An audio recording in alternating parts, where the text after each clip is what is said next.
Myanmar, Nepal, and Kazakhstan. These are the regions that have secured their ticket to the main stage. But hope remains alive as one final slot to the biggest stage in Asia remain within reach.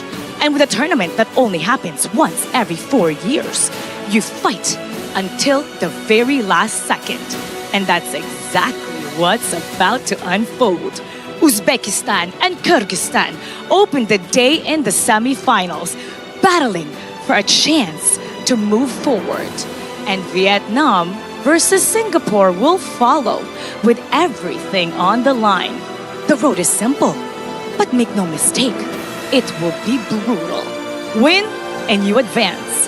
Lose and the dream is over. And now it's time to find out who will claim the last spot to the Asian Games.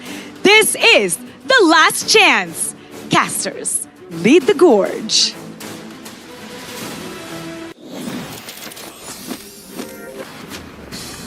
All good things must come to an end because we need to prepare for the next chapter coming in for Honor of Kings. This is the last day coming in for the 2026 Asian Games Esports Qualifiers for Honor of Kings. And once again, for the final time this event, I am your guest host, Sagi. And with me is our handsome, interesting casters of the gorge, Adam Spartanker and also Holler. Welcome back once to the broadcast. I'm the interesting one. He's the handsome one, right? No, wait. I want to be the handsome one? You want to be the handsome one? I always get it wrong. Anyways, I'm happy to be here. We finally made it to the last day, and I'm super excited because we're going to find out which of the 20 teams that we started with, and we're going to get to the final 9 to see, again, who's going to make it to the main event. Is the most important thing, right? The 9th spot of the entire qualifiers. So there's 4 different teams today, and we'll be seeing who's gonna get this last spot, which is the most important thing, because the ticket going to the main event is invaluable. Exactly right. Just like what Mara mentioned, right? It happens every 4 years. You miss this out, you have to wait another 4 years, depending if there even is one in the first place, right? So, final ticket coming in for a final 4 teams. We have Uzbekistan going up against Kyrgyzstan for the first half, and then Vietnam going against Singapore for the other half. And let's check out the updated bracket real quick on what exactly will be coming down for today. We're going to have our first semi-final between Uzbekistan and Kyrgyzstan, and then the winner advances to the finals. Not advancing yet, they have to wait for the victors between Vietnam and Singapore, and then the finals between 2 teams duke it out for that final 9th slot into the Asian Games main event. It's all very tough. I think that when you're talking about the best of 3s, you have to play essentially back-to-back, at least for the Vietnam Singapore squads, going into that finals to see exactly which of the teams are going to be making it. And of course, only one of them is going to make it on. That's scary. Hence, because of the, they have to play back-to-back, so we want to reduce that tired fatigue. We will give you a longer break after the second match today to make sure that it's much more fair for everyone. And this will be the schedule for today's matches. We have Uzbekistan's going to go with Kyrgyzstan at 12 p.m., which is going to be now. And then we have Vietnam to go against Singapore afterwards at 2 p.m. And this is going to be very interesting, right? Because the matches today is just full of intense fight for sure. Exactly, right? Especially when we talk about the specific grouping here, right? It's going to be Group A's third place, Uzbekistan, going up against Group B's third place, Kyrgyzstan, and then Group C's third place going up against Singapore, which is from Group D.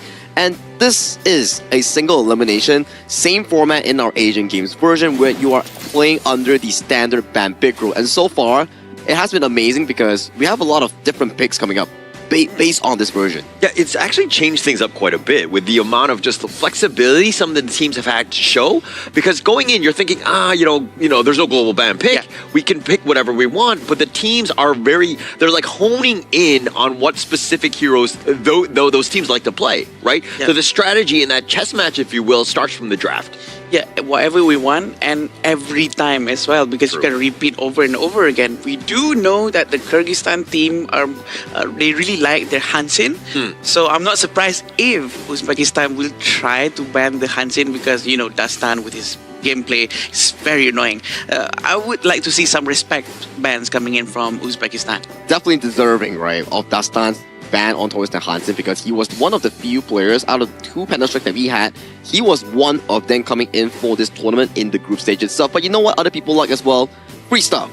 If you like free stuff, check out the new Buy Cheap Playground Hunter skin in the game itself. Just gotta complete some few missions and log in every day, then you can claim it for free. Yeah, and actually that skin is pretty fire. And especially when they're giving it away for free, you might as well just go in, log in, play your games, get that Buy Cheap skin. I'm willing to do it myself. Yeah, I've heard that a lot of people actually already got the skin, so don't forget to log in and update everything. There's a huge update going on, and yes, going back into our match for today, Uzbekistan and Kyrgyzstan, which is gonna be the first match of this final day at Asian Games Qualifiers. I'm so sad. This is already the final day, Sagi. It's been a long journey, right? Like I always like to say, if things come to an end, it's opening up for a better chapter later on. For us, it's about maybe casting for another event, but for the players, it's about going into the main event, you know? That's what they have aimed for. That's what they have trained for these past few months. It's the true honor, right? Being able to be that team that makes it to the main event. And unfortunately, we have like 9 members can only make it on. So again, it's very far few in between. But with 4 teams, again, just only one moving on. Only one moving on today when it seems like the teams are already up on the stage, Sagi. Yeah.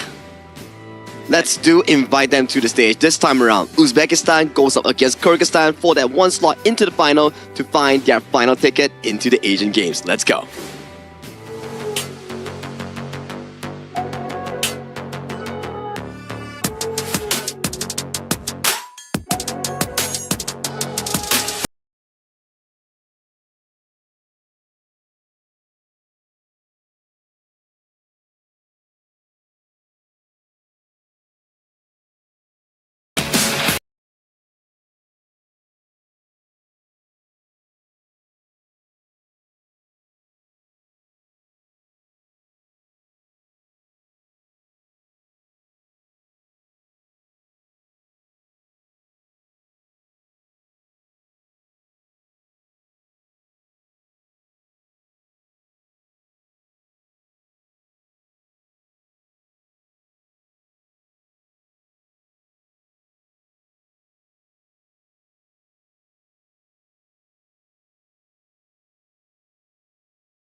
Everything they have worked for comes down to moments like this. One match, one opportunity, one step closer to qualification.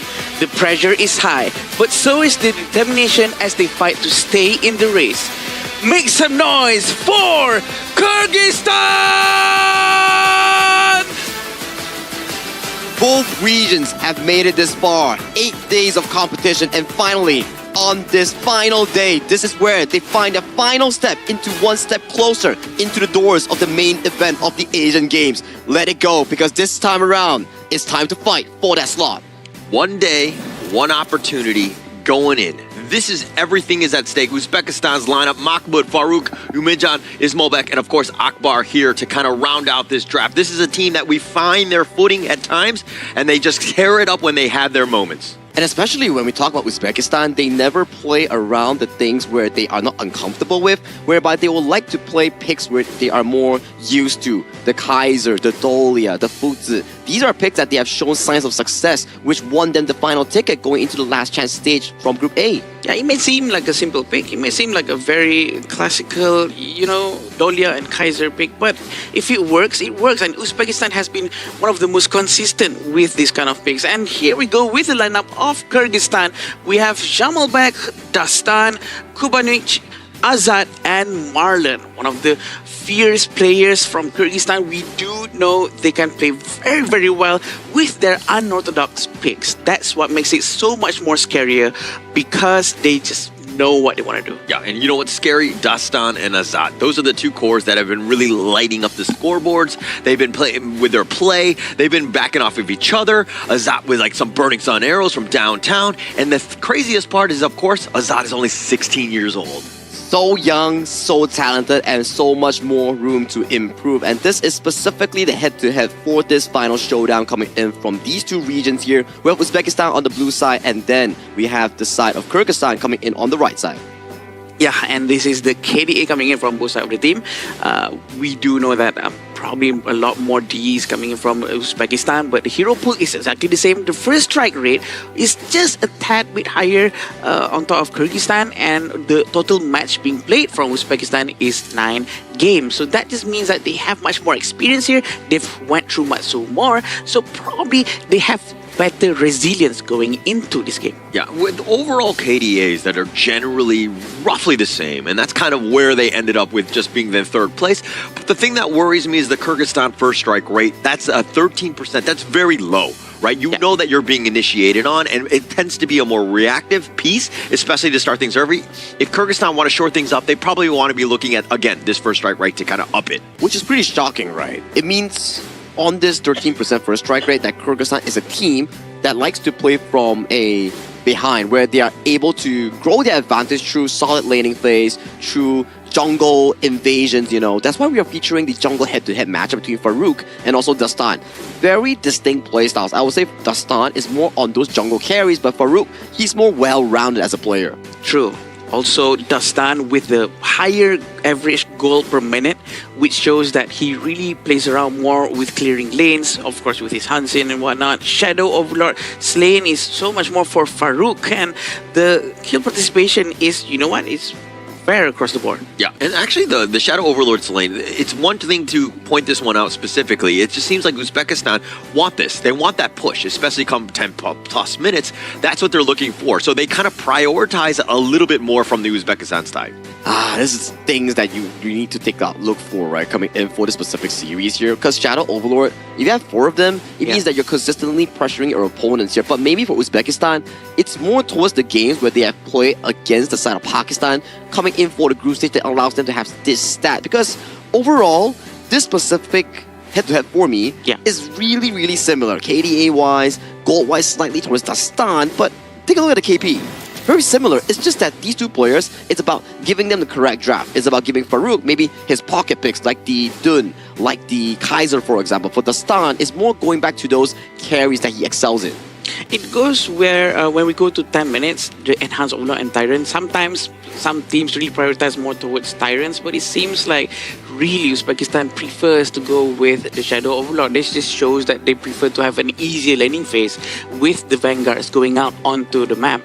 So probably a good idea for them to do the same thing here, knowing that if Kyrgyzstan is again going with a Hansin, going with an Assassin that really focuses on the side lane, doing split pushes, probably going to be a good idea again for them to try to focus down on that purple monster. Yeah, I was out there giving out some gang signs with that peace sign. Gang signs. But, I mean, before we get into this one, we're about 40 seconds away before we go into the actual draft itself. But let's talk a little bit about predictions. Without knowing the draft, of course, and just going in and what we know and what we've seen thus far, who are you giving the edge to in this series? Kyrgyzstan 2-0. 2-0. Kyrgyzstan. Wow. What about you, Adam? Can I hear yours first? I'm actually going to go Kyrgyzstan 2-1. All right.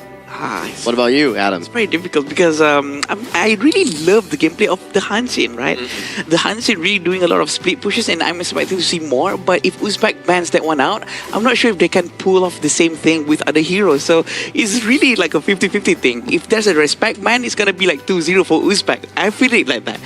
But, in terms of the maturity of the gameplay, in terms of the confidence coming in, I think it's going to be 2-1 for Kyrgyzstan. Oh, we're all on the Seems Kyrgyzstan like we're train? on the Kyrgyzstan train here. But, I hope Uzbekistan proves the caster that's wrong, because we are always wrong. Yes. Like sometimes we're right, but not all the time we're wrong, For the record, I was right yesterday, but that's all that matters, I mean, if you want to kind of Which is play your own thing. surprising, by the way. Surprising. Actually, I was 50-50. Accurate. So accurate. The first thing came to my mind, oh my god, He got it really right. going towards Holler's prediction right now. Sometimes, a blind squirrel finds a nut sometimes, and I happen to get a little bit lucky with that one. But I was only 50% in terms of win rate yesterday. Well, we'll have to pace in towards the draft right here. Azad, He's really active as a player, 16 years old, so confident in that role itself, as he said. They haven't really played Honor of Kings for long, only a few months, but you can see the level that they have achieved is really respected coming in for this tournament itself. So without further ado, let's head into the pick and bans coming in for our first series for the final days at the last chance stage. I think that if you make it to today, I mean, obviously, if you were first and second, moved on, you would have a much better time. But it's a big honor even to make it to this stage, right? Yeah. You fought through, and you're coming in third place, which is not easy to do, especially against the gauntlet of teams that you went up against. And to now have this opportunity where you can again represent your region at the main event. Yeah, that's the most important thing, the invaluable thing that they always talk about. It's priceless, the emotions, the pride, and these are the heroes that's going to be picked by both sides. For now, we have Dolia, Xiangyu, and Angela from Kyrgyzstan still not showing up with their jungle for now. Also a Direnji, Guan Yu, and also a Lapu Lapu. Interesting picks thus far, right? For Kyrgyzstan is more unconventional with the Xiangyu. We've seen it once when they were up against their Group A opponents. Didn't really work out, so they are coming back visiting once again. Maybe they found a better way of succeeding this pick. For Uzbekistan is really back to basics here. Drafting the Guan Yu, Lapu Lapu, Direnjie. Really comfortable 3 picks, I would say. I'm not a huge Zhang Yu fan. I think the win rate is actually, I don't think there's a single win on it yet. No, not yet. It has, I mean, it's played in Clash and Rome. It's kind of had its opportunities, but I think that this is more of like a comfort pick. I'm, again, not completely sold on it, but I think it's more just comfort here. Yeah, it's really a defensive hero, but at the same time, I haven't seen what Dolia is going to be comboing with. It's most likely going to be the Blazing Brilliance from Angela for now. But also, they're sort of hiding their jungle picks. Liba is going to be banned. Probably the Dolia is picked to steal it away from the Uzbekistan instead of trying to do their own combo. Likely, right? Likely. There's still the opportunity for Kyrgyzstan to come in with a double ultimate coming in from the Xiangyu, or even a Dune last pick here coming in from the side of their 4th, 5th. So these are still available options that they can venture into here. For Uzbekistan, it's more about drafting towards what they are comfortable with. Do they come up with the Kaiser? Do they come up with like the last pick Mage or the Guardian Mo? There we go. Good counter so far going into the Angela on towards Kubanuish. Yeah, one thing that, again, if we're looking at the Kyrgyzstan side, I mean, you pick the Dolia. This is something that you want to kind of, take advantage of that refresh with that Celestial Melody. But then you pick the Xiangyu, and it's kind of like, oh, okay. Because if you pick the Xiangyu without the Dolia, you can kind of flex it in, and then you can kind of play mind games in terms of the draft, because it could be Clash, it could be Rome, and then now it would actually affect them.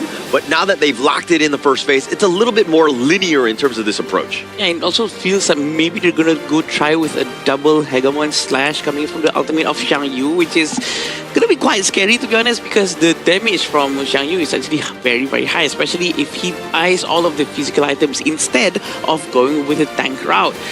For now, we can see there's a Dune coming in for Kyrgyzstan. They're not going to go with an assassin jungle, they're going to go with a tank jungle, but with an Erin to really make sure that they scale very well to the late game. I think I like it, right? Kyrgyzstan making full use of the Dolia pick here coming in on Dastan and also the side of Marlin. Yes, we are lacking a bit of an engage coming in for the side of Kyrgyzstan's Rome. But if Jamalbek is able to find those backlines with the hegemons that you talk about here, it could be pretty destructive coming in for the side of Kyrgyzstan. And if you're looking at, Uzbekistan, like the last pick Musashi, just more damage, right? The Lapu Lapu and the Guan Yu are there for the control. If you're able to get on the Aaron, the Angela, the Dolia, those are very, good high priority targets that you're looking for. So Uzbekistan, they want to go at you. They want to be aggressive with this lineup. Yeah, and from the composition coming in from both sides, it seems like both definitely have an ample amount of crowd control, especially with the Guan Yu. Also, they do have tankiness as well, and a lot of heroes that scales to the late game. Without looking at the teams, Sagi, who do you think have the upper hand? I gotta say, Uzbekistan has an amazing draft. If Mahmoud is able to perform in these upcoming team fights, he's practically unstoppable. There's no single ounce of CC coming in from Kyrgyzstan that can actually stop Mahmoud on that Guan Yu here. But this is game 1 in an important series between two regions. Uzbekistan goes up against Kyrgyzstan to find their tempo into the final of our last chance stage. Thank you so much, Saki. As we go into the first game of this one, and look, for me, it's Umanjan and Kubanic.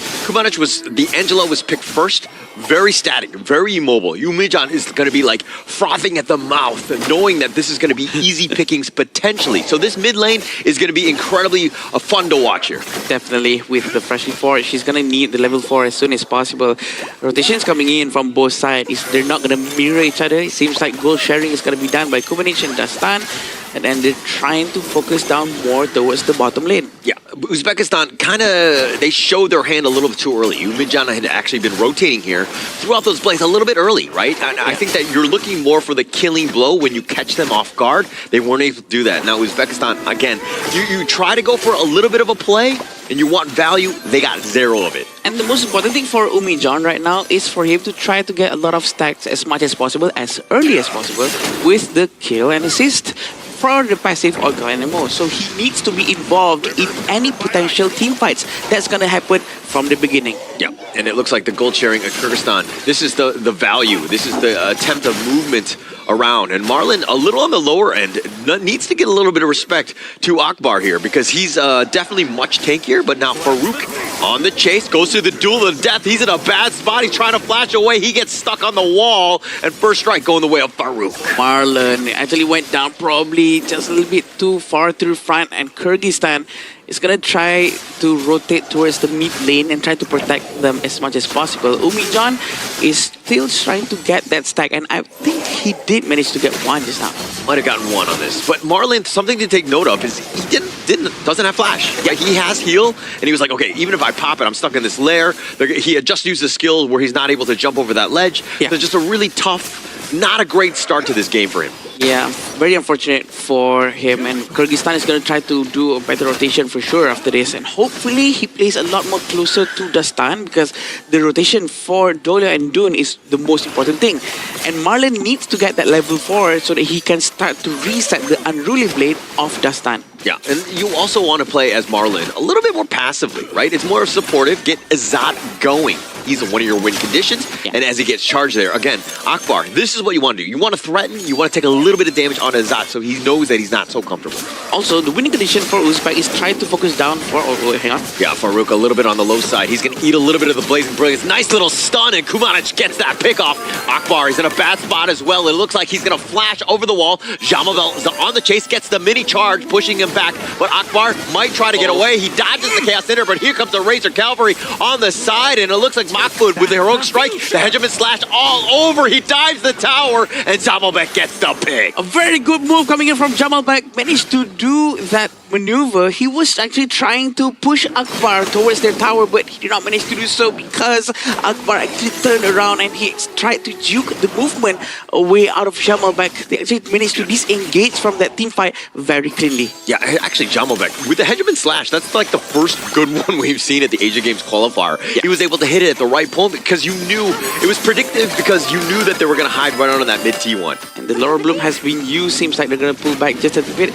But it seems like maybe it's the last day of the Asian Games when we're actually going to see a proper Xiang Yu to really shine. And it's probably a bit too late for other teams. I don't think it's too late. I think it's Jamalbek, as long as he continues to do what he is doing right now, which is, you know, getting those pickoffs, also that control with that charge, very nicely done. So he has that potential. He needs to keep that up, and that's when you're going to get value out of this Xiang Yu pick. The amount of couple blades that's been thrown out by Umijan is really painful. They're trying to find their targets, really trying to see if the Tyrant is going to get struck or not. Yeah, Akbar on the side, the wind slash onto him. He says, okay, you want to go get some vision for your team, but now the Razor Cavalry just pushing him back. The Blazing Brilliance is doing a little bit of work, and now Farouk turning it around, trying to go for Jamalbek, but he will fall first. But they do get the pick off. Ismailbek, no, Nas trying to run for his life. He's going to be taken down, and it looks like Mahmoud tried to go back in, but it's just feeding the beast that is the Kyrgyzstan machine. Little bit too late coming in from Mahmoud to actually involve himself in the team fight, but at least I think Umijan managed to get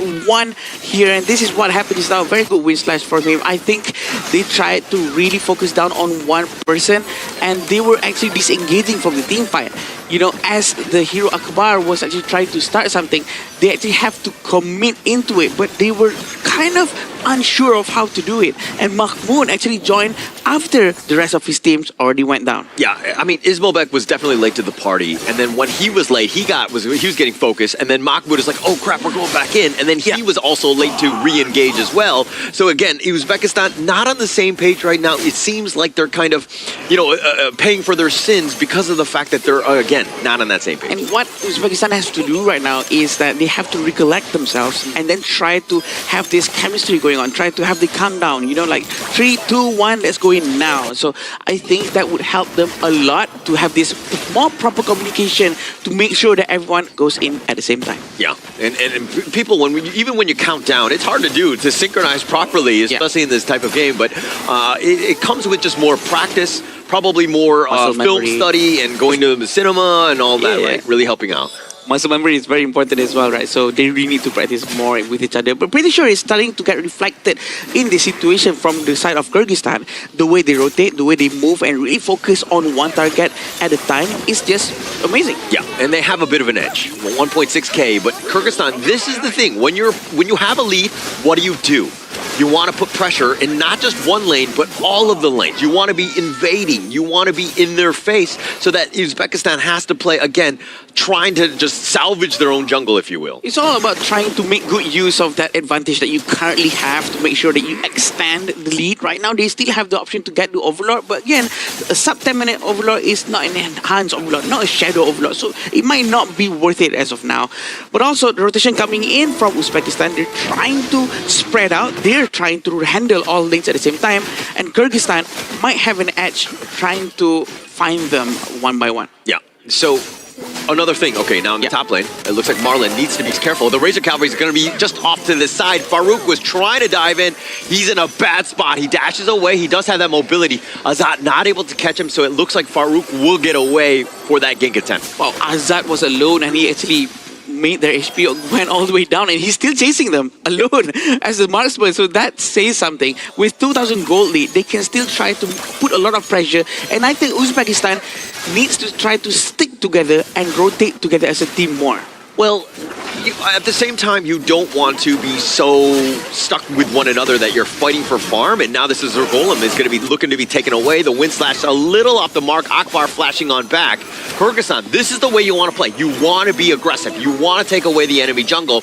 Plus, now the bottom T2. Mahmoud is trying to come from the front line. He's not trying to flank them. This is a different approach for sure. It seems like from the sidelines as well, Farouk is going to try to join in, but it seems like also Kyrgyzstan is also aware that they're going to come from the sidelines. So you know what? We have to pull back and find a safer formation to start a potential next team fight. Kyrgyzstan right now are moving beyond their years. I know that they say that they've only been playing for months, but the way that they're moving across the map, and look at how when they shift back into the mid lane, Zamalbek is actually going to the top, and that's creating, he's protecting that top lane, but he's always within arm's reach of a potential team fight.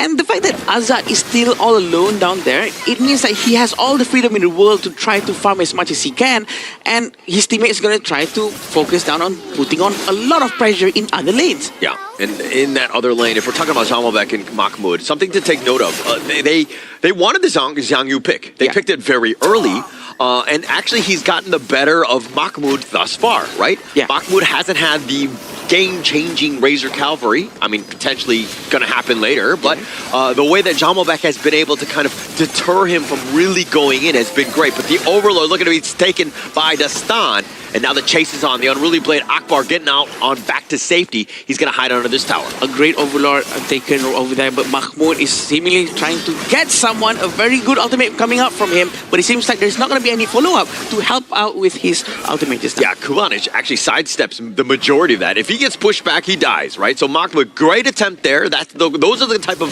plays that you're trying to make, right? Yeah. Because if one of them succeeds, you're going to be gravy, and you're going to be back in this game. Here's the thing about Guan Yu. He really needs all the towers to actually go down so that he has the freedom to rotate without people noticing. As long as the tower in the mid lane especially is still standing up, there's almost no way for him to try to do a flanking maneuver.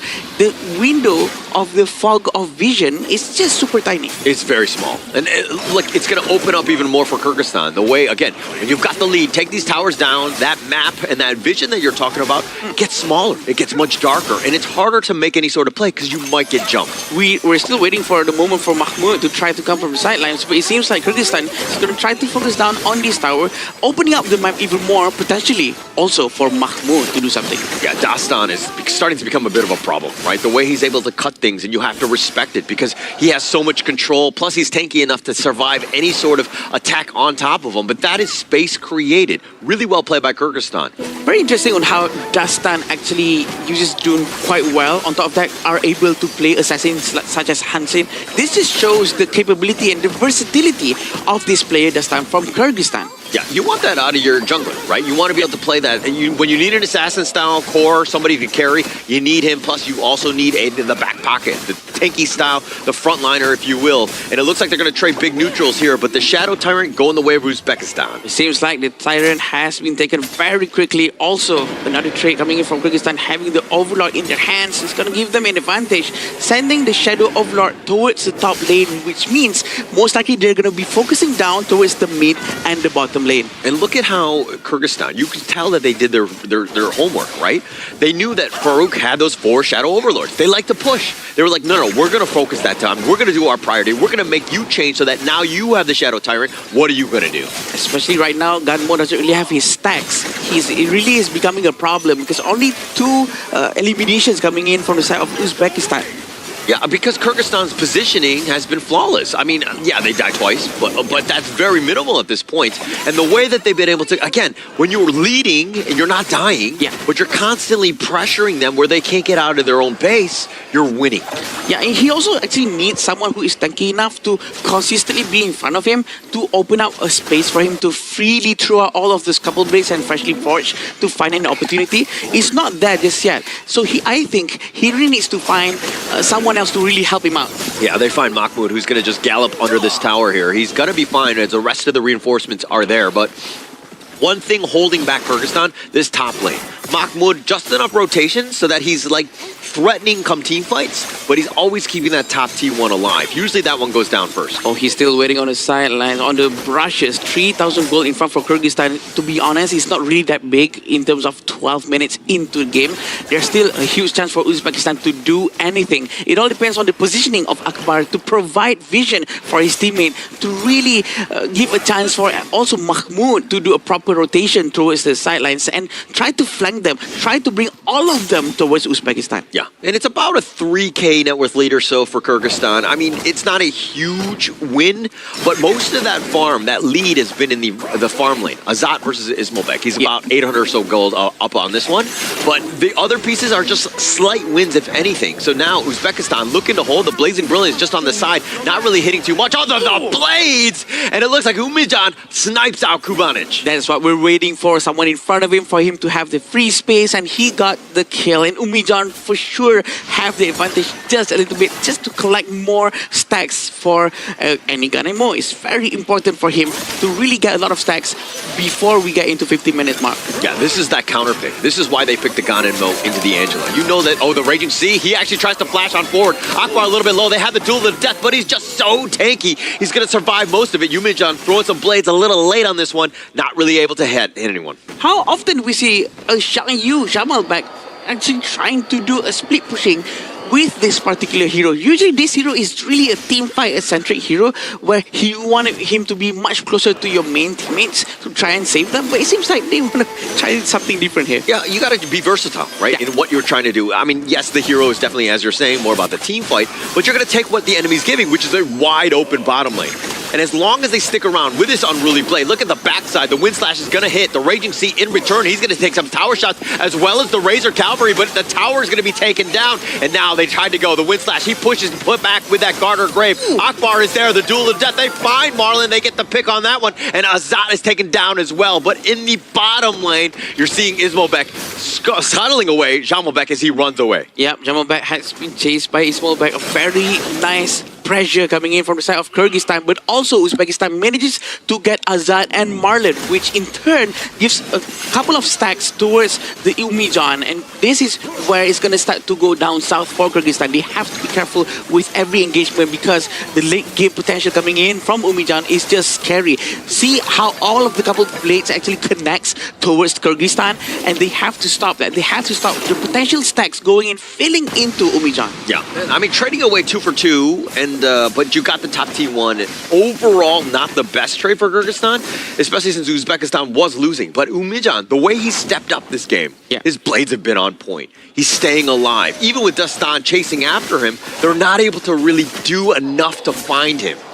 Yeah, it's just so accurate, whatever that's going on over there. And we're potentially going to see probably a steal with the freshly forged if they try to force this overlord. But it seems like Jamalbek is going to try to flank them from the side. Yeah, he's looking for the flank, but Jamalbek taking a lot of damage. He needs to be careful. Dastan just looking to zone them away. They're going to start the overlord. This is potentially very scary as Uzbekistan are not looking to give this up for free. The overlord guard, Velo, Azad takes it down. The duel is death, finds it on the back line. They find Jamalbek, but it looks like they've got the return as Akbar and Farouk, both of them are down as well. On the backside, you can see Mahmoud trying to do a little bit of work, but he too will fall. A double strike going the way of Azad. Mahmoud was actually once more, he's late into the fight to try to actually disturb them before they can actually get the overlord. The overlord is already taken and his teammate actually already went down, but look at this damage coming in from the Gunenmo, almost managing to get Kubanich just now. But you can't give anything for free, right? They're here to contest. And yes, things did not go well for Uzbekistan. Now they're on the defenses. They're probably going to lose this mid T2 just eventually as the Shadow Vanguard takes its time to get there. The Vanguard is going to go in towards the mid lane. It seems like they're still leaving Azad all alone up top, but he has to be careful with Umijan,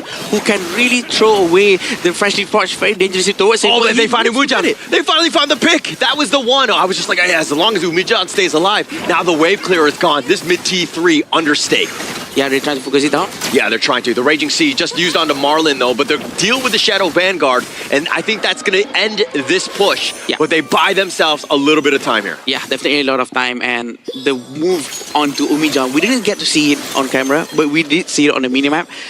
Probably a very great Laurel Bloom coming in from Azad, putting Umijan down, and this will slow down the Gunmo's scaling, right? Because the passive coming in from him is what we want to avoid. So he only have 5 stacks for now within 70 minutes, which is not so much because of the potential team fight that Uzbekistan is trying to do. He did not manage to get a lot of eliminations or participation in the assist. So maybe his teammates really has to try to be much more aggressive from this point onwards, especially when EsportsQualifiers already has all of his items. Yeah, but Kyrgyzstan right now, I mean, taking the Shadow Tyrant for free, up about 4.5. They're continuing to roll. But these high grounds, as long as Uzbekistan has them, they still have a chance. I agree. They're still trying to group up in the center. Probably going to try to rotate more towards top lane. Very interesting on how they're trying to lock down Mahmoud's movement so that he cannot do any flank. Yeah, the freshly forged, just a little off the mark. Jamalbek tanking at least one of them. And now with this Vanguard, this Siege Catapult, not going to be enough time, really. Jamalbek taking some tower shots, needs to be careful as he retreats. And Jamalbek's item, he actually goes with all full tech,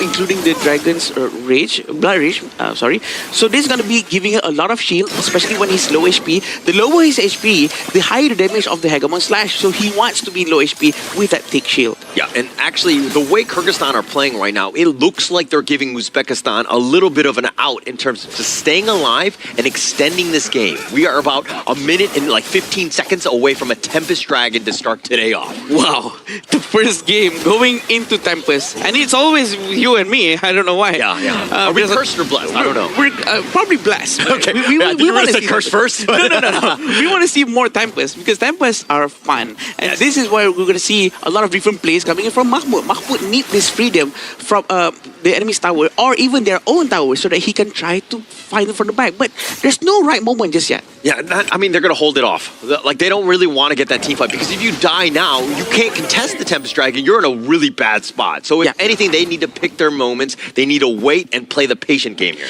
And there's already 3 major team fights coming in from both sides, and we haven't seen a proper Mahmoud initiating the fight, but it seems like they're going to go in. Yeah, they find Akbar, but he's going to dash away dodge most of all of this right here. But come the side, they get the Razor Cavalry. They have the flank, and now with Duel of Death, they go right back in. Akbar looking for Azad, but he's going to be whittled. Azad all by himself. Sage's Sanctuary is going to be popped. They try to focus it in, and now comes Dastan. He says, get off my brother. Wow, proper disengage coming in from both sides of the team, and actually Mahmoud was actually trying to push someone until Kubanic had to waste his blazing brilliance. Oh, Dastan to him. finds him. There's two members with that wind slash. They find him, and now with the blazing brilliance, Umijan has already been taken down. They have the other one with Ismo back. They find another. Farouk now trying to run alive, but he goes for the Duel of Death. He decides to go all in. Farouk is down. All 5 members of Kyrgyzstan still standing. They are way in front right now for sure. They can end the game if they want to, but Mahmoud and Akbar, can they hold on to this high ground tower,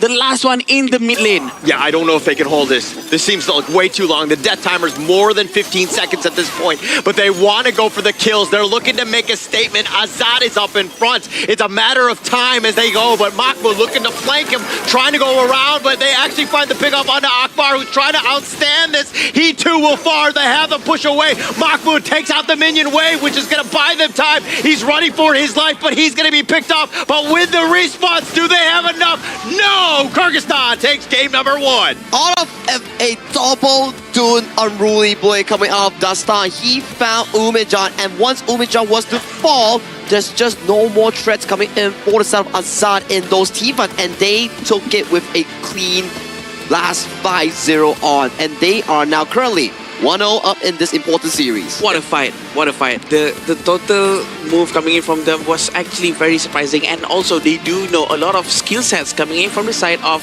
Uzbekistan was actually on cooldown, so they re-engage with a shorter cooldown coming in from the side of Kyrgyzstan. Yeah, and actually, I just mentioned Tempest Dragon, like we're gonna get one, and then all of a sudden that team fight happens, and then Uzbekistan just like got caught out, and once you're down members, you really can't fight. So Kyrgyzstan taking advantage of that over-aggression, that vision that they were looking for. It was Umijan. He wanted to come in for that potential steal, but then he didn't realize that the Dun was in that bush just waiting, praying for him. And when the moment he went near just a bit to the red back, he got jumped on once, popped the flash, the Dole refresh came in, immediate Unruly Blade, and that's the end of the story coming in from Uzbekistan in game 1. Yeah, it's just beautifully done from both sides actually, because we also can see on how Uzbekistan was actually trying to manage to defend as best as they can. But if they had a little bit more time to collect more passive for Umijan, probably would be able to really destroy one hero after another, but there's just so much, not enough time for them to do anything. Yeah, not enough time, and especially at that very end, Dastan, Dune in that bush. Oh, God. Caught him out. That was game winning, right? Gets those two, sets it up, and it just like literally cleans house from that point on because you had that stun lock, and that was like worst case scenario for Uzbekistan there. It took a while coming in for both teams to actually find their proper marker here, but we did see signs of success coming in for the side of Uzbekistan, where they were able to punish Marlon in the river and get few pickoffs in the early game, but the tempo just wasn't in their favor here. They couldn't find repeated plays, and I gotta say, Guan Yu is an amazing pick, but Mahmoud, he failed to show up. Yeah, the timing. He actually tried to do the right thing. The positioning was correct. But if only he is 5 seconds or 10 seconds earlier and he's the one who starts the team fight, it's probably going to be giving a lot more space for Ismoil back to do some damage, for Umijan to deal in a proper freshly forged and couple blades. But it did not happen that way. It's usually Mahmoud, the last guy to actually go in and do all of his movements. Yeah, and he needs to start things off. I think that, you know, him just like with the repositioning, just starting the engagement, and then you have them like herded together, if you will, and then Akbar with the Raging Sea, Dual Death for Multiman as well. So like, yeah, that's best case scenario. And Uzbekistan was never really able to do that because, again, the movement by Kyrgyzstan was able to, again, see everything and use that map control for that vision to never get ambushed. It was just too solid coming in from the side of Kyrgyzstan, where they were able to put a lot of the focus coming in from Dastan and Jamal back into vision control, giving Kubanuish and also Azad more room to actually play. You can see it reflect from the damage chart here. 161 damage coming in from the side of Azad's area, and when you pan over to Dastan, 78,000, 12,000 tank and done. You can see Dastan definitely has such a big role coming in for Kyrgyzstan. Yeah, the fact that they can actually still control the entire map, even though he's not actually using his Hanshin or any assassin, this shows something, right? They just know how to rotate properly. And even sometimes Jamal back, he's not really joining the team fight. He actually focuses down towards the tower in the bottom lane. Even though his hero is really focused for team fights, he just does it just because the positioning of Uzbekistan allows him to do so freely. Yeah, do you think Zamalbek, though, on this Jiang Yu is just like celebrating? He's like, I see, I told you guys, this hero can work, but I think really it came down to the other four heroes, right? Azat had an absolutely amazing game, clearly MVP in this one, but he was supported by Dastan, which really set it up. Though that 1-2 combination was so tough for Uzbekistan to deal with. Now, my question for you is, would you take Azad, the main damage dealer coming in for the side of Kyrgyzstan, the solid one, or Dastan, the main tank that did the final best play on towards the side of Umijan? To be the MVP? Correct. I'll go with Azad. I think that when you're 7-1-2, that 160,000 damage, clear impact, right? And I mean, that was a game-winning fight that Dastan did with that setup and that ambush. But I think that you got to look holistically, right? And it looked like Azad was kind of that man from start to finish. Yeah, you know what? He's probably right, Sagi. I'm not trying to be safe here, but Azad actually managed to fight against two different heroes at the same time in the bottom lane just now when he was alone, and that gave the freedom towards Dolia to actually rotate more with the Dune. So with that confidence having in Azad, they are allowed to do amazing plays elsewhere. I think Azad did great. I like the comment, right? Especially when we saw you guys commenting about Umejan being this menace coming in for the side of Kyrgyzstan, unable to push forward, and then Azad was the one to flash in forward and get the pick off on towards the side of Umejan's Gan and Mo. And these are the early game highlights that we saw. It was actually in control of Uzbekistan. They were able to find some of these amazing pickoffs in the early and set the tone for that team in the early game here. But damn, that's a lot of damage coming in from the Jiang Yu. Yeah, that was the one true hegemon slash. I think that you like literally clip it and just put it on your LinkedIn, because that was the only one that he did on the Asian Games qualifier. In terms of the hegemon slash, not too much value throughout, but he had a lot of control in terms of the charges. Yeah, Zumel back here in this situation, try to really deal a lot more damage as fast as he can. But again, when there's no one who's taking fun, there's nothing he can do. Just a little bit of reminder to everyone who's watching, Guan Yu looks like a beefy, tanky hero, but it's not. It's actually very difficult to use, and also very, very squishy. His HP can go down in a blink, right? Because if he make a wrong move, everyone focus down on him. There's nothing you can do. And just look at this play coming in from the side of Dastan, right? Using the first Karuli with stun, drop the damage in, get the refresh from Dolia, get the other one, and as of this point, you're like, oh god, where is my main damage dealer, Umejan, and also Ismoilbek? And look at how Mahmoud and Akbar, they were within the vicinity, but they were nowhere there to really get any sort of stuns off. The cores were completely got caught out. Once Umijan and Ismoilbek were dead, you need to just run. And Farouk was trying to get to safety, but then he was like, okay, he got caught, he got slowed. He's like, okay, we have to go all in. And then they were trying to make a play, and then the rest of them were just too far off. Yeah, and this will be the MVP, which is given to Azad. I mean, it's going to be a good, pretty easy choice for the production team, because he did 42% damage as a marksman. That is a lot. And we do know he uses his Laurel Bloom very, very well. And he's posing, man. I think this is one of the, if we have a ranking for the best poses of the victory screen, Azad is definitely up there. 100% up there. 100%. I mean, he's in a box. All eyes on him right now, because the way he was able to play, and again, you want to carry your team, right? There's a lot at stake right now. You got to win all these games. Azad has more than stepped up in this one. Yeah, Azad he's very young. Yeah. His voice is deep. He has all the good stuff going on for him. And he's tall, and he plays very well. Pretty sure he's going to be the hottest thing in his region right now. And you know what's the hottest thing in our current place right now? Is the place that the players are actually playing here. If you want to check out the official venue of our place, the venue that the players are playing for the 2026 Asian Games Esports Qualifiers for Honor of Kings, do check out Pataling Jaya Marriott Hotel. A very nice day, a very fantastic one indeed. Top tier in terms of quality and service. And if you're interested, do check them out. Yeah. And also, while you're here, you can also experience the all-new Superflow Brawl with new talents and random events. More ways to play are waiting to be discovered, and just do so. All you need to do is, of course, update your game and just hop right in. Yes, and there's a lot of new talents for you guys to watch out for with this Superflow Brawl mode. So don't forget to check it out, because it's gonna go away right after it comes in. Usually, it only lasts for a couple of weeks or months, which is very unique for us all to try out. And so we're gonna go back into our game after this. This will be very interesting for us to watch because we know that Uzbekistan is one game behind now. They need 2 more games to actually win, to actually make sure that they're still in this fight. Now, Holler, if you're the coaching staff coming in from Uzbekistan, right, what do you tell them? Their draft was okay, just that maybe the execution wasn't that great. So you're at the brink of elimination from your hopes to the Asian Games main event. What do you tell them? Great question. I think that for this piece, I would just kind of like, it's hard to be like, oh yeah, we just need to make sure that we're going in at the same time. That's really hard to coordinate when things are happening in the heat of the moment, if you will. So I think that you just continue to play confident, right?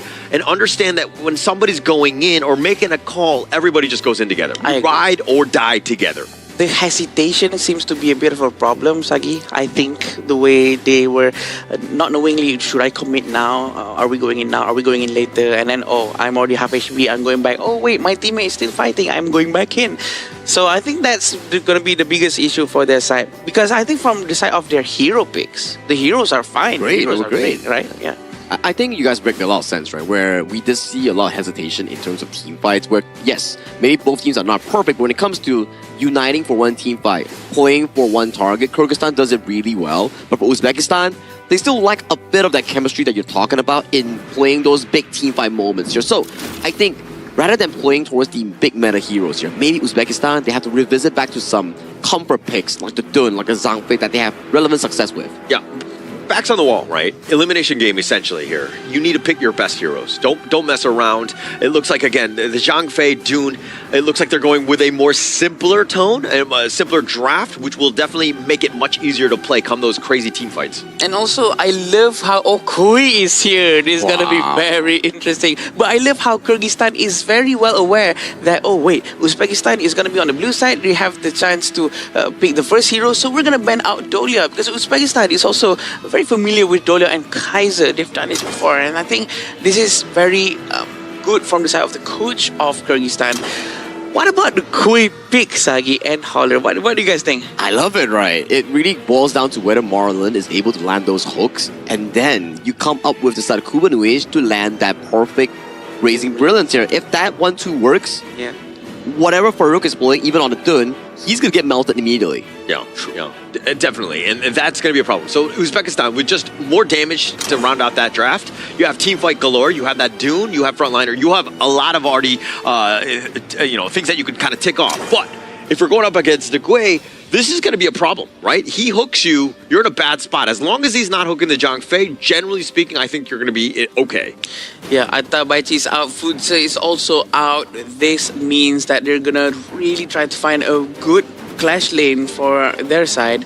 But also, both sides don't really have clash lane right now, right? So they really have to get it right now. Also, the jungle for Kyrgyzstan, are we seeing a Hanshin right now? I think this might be the one. It could be. Because Kui has already been big. We have also Renzi and Angela that they can have just one person trying to push the side lanes and really just wreak havoc.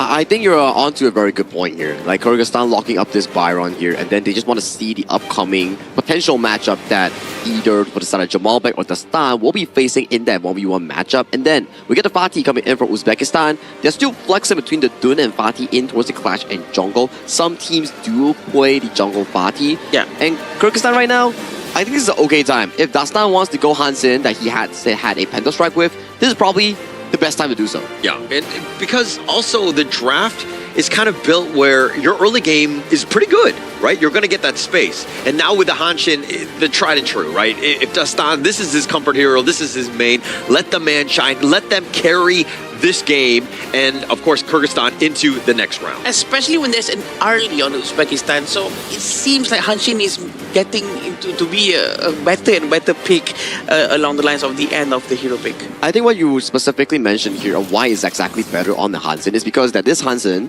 the moment Arlie dashes out with the life step, he pops up and he tries to take down the Arlie or poke him out of the team fight here. So these are the available options that Kyrgyzstan has drafted for them here.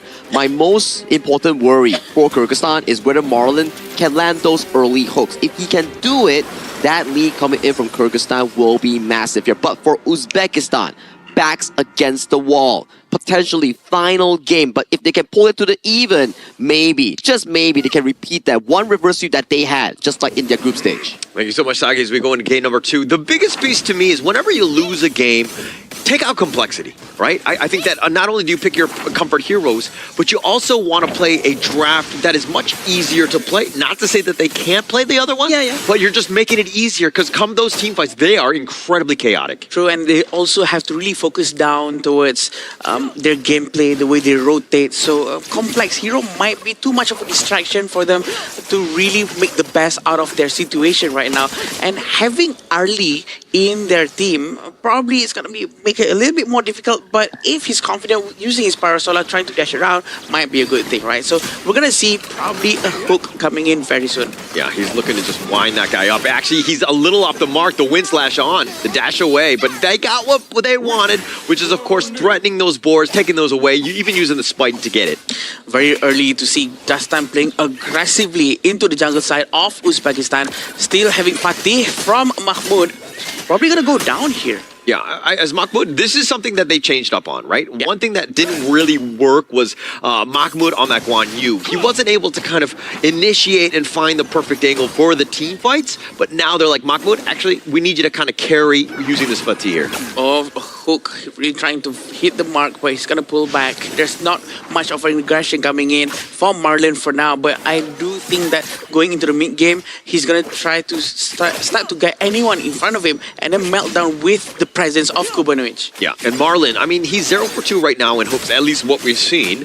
Hasn't been the greatest of starts, but it's not like you're guaranteed to kill, especially since it's so early. They don't really have the burst. Come, 3 to 5 minutes, I think that once you're in that area, you're going to have a much higher chance of getting any sort of hook into a kill. But now they get the hook to find the wrong one. It looks like it's just going to be Akbar on. And now with this Azur Golem, it looks like Marlon just trying to dodge the wings of judgment. The side is going to be used as well. But Azad, he's all by himself. He's going to be chased. And another hook that's going to be off the mark. But that Storm Strike is coming in from the side with that blazing brilliance, actually roasting the squad of Uzbekistan as 3 members go down. Wow, what a fight, what a fight. Dastan's positioning just now was phenomenal. He actually managed to find all of his very good damage output coming in without risking himself towards a very bad position. And right now, they do have 1,100 gold lead.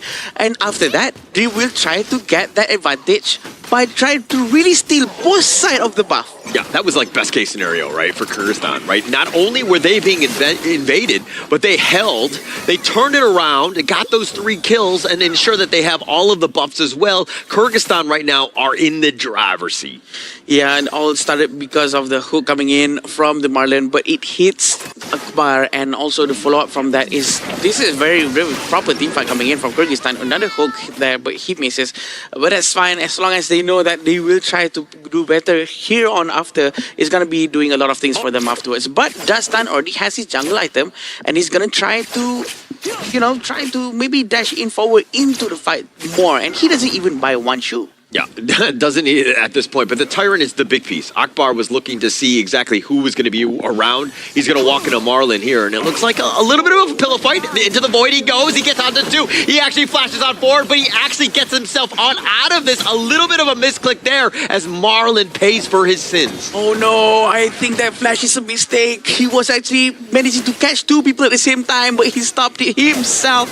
But right now they're going to try to take the Tyrant. Yeah, without Marlon, that's a very aggressive play, if you will, but the Wings of Judgment is going to be used on the side. Mahmoud is trying to fight it, goes in. Zabobek is going to be taken down first, and somehow Mahmoud survives. Uzbekistan are going to take the first Tyrant. Wow, Umijan actually went in front of their face with the Wings of Judgment. How scary was that? But oh, Mahmoud, he's going to be dove under here. Dastan almost getting the pick off there, but not enough. Azad getting dove under as well, but he too will fall. Umijan gets that one. Uzbekistan is on fire right now. They really want to try to get this tower as soon as possible, trying to get a goal lead afterwards, trying to make it much more closer, still waiting for the hook from Marlon, but he's going to make it safe because there's no one nearby him. But what an amazing play coming from both sides. Yeah, I mean, a little bit of more of a misplay, I would say, by Marlon. He doesn't do that. They give themselves a chance, but they have the control. Mahmoud is in a bad spot. Jamovek, does he have enough to outlast these slashes? And they turn it around. Dastan goes down first. Jamovek coming out with a trade. Oh no, he shouldn't have been that greedy just now. Dastan actually tried and he wanted to get him down as soon as possible, but the damage reduction coming in from the secondary blessing was just so good that he still managed to survive that long and still manages to finish this off Dastan. Huge win for Mahmoud, right? You knew that you're going down and you want to go down swinging. And now Akbar on the side, another miss hook here by Marlon. And now the spike tail under a siege. Yeah.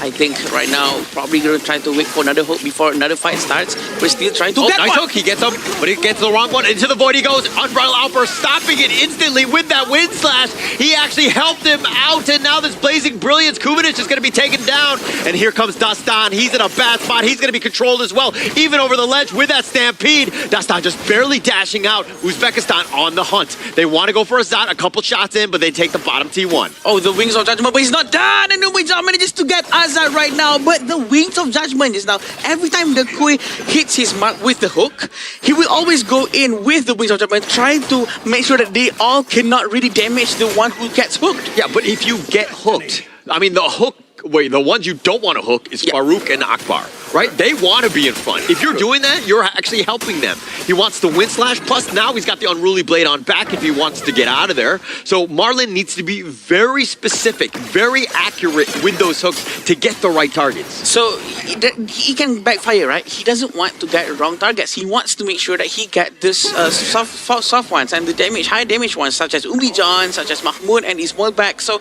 he really needs to be more careful, or maybe be much more closer towards his teammate and try to really pick off one person very far away. Yeah. And now, I mean, it's best case scenario. Sometimes you're doing things blind. He actually misses on that one. Oh, he pump fakes the into the void. It's going to be on cooldown. That's going to be a bit of a disaster. They don't have this for the Overlord. Yeah, and they're going to have to let it go, I think, especially when the stun is very far away. I don't think they should risk this one. But Akbar is also ready. I think they want to get this fight. It gets the hook, but he's on the run now. The chase is on. The Wings of Judgment will go on, but it's going to completely miss him. But Marlon, man, if he's hitting his hooks and using that into the void a little bit more with more value, they would be in a much better spot. But it just seems like the nerves are starting to get wear on some of these players. We've seen some Kui players out there in Asian Games Qualifier where the accuracy is just so high that even not hooking is very scary with his presence, right? So maybe he should try to be much more conservative and try to make sure that it really hits if he wants to hook. But it seems like Jamal back is going to try to open up the map for the entire team. So you're not going to hit 100% of your hooks. I think that, the number of attempts has been great. Like, it makes sense for when he does go for it.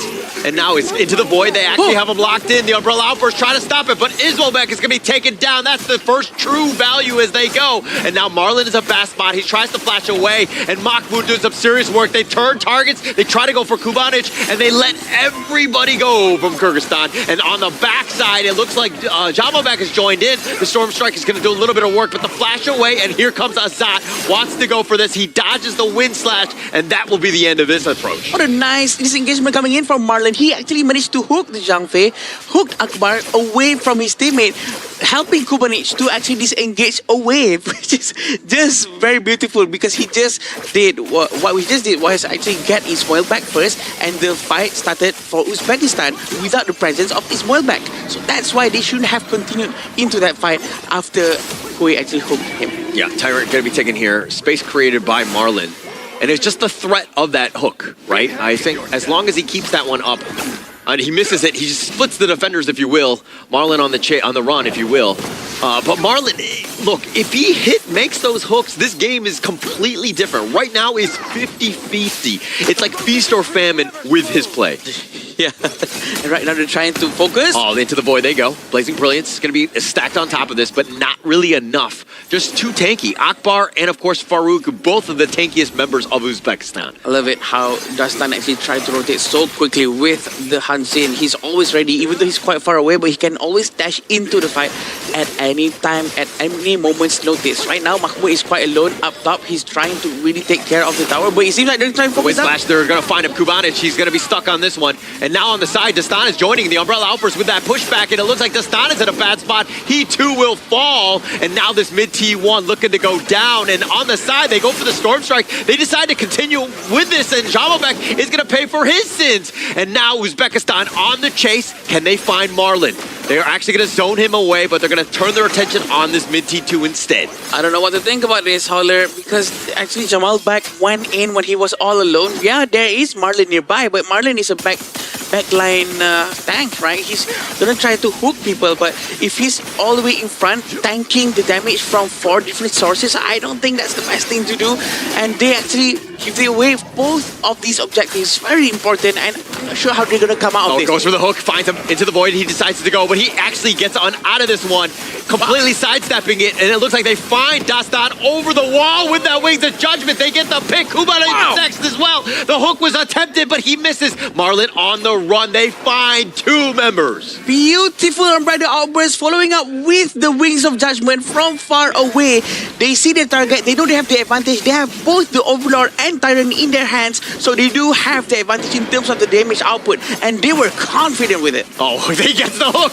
Oh, he finds him with that into the void. He decides to go on this one. He takes him down. That was a nice one because he was actually jumping through that. But the top T3, they know that they're strong. They're going to look to take this. Marlon actually taking him back, and he gets stunned. That might not have been a great spot. He goes down. I'm not sure what that hook was for. I think it's better if you just go back to the base first and then just heal up before he actually tried to hook another one. Right now, 5,000 gold in front for Uzbekistan. Looking good for them, but Dastan needs to run away. Yeah, he needs to run away. But they're going to take this bottom T2. They decide, hey, we still don't care. We're tanky enough, especially when you have a member like Farouk on this list. But with the Shadow Vanguard, I mean, that's going to be taken down. Kyrgyzstan on the chase probably won't find anything here. Yeah, in terms of the late game, I hope Jamalbek probably needs to buy all the tanky items because they don't have a frontline tank. If they want to really hope on Marlon to do something about that, I don't think it's enough because Marlon is not built to go to the front and open space for his teammates. Yeah, and for this game, it just seems like the tables have completely turned, right? You're seeing some synchronization problems from Kyrgyzstan where they're trying to go. That's another into the void. They decide to use it right on fine and get Akbar on this one with that burning, the blazing brilliance, if you will, by Kubanic. They find it. Dastan gets back onto safety. He's a little bit low if they want to continue fighting, but no. Uzbekistan back into the jungle. I love that. That's actually a very good hook because the hook happens before Madness passive coming in from the Janfei actually filled up. It was still 10% left and he managed to do so. So I think without any presence of a proper tank in front for Uzbekistan, you're going to have a lot of problems. Very good hook coming in. But now into the void all the way on the side. He flashes forward, finds it, but the Wings of Judgment is going to be used. Dastan is looking to join, actually finds onto Yumijan. But Dastan in a bad spot. Farouk just way too tanky at this stage. He's too tanky. The hook has been made into the void, was forced out, but the blazing brilliance has to be forced again. Oh, looks like they find Kubanic. She's trying to flash, but it's not enough. They flash. Oh, he gets the hook and he puts him in a worse spot. Zamalbek is on the run. The T3 deterring any sort of approach at this stage. Still haven't seen this one back to try to deal a lot of damage. They're going to try to focus down on the last tower before they go in. Yeah, Azat is on the side. Needs to be careful. The into the void. He actually uses it again.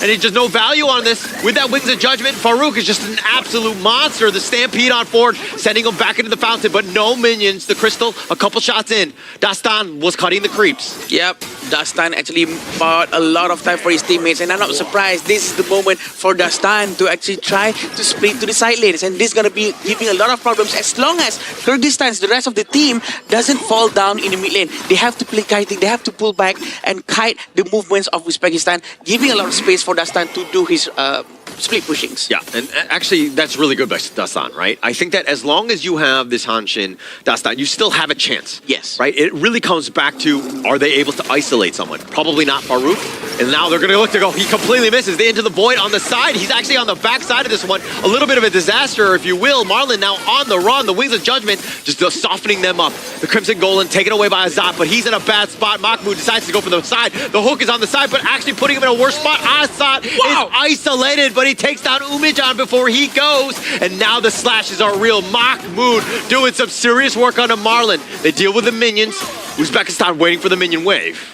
Umijan actually goes down, but they got to touch Another the hook. hook. They find it. Umbrella Outburst instantly trying to use, but into the void he decides to go. Farouk just tanky, outlasting, if you will. The wind slash on top. They find Jamalbek. He's very tanky as well, but he will fall. And Uzbekistan finding the right pickoffs. The minion finally comes in. I think they forced that fight a little bit too early. If they just waited a bit, they can probably have ended the game. Yeah, they're trying to, but I think it's going to be very difficult. Umijan is up, down for another 5 or so more seconds. Uzbekistan is turning to the run away. Yeah, we're still waiting for a proper hook and a proper teamwork coming in from Kyrgyzstan with the Blazing Brilliance. We haven't seen one that is really game-changing just yet, just because the aggression coming in from the side of Uzbekistan really stampede and steamrolling towards the side of Kyrgyzstan.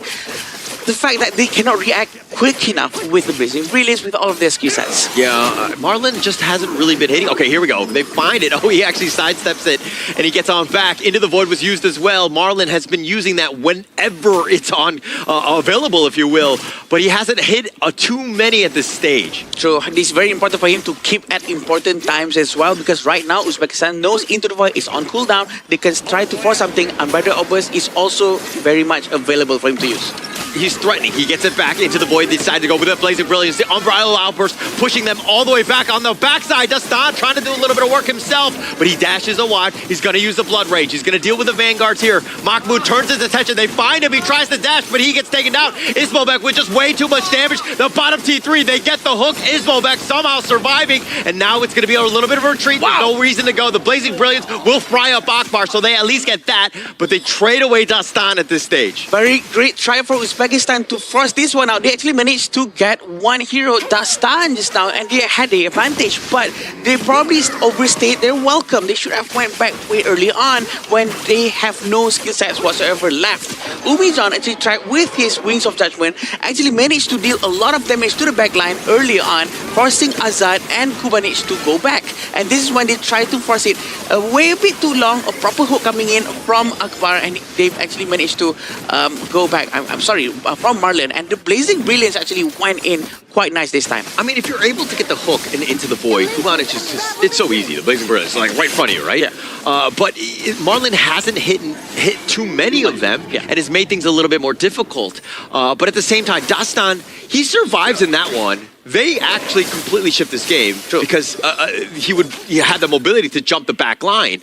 But Kyrgyzstan right now hanging on. It's not completely out of their reach. They're down about 4K, but they do have some hurdles to jump over. You know, in this situation where Jean-Philippe doesn't have his ultimate just yet, I think it's better to just hook him over and just try to get him down first. That will solve a lot of problems prior to the next team fight. Yeah, but they don't 100% know. It's more of just like a all hands on deck. They'll just try to hold on more than anything else. But here's that hook into the void. They decide to go with that Wings of Judgment. Look at the turn. They find Ismobek. That's a huge win. 3 members down from Uzbekistan. Now they're trying to run away. Mahmoud is on the run.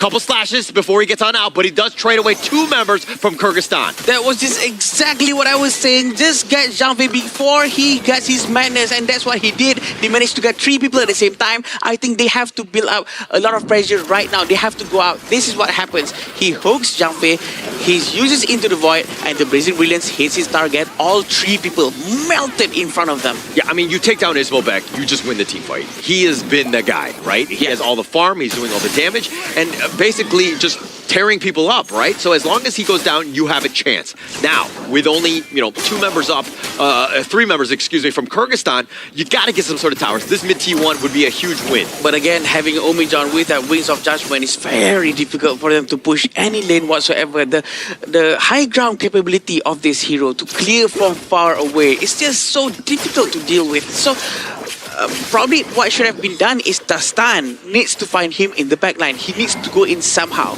But to fight through the thick defense is just so difficult, Holler. Yeah, and so you've got to play it the other way. Maybe you get that hook. Maybe Marlon sets it up so that Dastan can just get the burn down. But Ismobek taking the Overlord. The Wind Slash tries to go. Farouk not able to find too much. The Blazing Brilliance is on the side. He's protected at least for now. Marlon's looking to be going down at this one. but it looks like they do trade away Akbar for this. A roam for a roam. I think a bit of a mistake right there. They actually hooked the Zhang Fei before when Zhang Fei already has the ultimate, but Dastan was actually involved around that area just now, and they actually sent Jamal back to do the split pushing.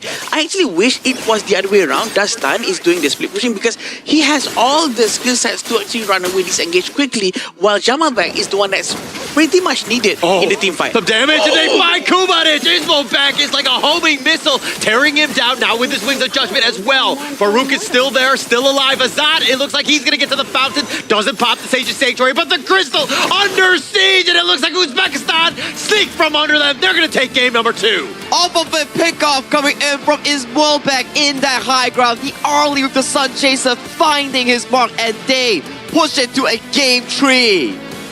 What a game coming in from both sides of the team. An entertaining fight, entertaining game for sure. Uzbekistan and Kyrgyzstan 1-1. I think they are on the right track. The progress that they've been showing throughout this entire tournament is just so quick. So quick. A great bounce back game, right? That's what we wanted to see. We knew it was going to be competitive between these two squads. I think that even come predictions, we were like 2-1, what's going to happen? You know, like we weren't 100% sure. But seeing what we just saw right there, I mean, is this a worry for Kyrgyzstan at this stage?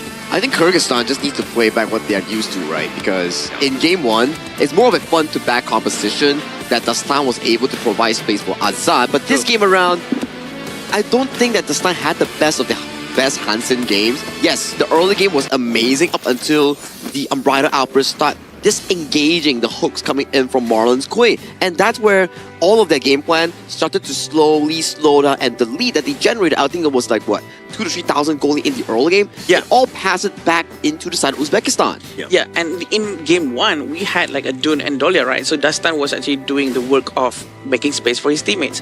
But in the previous match, it was supposed to be Jamal back to go to the front because we can't expect Marlon to, go and tank and open vision, right?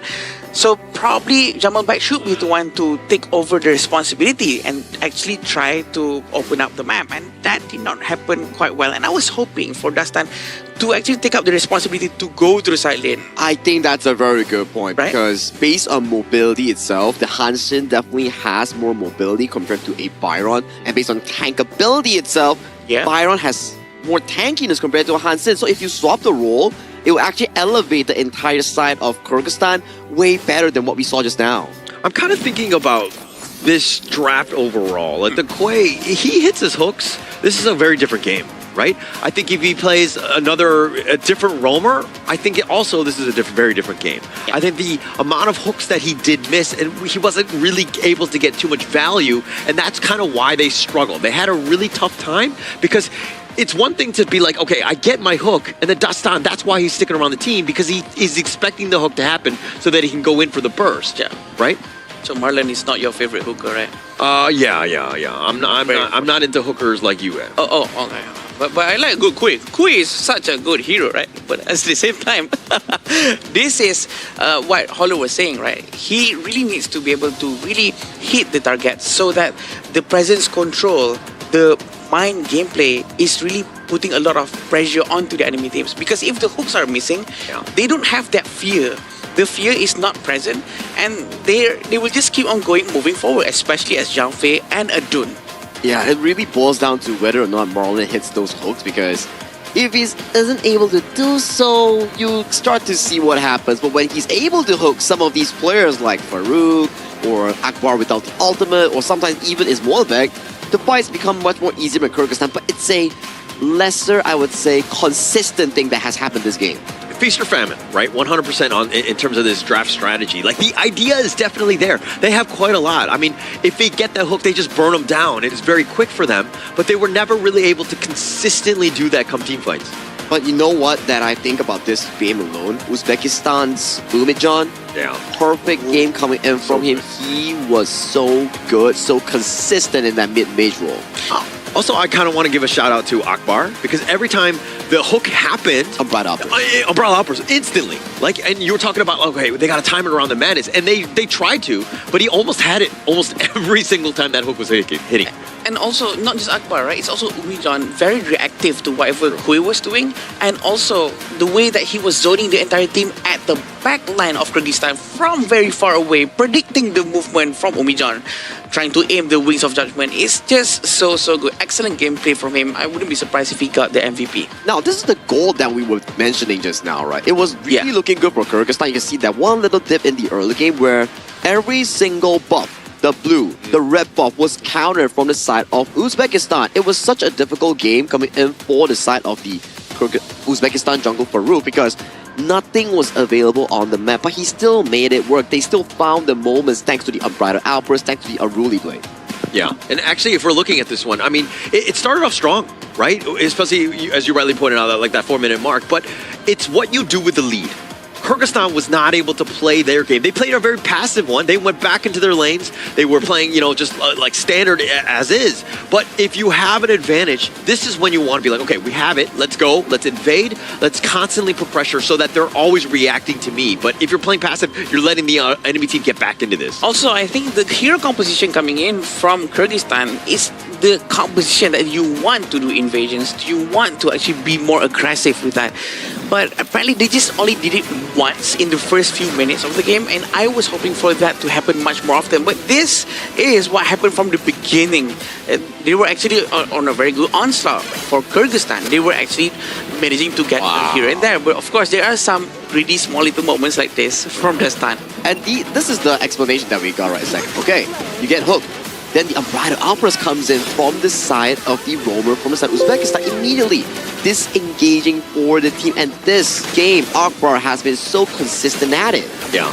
And actually, there were moments where the hook, not a good idea. Right? You're like, oh, okay, I'm right there. This is perfect. I get the perfect angle. I mean, sometimes they're great where they're able to kind of hook you like right under the tower and to change things up. But that was a bad hook by Marlon. A bit of a questionable hook coming in from the side of Marlon here. And there were a few moments that these gameplays, like we say, you hit, great. You miss, really punishing. Yeah, it's very easy to judge that from far away, right? But at the same time, if you're trying to play Kui yourself, sometimes the hitbox feels really small, and also having Zhang Fei right in front of you, very hard for you to consistently get that timing correct. But Umijan has always been the one to make sure whatever happens out of this team fight, at the very least, I've dealt the maximum amount of damage possible.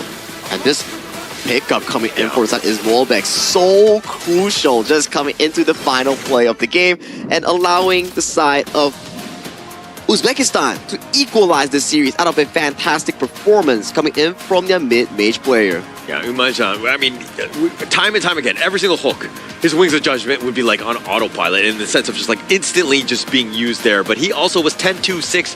He was so hard to find. I mean, he only took 11% of the damage because, again, they had no real way. Again, never getting hooked as well.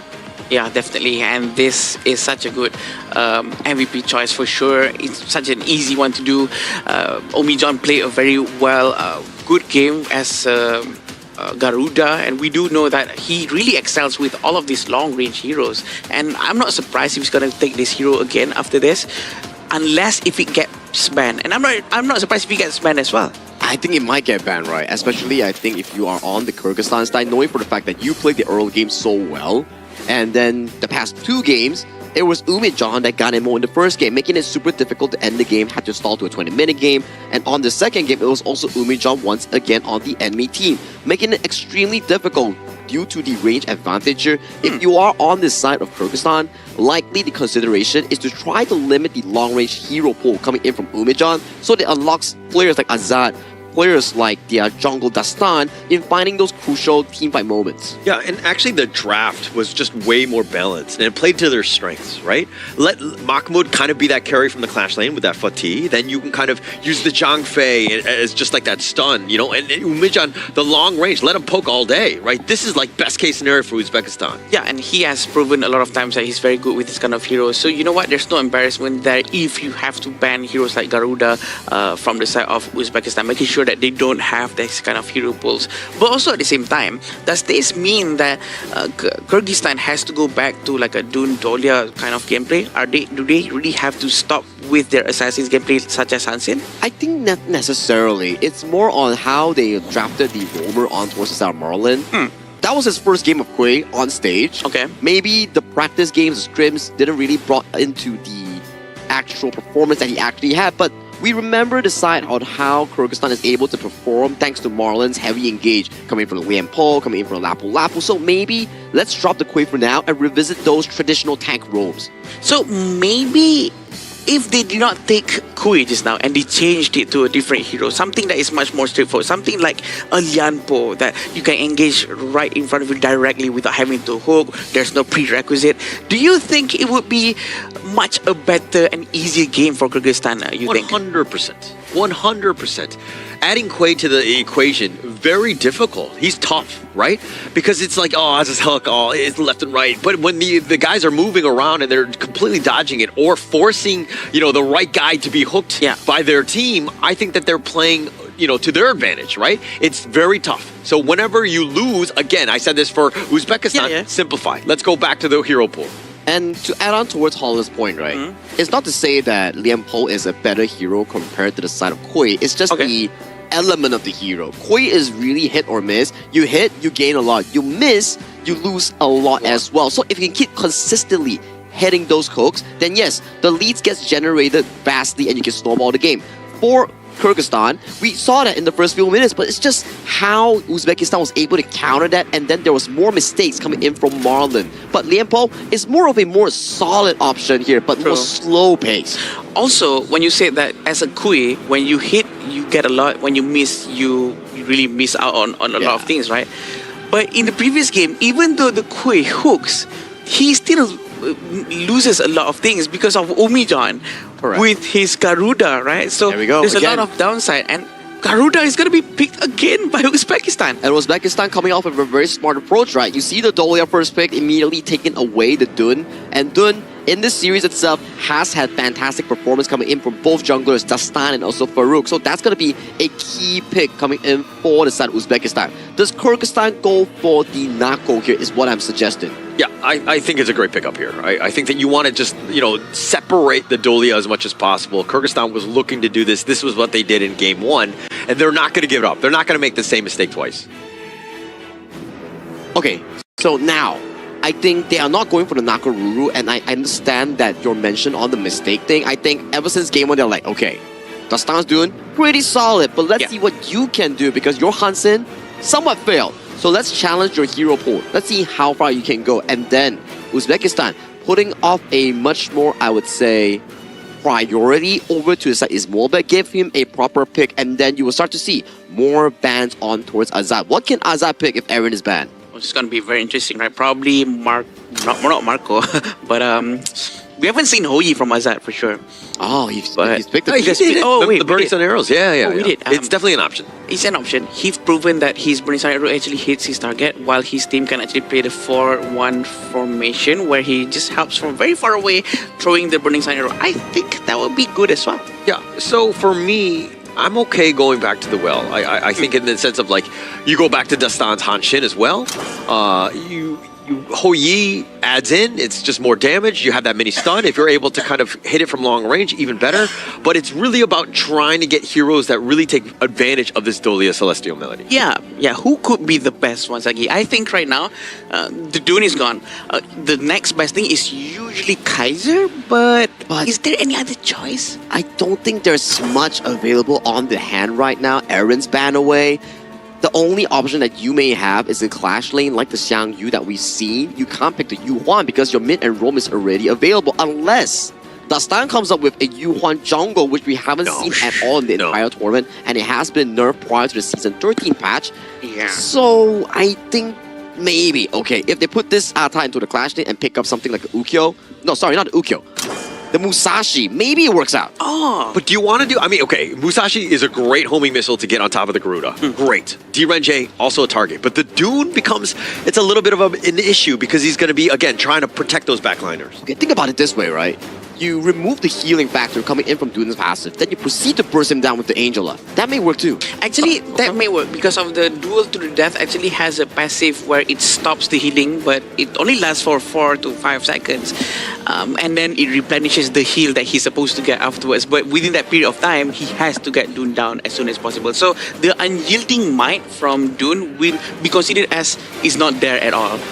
You know what? That's probably a good idea. I think it's not bad of a pick Not bad, coming not bad. from Kyrgyzstan. So we need to see how they finalize their draft because farming options, not quite a lot. Channel remove, Aaron remove, Diren just stolen away. We haven't really got to see more picks coming in from Azad. This is a game where it challenges his hero pool here. Lubu Dolia. This is something that could work out, but it takes a lot of time, a lot of resource. But based on the game timer so far, these two games have went to 20-minute marks here, and these two hyper carries may work out for Kyrgyzstan. Oh, this is gonna go very well for Lubu for sure because there's a lot of shield coming in from Uzbekistan's side. So this might be perfect for them. But having Garo on their team, Holler, very long range, trying to deal a lot more damage towards anyone who has shield. What do you think? No, I mean, I like the Garo. I think that it just, I mean, when you're looking at the heroes that were available, not too many, right? Yeah. And I think that this kind of adds in because you never want to be close to the foods. You never want to be, near the Dune as well. So you're going to try to just artillery bombard from the back line.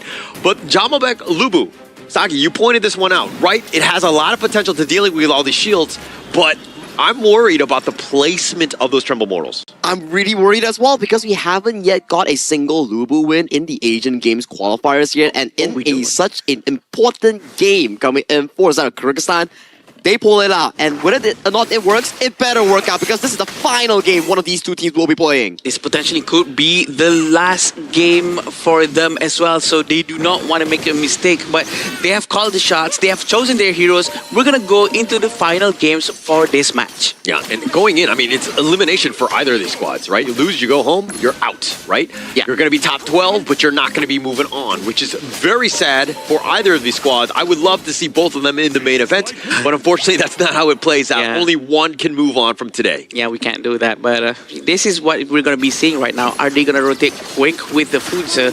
Fudza really need a lot of items for him to work compared to Ismail back on the side of Uzbekistan as well. He might not really need too much of an item because once he has his Spark Forge Dagger, it's going to be more easier for him to really get all of the rest of his goals. But the rotation coming in from Kyrgyzstan, they're really making Angela Kubanich to stick with his jungle. Yeah, you want to have him stick, right? I think Kubanich is the type where, again, if he's able to kind of outpace Umijan, who generally, I mean, Umijan definitely in Game 2 got the better of him. Yeah. It just seemed like Kubanich on this one, he has to play a little, have better positioning, if you will. True, and both sides of the mid lane as well, still using the same mid lane, knowing that Umijan's Garuda has been a big of a problem. But I hope this time Kyrgyzstan actually has the answer to find Garuda at the backline. Probably why Jamalbek is using Lubu right now to use Tremble Mortal twice. Yeah, and now it looks like Marlon on the run, getting stuck in this lair. He doesn't have flash, something to take note of. He's got caught in Game 1 as well. Yeah, and right now Atta is still at the mid lane. They're going to try to find out their target. Marlon's going to be focused down by Akbar. Might be the same problem that happened again like the previous one, but as of right now, it seems quite okay for them to just be much more aggressive. Try to find the backlines a little bit more. Yeah, Azad, this is super annoying. That long range, that shot is going to do some serious work. Ismailbek and Akbar are going to be a little wanting in that department, but they might be zoned away. So going into this one, I mean, Azad definitely needs to step up. Dastan is probably the guy, but if you're looking at the perfect team fight, Jamalbek has to be like pinpoint accurate with these Tremble Mortals. Accurate. He has to be really that, but this is what's going to happen again. Wings of Judgment. Not enough. He was locked down by Sage's Might. You're not going anywhere. Wings of Judgment, that's the easiest setup for him. Umijan taking first strike here. And that's not going to be the only Wings of Judgment in this entire match. We know there's going to be a lot more coming in after this. It is really painful, and they have to find a way to try to stop it. Probably going to be Jamalbek's responsibility to handle that one, but Dastan playing Atta right now probably he has the advantage to do so, to try to just move and bounce along to the back line. Yeah, okay. And now let's talk a little bit about Azad and Ismobek. Yeah. Both of those guys have been the difference maker Yeah. for their team whenever they're winning. Azad had an MVP in game 1. Ismobek had a really good bounce back game and was getting some pickoffs, right? Especially on the Kubanic. Yes. If we're talking about this lane matchup, who gets the edge? The edge should be on Azad right now because he have Garo with his very long range and has a lot of extra critical rate. But it all depends on the fight, the execution, how they're going to rotate and take care of each other's farm lane. That's the most important thing. Yeah, okay, and another piece, Farouk had an amazing Doom game as well. He's always been that guy. Akbar's been second in command in terms of just being the frontliners. They've been actually doing an amazing job with the team fight because of this 1-2 combination, but is this going to be enough? Will Farouk be able to kind of push them away? Zamalbek eating some Wings of Judgment. Dastan, it looks like he's going to take the Tyrant. Tremble Mortals, he decides to go, but the Tremor Smash is going to be used in return, and now he's using the second Tremble Mortals, finding it, and they get the pick off on a Farouk. Yeah, the Tribal Mortals really hurts a lot here, and it's really accurate this time. I think it's a very good thing that you're doing here. They're trying to get the blue buff, trying to buy more and more economical advantage for themselves. Oh, the steal away. Burst Ram, a little slow on this by Akbar, and now without Farouk, this is an opening for Kyrgyzstan. Yeah, very good opening for them for sure. The amount of gold is exactly the same. We've seen 2 effective Tribal Mortals coming in from Jamalbek. Seems like it's really working out very well for them. Very smart coming in for the coach of Kyrgyzstan. And I think Marlin's going to have a pretty easy time for him to just, you know what, reset Celestial Melody twice, and Lubu's going to go and do his thing. Yeah, actually, that's kind of like the dream, right? You want the Celestial Melody because it's like one time you do the Tremble Mortal, sometimes they step out and they're just on the outskirts, and then having that second one is a huge amount of value because it creates so many different areas, and then you're like, okay, Uzbekistan really can't fight at that stage. I agree. And also 500 gold for the side of Uzbekistan. It's not a big of a deal for now. They can still try to catch that for sure. Waiting for Jamalbek's power spike to really come in. They really have to protect Ismailbek as much as they can. But Umijan has been the biggest problem in the previous game. Hopefully, Umijan will be able to be shut down as well by Jamalbek. Yeah, target number 1, him and Ismailbek, those are the 2 guys, right? Everybody else from Uzbekistan need to keep them alive. Windslash not going to really hit on this. Ismailbek is on the backside. And now it looks like they're dash away, and it looks like the Tremor Smash was used by Akbar just to stay alive. I'm not sure if that's the best thing to do. It's wasted just a little bit. They cannot force a fight right now. They cannot afford to have one.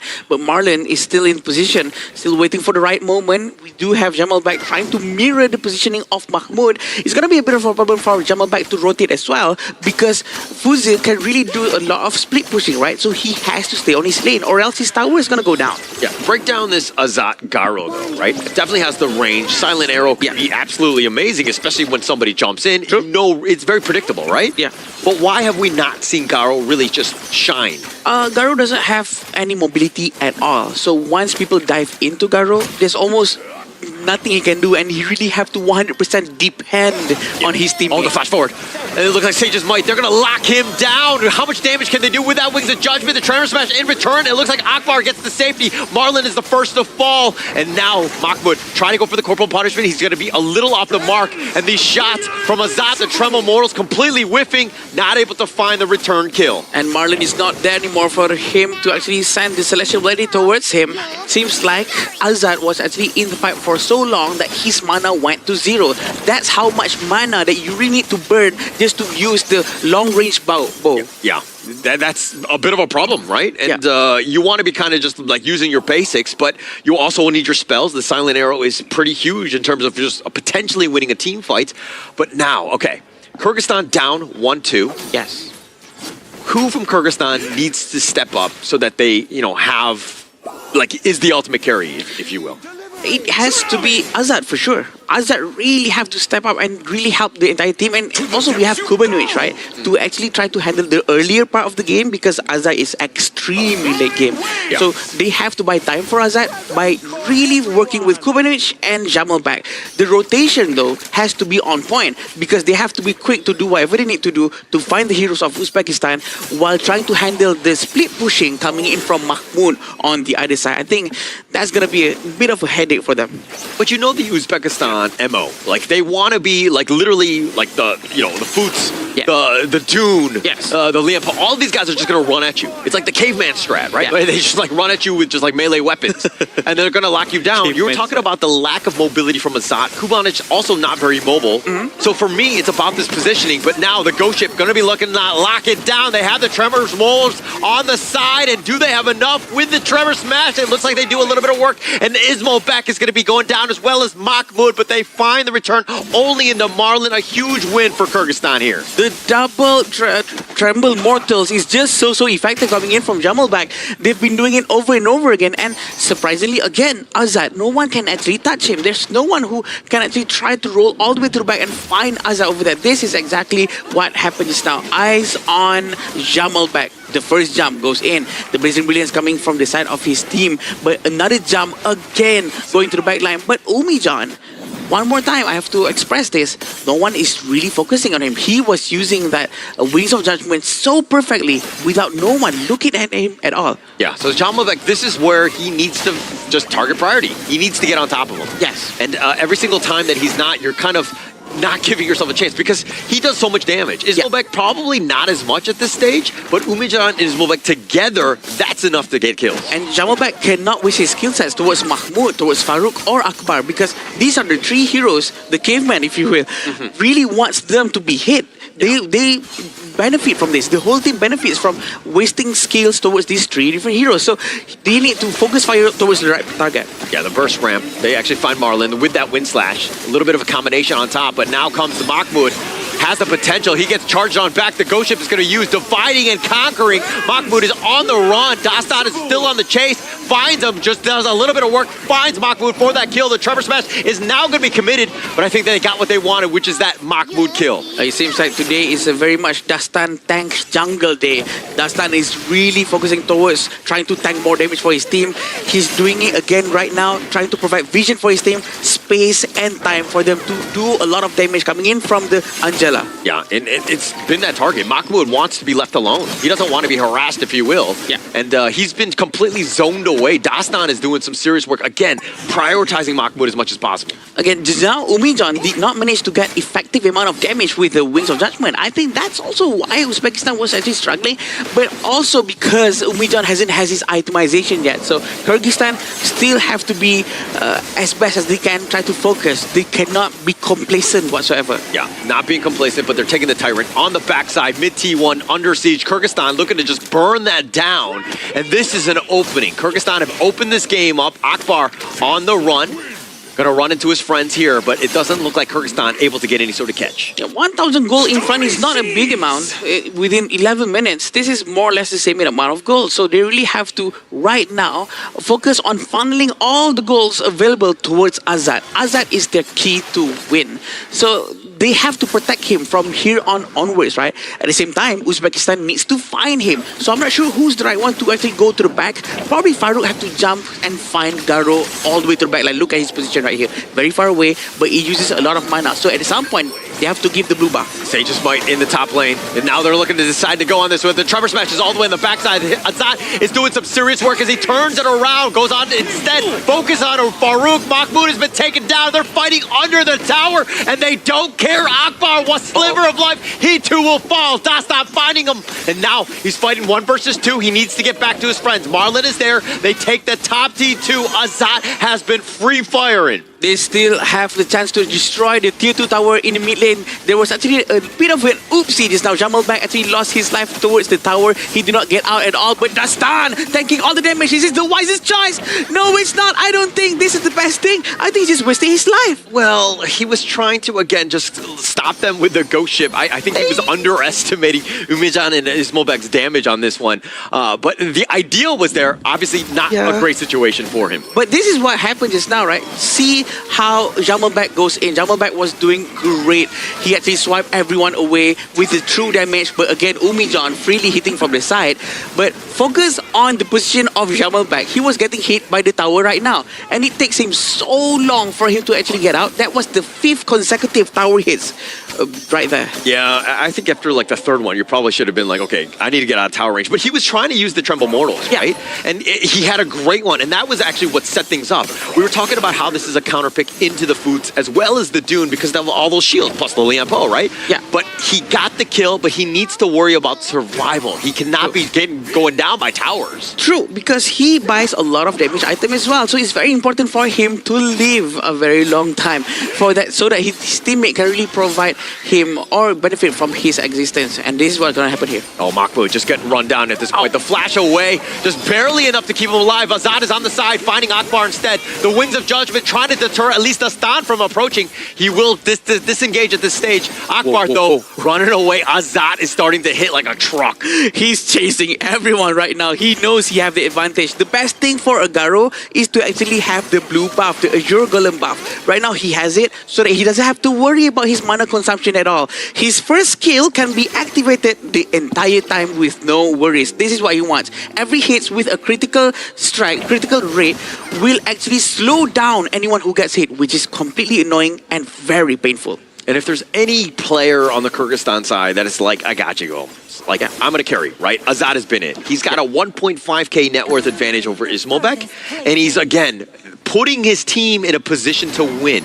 This Garo is not an easy hero play, especially since, as you rightly pointed out, he's very immobile. But now this Overlord getting easily burnt down, taken away, and again, more push going the way of Kyrgyzstan. This is the Shadow Overlord, but very smartly as well. They send it immediately towards the bottom lane, making sure that there's a lot of space for them to actually move around, and Mahmoud not being able to do his split pushes. Because right now, Uzbekistan has the advantage to actually do split pushes, like what Kyrgyzstan had before with the Hanshin. And I think the best thing for them to actually make good use of Mahmoud and his Futsu and try to do a split push, pull the focus away for Jamalbek to actually have to defend the base so that they cannot do the combo between Jamalbek and Marlon. But Mahmoud is trying. Right, he's trying to split push, but I mean the Shadow Vanguard again, it kind of just stopped all of that, right? But this is the way you want to be playing, where again you need to buy time. You're down about 4k at this stage. Uzbekistan looking to split push just to get a little bit of breathing space. Yeah, but it seems like they might start war here. Yeah, a little bit of an action here. Dastan up in front, use the Ghost Ship, locking him down with that Tremble Mortals. The combination is unreal, but the Tremor Smash, Akbar, he's going to be taken down. It was a nice little stun, but they didn't find it. Farouk gets killed as well. The secondary Tremble Mortals going for the back line. They decide to go all in as Mahmoud is taken down. Ismobek gets back to his fountain, but the crystal is open. It's a matter of time before the Vanguards are there. They have to back up just a bit, but now with the Wings of Judgment, softening them up. Uzbekistan with only 2 members. Here come the Vanguards, and it looks like Kyrgyzstan, they're a little bit low. They're not sure what to do here. They should have pulled back just now so that they can wait for the dragon, but right now, they're all low HP. They cannot go in, even though there's only 2 people on the side of Uzbekistan. Yeah, now the Ghost Ship on the side, Dastan with a nice picks, and now it looks like that's going to be enough. They find Ismobek. He got caught on the bottom T3, but Dastan goes down as well. Wings of Judgment trying to focus in. They actually snipe out Jamalbek as well. Marlon too. Umidjan with the hold. Oh no, they're a bit too greedy. They have to go back right now, try to get any objectives whatsoever that they can, but they have to be careful with Farouk. Farouk is actually quite nearby, but he's not going to try to steal the Tyrant away. But it seems like Akbar is going to come in. Is he going to use the the rushing through. Akbar, he actually stops it. It actually leashes on back Azad. He decides to play a little conservatively. If the Shadow Tyrant is not worth losing the game at this stage, they take the Crimson on their way out, but Uzbekistan fortify, and it looks like they're going to take the Shadow Tyrant here. But they have to move quick because the minions are big. Minions are going to be pushing towards into their base. They have to go back very soon with the Tyrant buff in hand. Pretty sure they will have a little bit more advantage in terms of movement speed buff. Yeah, but as long as you've got the mid T1, Kyrgyzstan right now still in the driver's seat. I mean, they just need to not panic, not to throw any more kills away. They need this is so Azad here again. He has been the guy. He's an absolute monster. He has almost 15,000 net worth at this stage, and he has to get renew his blue buff before he gets hit. Burst ram. Jamalbek about half-life. I don't know if they want to engage, but now Uzbekistan feel like they're strong with that Wings of Judgment for the wave clear here. Ooh, trying to run away from the Wings of Judgment. They are okay for now, but we have to remember the first skill of Garo, her passive really focuses down on hero with shield. Whoever has shield onto their HP bar, Garo will immediately deal 50% more damage. On top of that, a critical damage plus 50% more, which is very painful. Yeah, it's very painful, and a lot of them have it, right? Yeah. So it's like the perfect counter pick in that sense. But Azat has been playing phenomenally. 406 has not died, has Sage's Sanctuary as well. So another big piece. Uzbekistan need to know that this Overlord is happening. Yeah, and they have to get the Overlord right now because they have to counter bottom lane. Wings of Judgment is going to be used. Dastan already taking this one with that Tremble Mortals. They are trying to go for the back line. They get on back to safety. They're not able to find anything, but Mahmoud looking to push the bottom lane, but the Shadow Vanguard taking that one all the way down. Mahmoud probably deals with this Vanguard and has to recall on back. Wins, very good win slash. It seems like Mahmoud is going to stay at bottom lane. No one's going to go back. It seems like Kyrgyzstan is going to try to commit into pushing top and mid. It seems like Mahmoud decides to, you know what, I have to recall and help my team in case this might be the final fight. But what is Azad doing going back? Why is he not pushing the wave right now? You're getting value. Your team is going to use that farm, right? So you can just take the Crimson Golem here. You get that buff as well. So you're looking for this fight. It's about the maximum value that you're getting out of the jungle. And right now, 50 seconds away from another Tempest today. It's going to be interesting for us to watch for sure because Azad is ready to go. Yeah, but it's no T3s. This is incredibly scary. Ismo back, he's so low. And now they're going with this Trevor Smash. Are they able to get him back to safety? He's trying to flash away. He gets barely under, but Azad with just too much damage, tearing it up. They're all the way back in the fountain, but the Crystal is under siege. They're not actually going for it. Kumanis gets picked off. It's one more shot, and it looks like Kyrgyzstan are gonna move on. Back to back 20-minute games, but the ones that stood out in this BO3 is not Uzbekistan, it's Kyrgyzstan, and they are going to the finals of the last chance stage. Congratulations, Kyrgyzstan, for that amazing play, but also at the same time, congratulations, Uzbekistan, because they were so close to actually making a proper comeback. My personal MVP, I gotta say, Lubu. Lubu played super duper well coming in for that specific game itself. Double refresh coming in for that Lubu.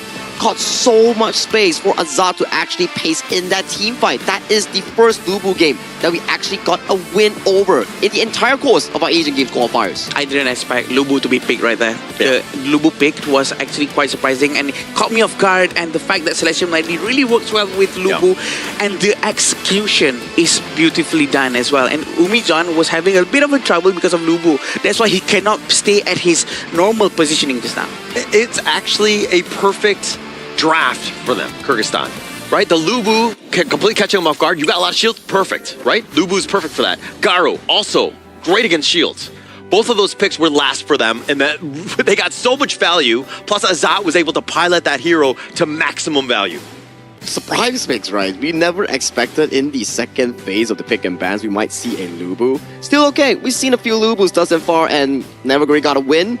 And then coming in with a Garo, two heroes that never got a win in our Asian Games qualifiers, just coming in such an important match between Uzbekistan and Kyrgyzstan, and they were the top two performers in pushing the team into that victory here. But it's not over yet for Kyrgyzstan. One more step in finals. Their opponent is coming out between Singapore or Vietnam next game. That's true. So it's going to be much more difficult afterwards, right, from this point onwards. But also, Kyrgyzstan actually was the only few teams to pull out with heroes like Xiang Yu and Lubu and Garo. They have been one of the most versatile and risk takers. They have been quite adventurous with these hero picks, right? So I think I'm liking their playstyle. I'm liking their mindset. I like their playstyle, and they've been really fun to watch. I think that the way that they kind of dismantle other teams, it's kind of clean, but they do it in a way that just takes over the game. It's incredibly fun. Again, Kyrgyzstan just really stepping up what they need to here. The way that they build a team fight is just marvelous, right? We saw how Jamal Black was able to utilize the double Tremble Mortals, zoning the first part of the fight, and then if anyone was to jump on towards Azad, he will drop it on towards Azad and immediately dispelling everyone else from that team fight. So you were asking, if I put my Tremble Mortals and everybody runs away, why not I put it on my farm laner here? I can protect him while also pushing people away from that team fight. And the way they protect Azad is now, instead of sending Dastan to go to the backline of the Uzbekistan, Dastan actually protects Azad in the back line in case someone gets closer, and he will just try to fight them one by one. Just providing enough space for Garo to just aim one person at a time is more than enough, and that's what he's been doing, separating people with his ghost ship. It's all going down to plan, and you know what? Kudos to the coach for this very good composition. Yeah, Sultan, right? And I think just set it up. I mean, that draft, perfect, right? Everybody needed to do like specific things, and they all did it well, right? Umijan with a monstrous 223,000 damage, and somehow it wasn't enough. He was a stronghold, right? Coming in from the side of Uzbekistan, his Garuda Wings of Judgment got that triple strike down to the bottom side, gaining them that one room of breathing. That they actually got the Shadow Tyrant trade-off, and then it excelled the game into that 20th minute mark. But in the late game, we saw how Azad was able to single out his Molbek, getting that D-Ranger into such a low health, as at that point, no Destiny, burn, Flash, burn, can't play teamfight, outranged by Azad, and if he were to go into melee range, Zamalbek is going to jump on towards him. It's all roads dead end coming in from the Uzbekistan farm laner. They were just fleeing, right? Like every time Kyrgyzstan, like they had the range advantage, right, from Azad as well. Like they were, anytime you got close, they would just constantly just put pressure on. Farouk never really got to be that tanky Dune that we know that he wanted to be because he was getting whittled down. True, and probably because of like what Sagi said prior to the beginning of the third game just now, where Dastan in the first game, he was the one who provides vision, provides space for the team, and in game 2 he cannot do that because he was playing Hansen.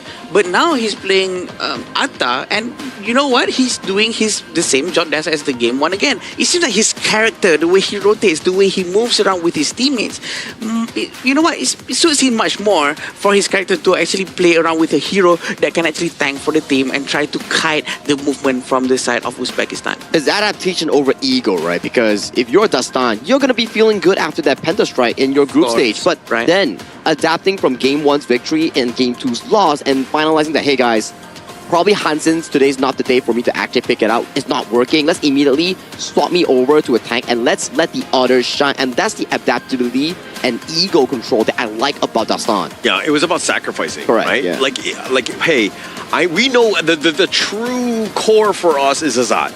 As long as we keep him alive, as long as we kind of, just bait and just make sure that he's just free firing from the back, we know we're going to win these team fights. It's so hard to actually bring Garo and make it work. And we're going to see it once more, how Garo actually managed to make it work from the beginning. But that's how aggressive Umijan is. Almost every highlight, you will see Wings of Judgment hitting their mark.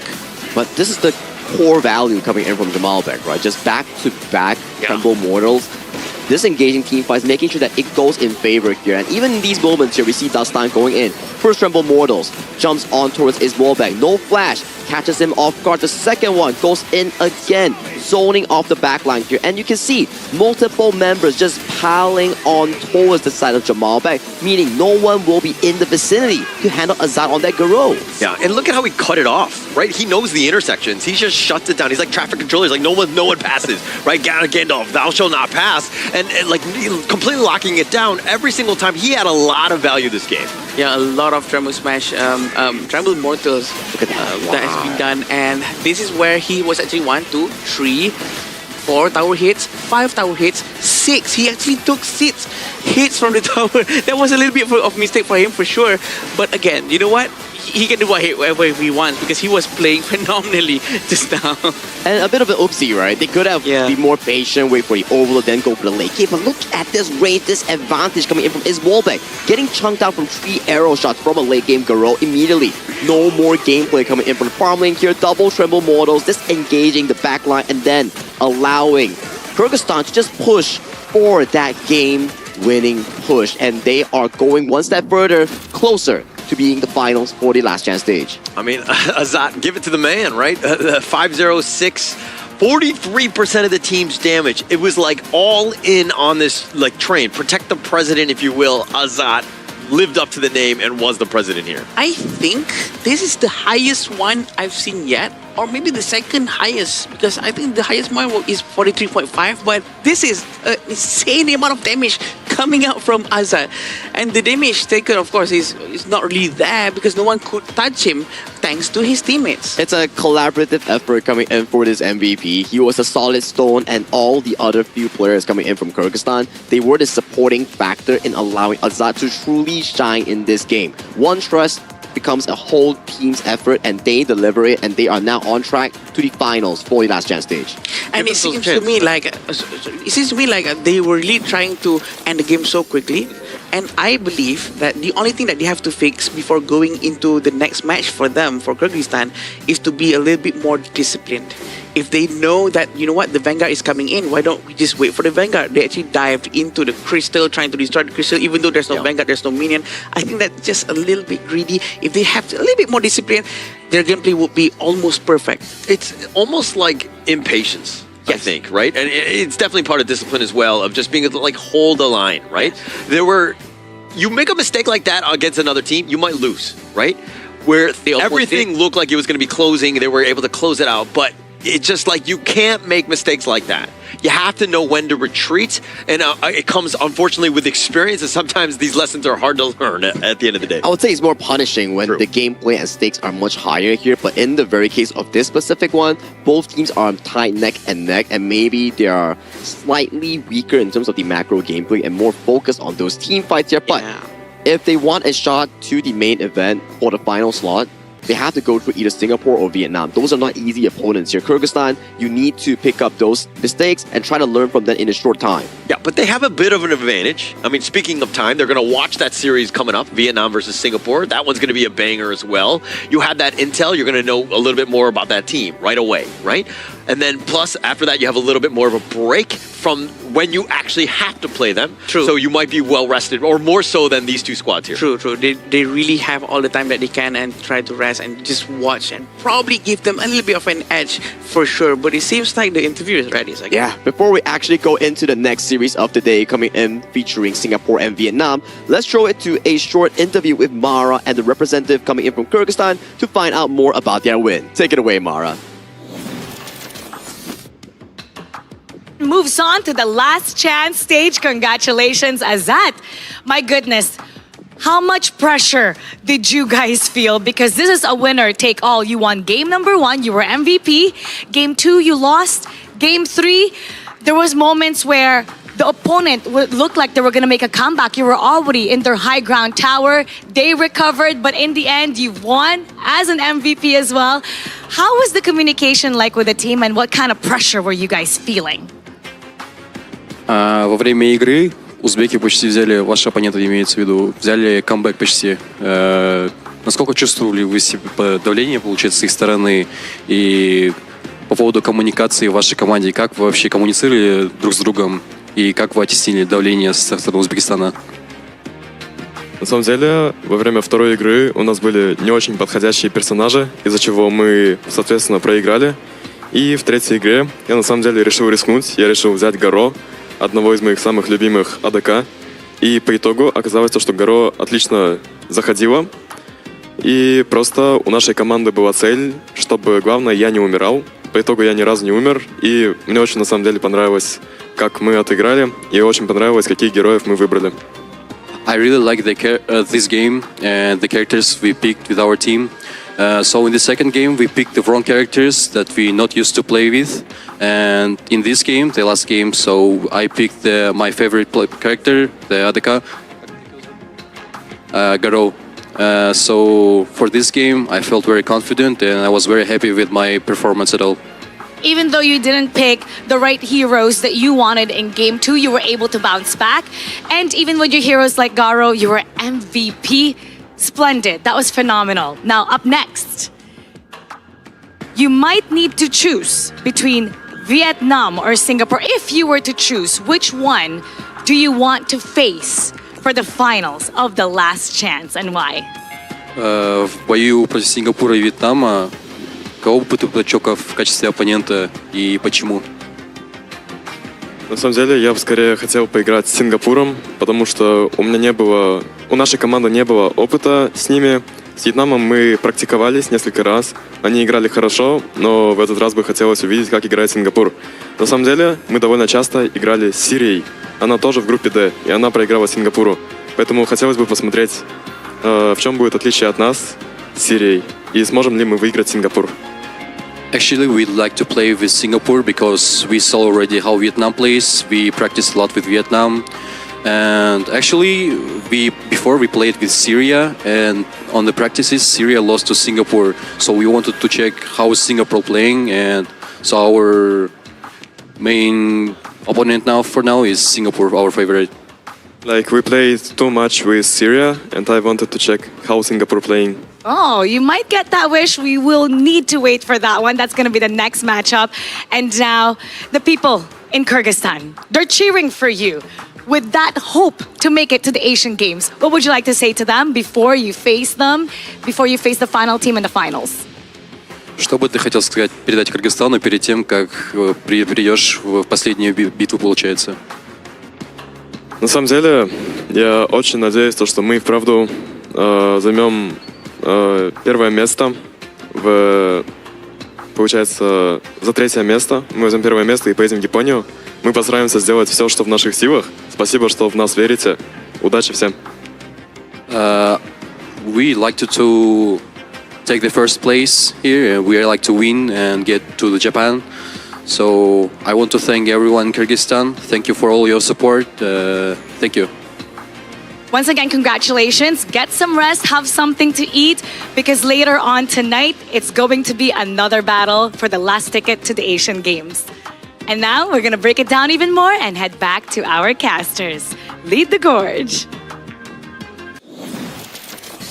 Young and confident coming in from Azad. We like that. We like that. You know, the final game that he came over with the Garo, it's a confidence pick. He mentioned it himself. Yeah, I love that Garo pick, and it seems like he knows what he's doing. And he trusts his teammates. That's the most important thing. As Garo, if you don't trust your teammates, you can't really be aggressive at all. Yeah, you can't make any sort of play. And I think that, again, this team revolves around Azad, right? He has been the guy. Every time they win, he's MVP. So you got to continue to create space for him to let him, again, carry you to victory here. Yeah.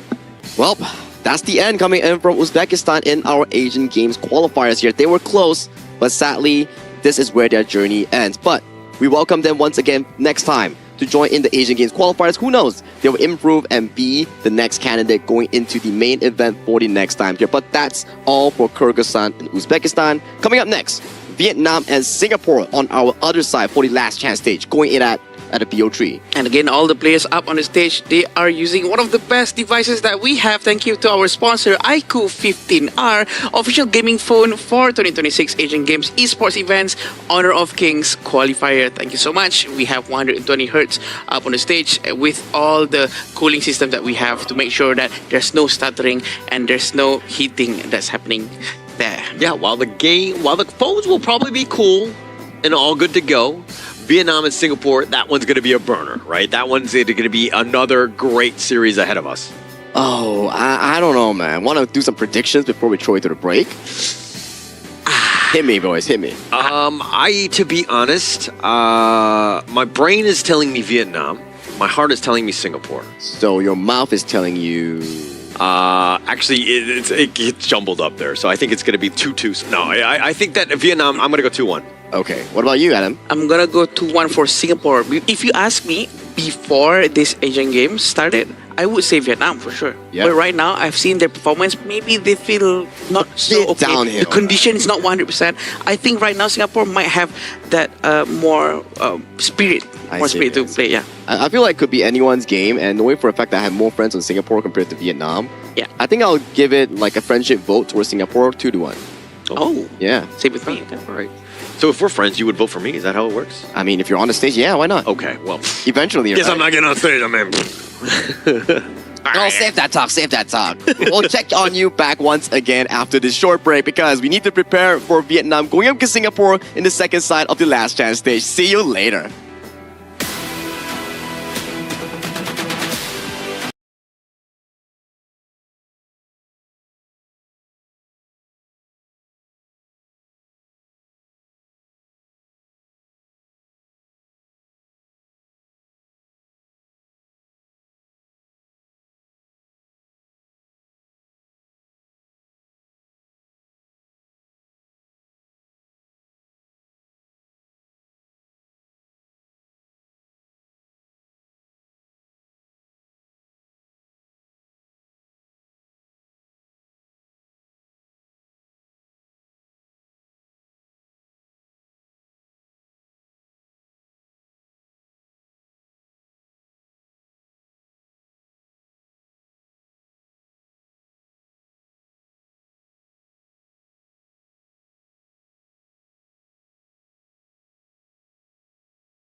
Ling Van, their star player, coming in for this team, whereby this specific lineup itself, for me, they've went through role shifts in the game itself, where Bao Huang is going on towards the clash lane, Hui Duck goes towards the farm lane, and Hui Tan going into the jungle, leaving Ling Wan and Nan Feng, these solid players coming in on their respective role, and they are against Singapore on the opposing end. This is the lineup for Singapore with Yanji, Yu Ming, Yi Hui, Kayang, and Wee Kiat. We do know that they do stick to their lanes, and we do know that Kayang is a very experienced player, especially he is playing in the Indonesian Professional League right now, and there's a lot of experience under their belt. But sure, they were having some issues as well in terms of trying to really play, probably trying to find a proper composition, a proper rotation coming in from the side of the team. But talking back about Vietnam just now, getting back to your point, I think that's exactly what happened to KSA, right? Saudi Arabia, because they're shifting roles too much. Probably not going to be the best thing for them to happen. Yeah, I think if you want to shift roles, it has to happen before the tournament. Correct. Like you kind of train and you decide on that in your scripts and whatever, whatnot. And when you're here, you have to be kind of set there. But we're going to talk about that a little bit more as we look into this head-to-head, whereby if we were to look at the stats, actually they're pretty similar, even in terms of KDA, hero pool not too far different, first strike rate not too far different as well. So this is going to be a tough match. The only thing we can point through between these stats is the slight differential in that death count for Singapore. It means that they are having more blunders in the early to mid game, that they can still fight through team fights in making their way back. But those blunders, those little mistakes, might be detrimental if they do bring it over to the series today. Yeah, and it really shows on how close these two different teams are, right? It's very surprising on how this last chance stage have meetups between, Group C and Group D, and right now the way the stats are showing is as if they're so close to each other. It's very beautiful to see on how they're finally going to try to battle it all out, trying to get that one last slot. But with this showing up, still not giving me the full confidence to really know who's going to win from the get-go, because usually throughout the entire qualifiers, we know that, I feel like I'm more confident about Team A who's going to win. Team B might not be able to do so well, but this one is just too close, Cloud. Yeah, super close. I think it's the closest head-to-head that we have seen so far. Now we're going to zoom in onto the players, right? We're going to compare Hui Tuk as well as Yanze and their head-to-head. Again, the stats are very close. The average KDA is almost similar. Average DTPM, well, it does favor towards a Yanze, but then it's still close. Even average GPM is not that far. Hero pool, only one difference between the two. I like the emphasis on the hero pool, right? Hui Duck is more of a player that likes to enjoy things like the Charlotte, Dharma, or things like has the outplay potential like the Fatih, right? And then Yanzi is more of the team enabler, oftentimes on the tanks like the Ata, the Guan Yu, or the Byron, for example. So they have very distinct playstyles coming in for two players from respective Vietnam and also Singapore. Yeah, really trying to accommodate the needs of their team for sure, because sometimes their team needs an initiator, they'll go with something like a Baichi or a Byron. But definitely for two different needs, and we'll see on how they're gonna try to fire it out up on the stage. It all depends on the composition, the draft coming in from the coach, and also the execution, which is the most important thing. This is a very high pressure match for Vietnam because there's a lot of pressure on them. Everyone is expecting for them to win. Yeah, and I like the fact that you mentioned about like how important the draft is, right? Even in our last series, the Lubu pick that changed a lot, the Garo pick that changed a lot. So that's how important the draft can be inside the game. Now, it looks like Team Vietnam, they chose the blue side, so they want to set the draft up here. We can expect popular picks or maybe unconventional picks, Hagi. What do you think? Oh, this one, right? I think for the side of Vietnam, based on their series against Laos, which is the most updated series thus far, they had a repeat of a same three picks. Nako, Aaron, and also let me think of that last final pick right now. Nako, Aaron, Charlotte. Yeah. These three picks has been picked every single time by Vietnam. All three picks on the red side here. So it's pretty refreshing to see what they're going to be prioritizing on the blue side, likely the Yu Huan that we saw that Ling Van had an amazing debut with, or things like the Aaron to give Hui Duck, although yes, he's a clash lane swapping to the farm lane role. And with that in mind, probably gonna be giving an easy thing for the coach of Singapore to do to ban out the Charlotte, the Nakororo maybe, or even the Aryan if they want to.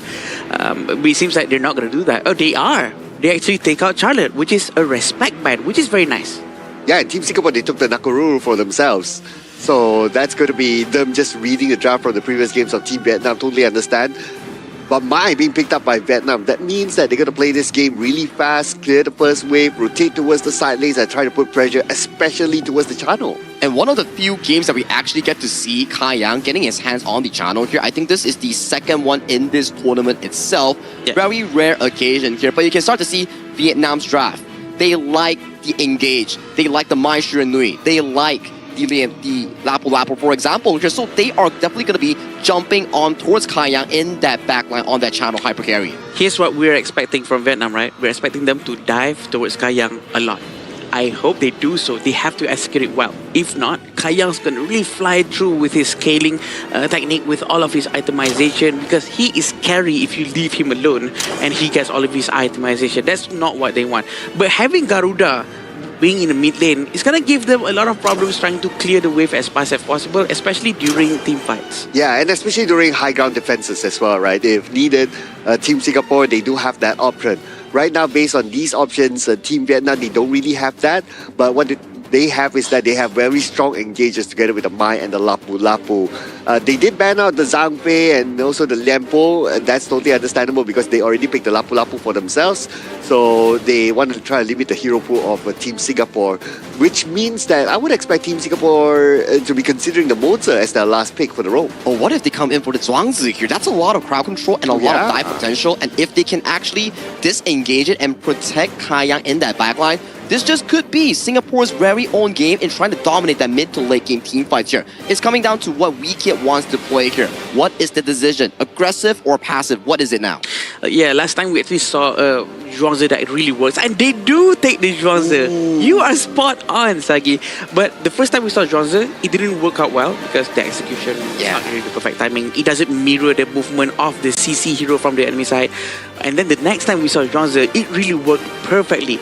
Which one is it going to be? That's what we want to watch out for. But the Liu Bang Neza is also a very good combo as well. But Sagi, final thoughts before we head into the game. Now, my exact thoughts right now here, Sir Cloud. I feel like what Adam has mentioned has been spot on. If the delivery system comes in by the Mai Shiren Nui and also the Sadanutza gets to find the backline on towards Kai Yang, it's going to be detrimental for Singapore because he is the prime carry coming in from the Singaporean squad. But if Singapore gets to disengage coming in from the final Zhuangzi counterpick, then maybe is their shot in that mid to late game team fight. But this is Vietnam going to Singapore, the one last spot into the final last chance stage. So let's get it started. Thank you, Sagi. As we go right into the first game between Vietnam and Singapore, it seems like there's not going to be any invasion for now. They're going to play it safe. They're going to try to really poke out onto each other for a while. It seems like a little bit of an aggression coming in from Yanji. Going to try to steal the jungle in the top lane, but the Firehawk is going to be taken by Kai Yang.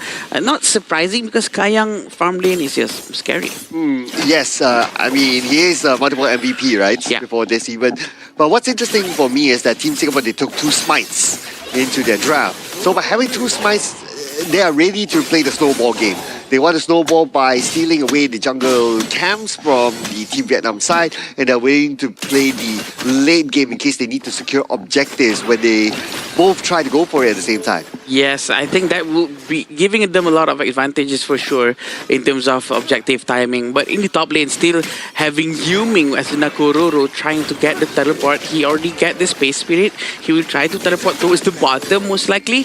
And there's no gold difference for now. And the gold shrink technique has been done properly by both sides. Oh yeah, I mean, that's why they are some of the best teams around, right? And they're qualified into this stage of the tournament.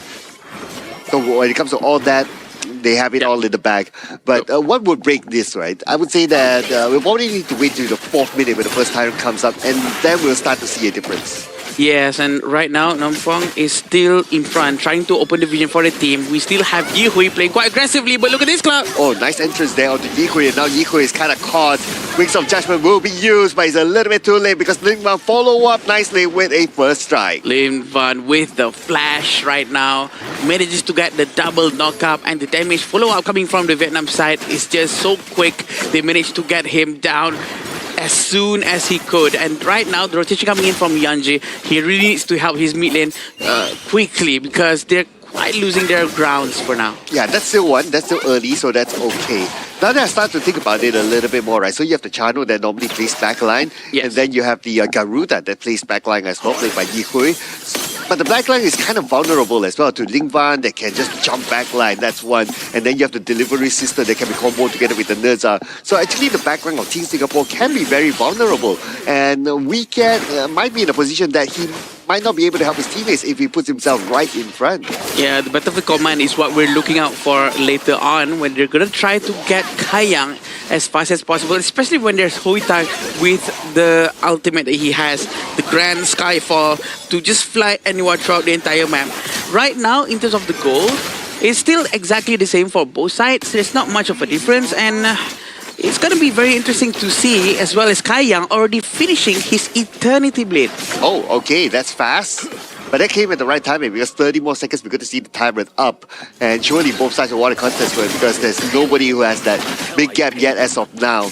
And so far we can see for Team Singapore, they're still kind of scattered up top, but we can expect them to make the rotation down soon. I like how Kayang really didn't buy any boots at all. He feel quite confident and Yeah. you know what, just don't buy boots. And now he buys the basic one because he wants to finish the Eternity Blade first so that he has the advantage in terms of farming. These are small little details which is quite important that gives a little bit of an impact if it comes down to 1 versus 1 in the bottom lane. But it seems like the Titan is going to be focused down by both sides at first. They're going to try to pull Kite, see whoever's going to do mistake. Remember about the double smite, be ready. Oh, they're going in for the backline now, but the Ghost Ship up. Ghost Ship will be expired, but Yuming is the one that gets the Tyrant. It goes towards Team Singapore, but Team Vietnam, they want to try to trade it back on. They try to jump all the way to the backline, but it's not that easy because of Weekend is still there. And look at Weekend, he's tagging for the team. He's the anti-CC, and Kayang will get Hui Tan. Now they're on the chase. Team Singapore looking for more out of this. And Team Vietnam, they're looking to disengage,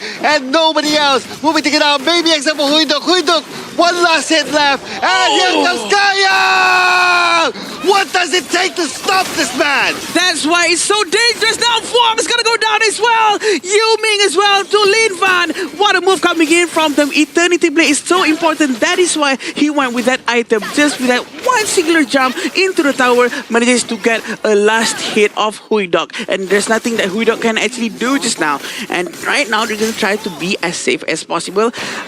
Just 2 and 3 different eliminations from both sides of the team. In terms of gold, there's no advantage whatsoever. Oh yeah, even after all that, right?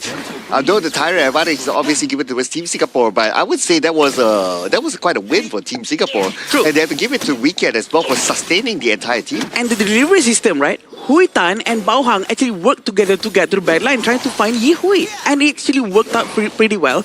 They are doing it very early on, so maybe the amount of shield is not as much as it should have been. But at least it's such a good try. The execution is there. Right now, they're doing the mid splits, 4 to bottom and 1 in the middle. Maybe they're trying to defend up top, but I don't think Bao Hang should stay here. There's nothing he can do, even though he's trying to clear as much as possible. Yeah, he needs his teammates together with him if they want to try to challenge this one. Here it comes. Okay. He cancelled. Okay, it was cancelled. But it would have been a bad idea as well if he went in because it would have become a 2v4. So you don't want to put yourselves in that sort of situation, right? Yeah. Now Weekend also bought the shield, so that's going to be giving even more sustain to the team when it comes to team fights. At the same time, Hui Duk actually manages to destroy the tier 2 tower in the bottom lane. They did not manage to get these resources, the Azure Golem. But it seems like Vietnam's going to try to commit to get the Overlord. This is the sub 10 minutes Overlord, the small one. There's not going to be a huge Vanguard for them to use, the Shadow Vanguard to be sent anywhere. And I don't think this is worth it, but at least you can get an extra gold from this. There's no more resources around the map for them. Well, I guess they will take whatever they can get right at this point since they lost the first Tyrant. So might as well make themselves feel good by getting this Overlord. But somebody scouted inside the brush and it is going to be Yanzi. But he became just kind of like the scout. He opened up the map, opened up the space at the bottom. So now information fed towards Team Singapore. And Yanji is going to be right in the middle. He's going to try to rotate around, trying to play it safe. He does have Blazing Cape very early on, but I'm not sure who is going to be for as of now. No one really have a lot of recovery for Vietnam, but at least he has it right now, right? But Azure Golem is going to be taken. It's going to be stolen by Yuming. Right now, Nakururu Okay, they're chasing him down. Yuming is not alone though. Kayang is there together with him, but Yuming might not be able to survive this one. Here comes the backup from behind. Wings of Judgment will be used. Yuming is still alive thanks to the extra shield and the response from Team Singapore, sending Kayang to get that takedown. Now they're looking for Nampung. On the other side is going to be Huiduk. He reveals himself and Team Singapore will back off. Amazing, Reggie C. Just for that disengage, he had to use Flash to run away, but at least they get one hero. Such a commitment, such a respect coming in from Singapore as well. And Vietnam, they know that they have to go back. They made the decision, the shot was called, and they moved back all together. They don't want to overextend at all, and the discipline is obvious. But 15 more seconds before the next Tyrant is up though. And now with the tower destroyed at the bottom, this will give a lot more space to Team Singapore. A lot, for sure. And the Tyrant is still there. 6 seconds before he respawns. Still waiting for a Yu-Ming flank because he is using an Akururu, right? So he should be able to try to dive to the back to try to get anyone he can. But the Tyrant, who's going to get it? And it's going to be Yanji's for sure. This is second time for Singapore to get the Tyrant because, again, they have 2 smites. Yeah, it's going to be hard if Team Vietnam don't zone them away, right? Because you're going up against 2 smites. And it's going to be easy for Team Singapore to take it if nobody comes and try to challenge them. And that's how they got the Tyrant, easy peasy lemon squeezy there. But for Team Vietnam, they have to play this actively, I must say. So far, Nampung is opening up the map towards the northern side. He does see his opponent, but speaking about opponent, they are looking like they're going to chase down Yu-Ming, and Yu-Ming is protected. It seems like they're trying to Wings of Judgment. He's missing all of the hits. Badly started from them, but they disengaged for so quick. And right now, Vietnam knows a lot of skills have been used by the Singaporean team. They might want to try to force it out as well, but it seems like the Raging Sea is also not available anymore. Nam Phuong's going to try to play it safe. The Azure Golem's going to be here, and it seems like the Tyrant and the Overlord is going to be spawning in 40 seconds. And we're going to be seeing another team fight afterwards. Oh, we're getting into the 10-minute mark soon. In about 30 more seconds, this is going to be a big one here. And for Team Vietnam, if they want to contest, they have to zone the players of Team Singapore because they're going up against a double smite. They cannot just like, okay, we go 50-50 and hopefully be able to smite it. It's going to be very hard for Team Vietnam. Yeah, Wee Kiat is consistently trying to open up the map in front, providing vision for the entire team. Singapore is really trying to find more space for their teammates. Wings of Judgment has been used, trying to clear out in front of them as much as they can. Right now, will they be able to clear out the jungle in front of them? They cannot go in. There's too much of a risk. Now Tyrant has spawned. This is the Shadow Tyrant and the Shadow Overlord. Okay. And here comes, and it looks like Team Vietnam will start it off first. And who will get that first strike here? Looks like Bao Huang is in trouble. He has to get away to the same team, but Kayang gets Bao Huang. That's going to be a big target that they managed to take down. And not only that, Weekend gets Nampung. They're looking for more now. Huiduk chasing back by getting Yancer, but still the members of Team Singapore are there. Hui Tan goes all the way to the back. He gets one, but gets traded back by Yu-Ming. Oh, he got burned. He got burned. And Kayang went down. Double strike has been given to him. But the entire team went down. The Tyrant's going to be focused down by the Singaporean team. But a very good move coming in from Ninja. Oh my goodness. Very, very good move for him to go all the way to the back line. Now check out this replay. Yeah, this is exactly what happened just now. Kayang actually go forward trying to get everyone. But the movement coming in from Hui Tan really burning everyone slowly without them noticing. And Kayang tried to join back in. Look at up top above the screen. He went in. But the one spin coming in from Ninja manages to continue the burn. And he actually died off screen, and that's exactly what happened. His friends continued to try finding the rest of the team, but at the very least, they managed to get the entire team of Vietnam. So many good things happened in that one fight, right? Including Kayang using the flash over the wall to save himself at the last tick of health. That was absolutely insane, right? Yeah, that should have been a highlight as well. I like it. So far, Kayang has yet to be taken down, and you mentioned about how important it is to try to take down the channel. I agree. Channel has been the most important thing. They have to really focus down on it. Raging Sea has been used only for the minions. I'm not sure if they've the best one. The damage from Kayang again. The critical damage hits. It procs right at the right time.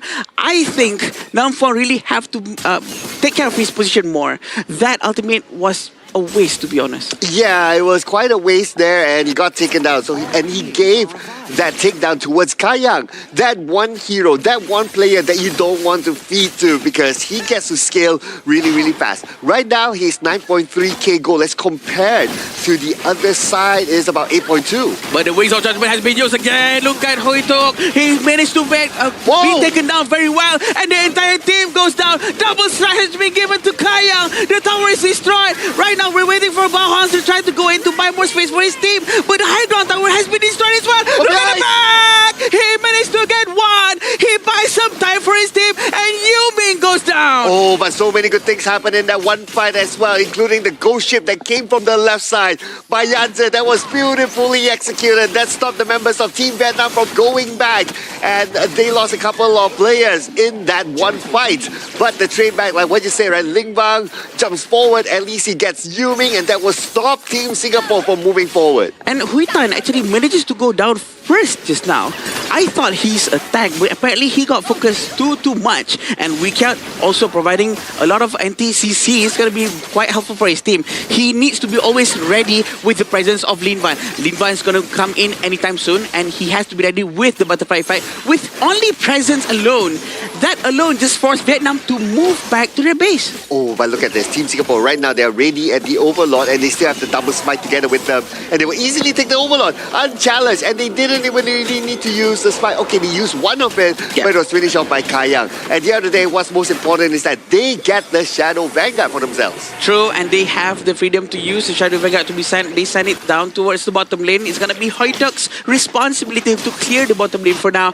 But the most important thing for Vietnam right now, they have to find Kayang. They have to try to do this teamwork. Hui Tan and Bao Hang, the delivery combo, trying to get Kayang is the most important thing. I believe that if they can get that done and try to get Yi Hui in the process, they will have enough space to try to win the team fight. And Kayang already completed the Sun Chaser, will not make it any easier for Team Vietnam to try to catch him. True. He can extend his range by turning on the Sun Chaser, and he'll put himself in a very good position. But it seems like Wings of Judgment is going to be taken out.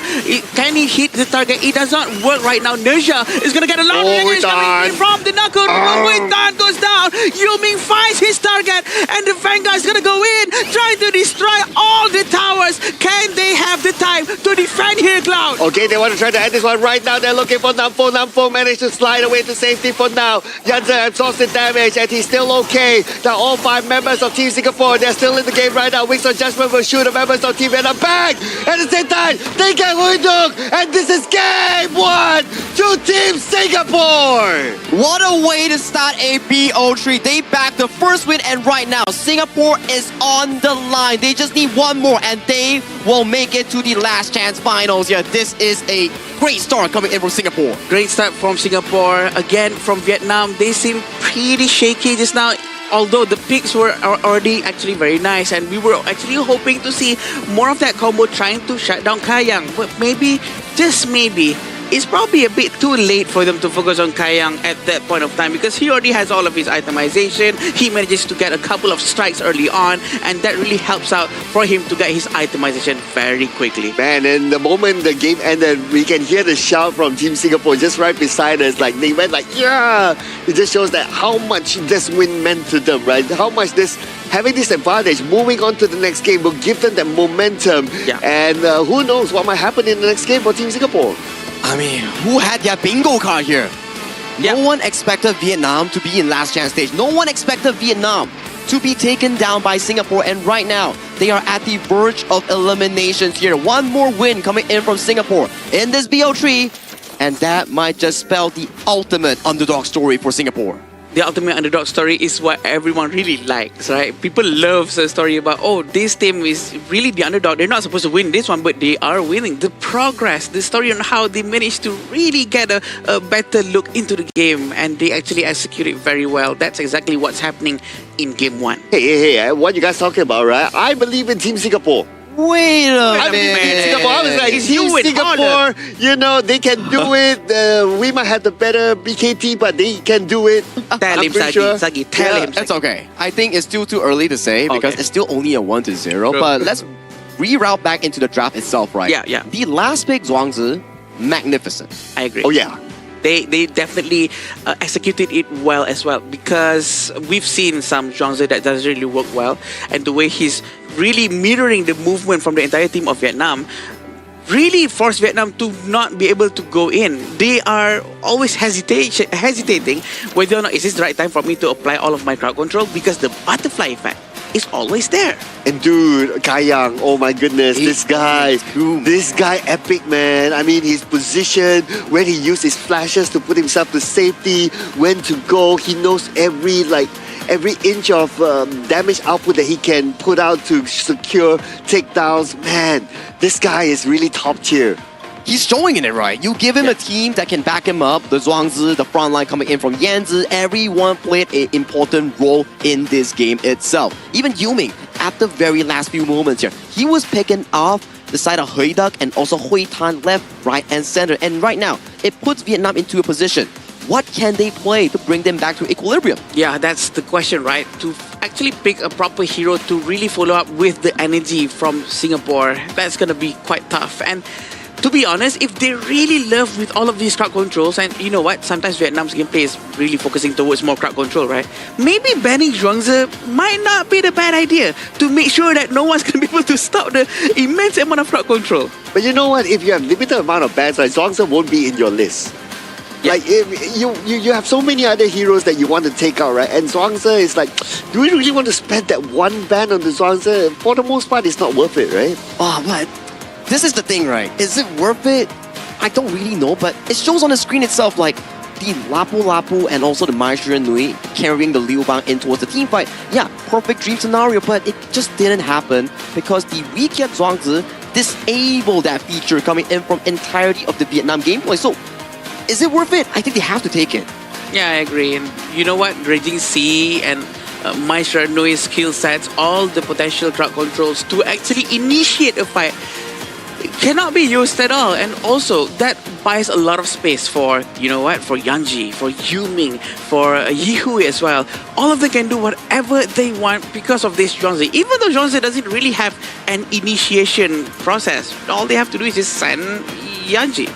Man, even if you have like so many heroes that can go to the backline, but it almost feels like nobody can really catch the backline. Correct. And it's all because of Weekend really like stops everybody from coming up with the CCs with the amount of damage. And the moment he got the shield item, that will give you a lot more sustain in the team, so the team can fight more. It's like the team is like, we want you to come to us.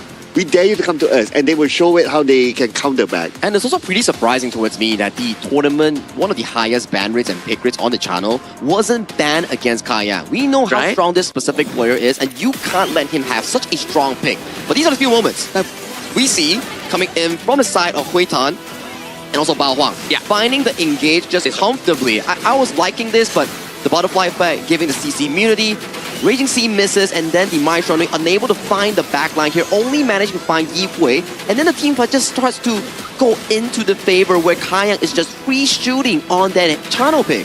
Yeah, also the advantage that he has with the Eternity Plate, the damage early on, without the need of any shoes, I might add, is just immense amount of damage. But again, it's very hard for Mai Shi Nui to actually hit their targets, to actually provide a lot of damage for his team because of the presence of Wicked. All he can do is just keep on trying to poke and poke and poke as much as he can. And this is why the Raging Sea tries to hit. But again, he has to keep his ultimate for so long because of the butterfly effect. Credit has to be given to Wicked, right, in this game. Yes, Kai Yang did a lot of sexy moves, but I would say that all those will not be possible without Wicked really sustaining the team, right? So if I were to pick a personal MVP, I'll give it to Wicked. Perfectly said, right? Like the big moments coming in from Kai Yang, but without Wicked, the hard engage coming in from the Liu Bang Neza, Lapu, and Mai Shi Nui combo, that's gonna be eating up that channel pick real quick. But due to the fact that they found this Zhuangzi pick in the final few moments and they made it work, it was just so suffocating from Vietnam. Every failed engage led to another one and another one. It piled on towards that goalie. Every single objective going into Team Singapore. Yeah, this is Kai Yang for sure. He's gonna get MVP 812 with 37.1% damage output coming out just for him. And yes, he is the guy with the cheek love. How far? Cheek love. What? Finger heart. This is cheek heart. Cheek heart. Yeah, this is the cheek heart pose. But again, thanks to Wicked, right? Because Wicked really played very well, and he provided the safety, provided and enabled for Kai Yang to actually play like this. You know, this picture will be perfect if you have Wicked beside him and he does the other heart. Oh my god. Yeah, because that combination for the two of them, it is insane. It is unstoppable here. but still can't take away the credit from Kaya, right? I mean, his flashes, when he goes forward, positioning, all that. It's just such a beauty to watch. My only wish list right now is that I want to see a 1v1 between Kaya and Sagi. What?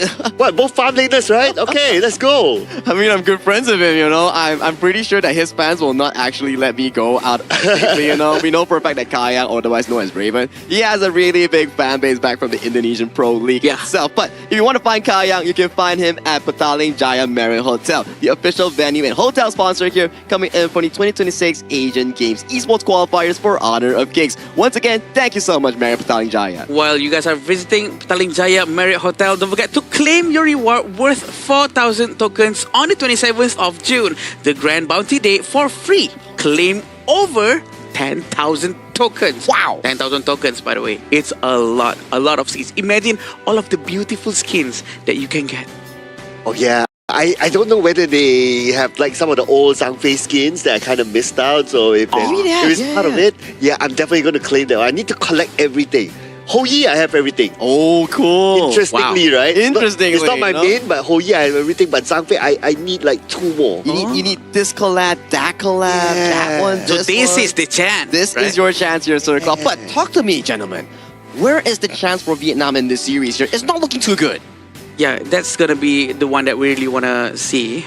But right now we're gonna see the players go into the game. But I think the chance for Vietnam against Singapore, they really have to find a proper composition, and the way they rotate needs to be much more quicker. Again, we've seen again and again in this tournament where aggression really is rewarding, right? Especially coming from the Republic of Korea, when they're more aggressive towards Hong Kong, China.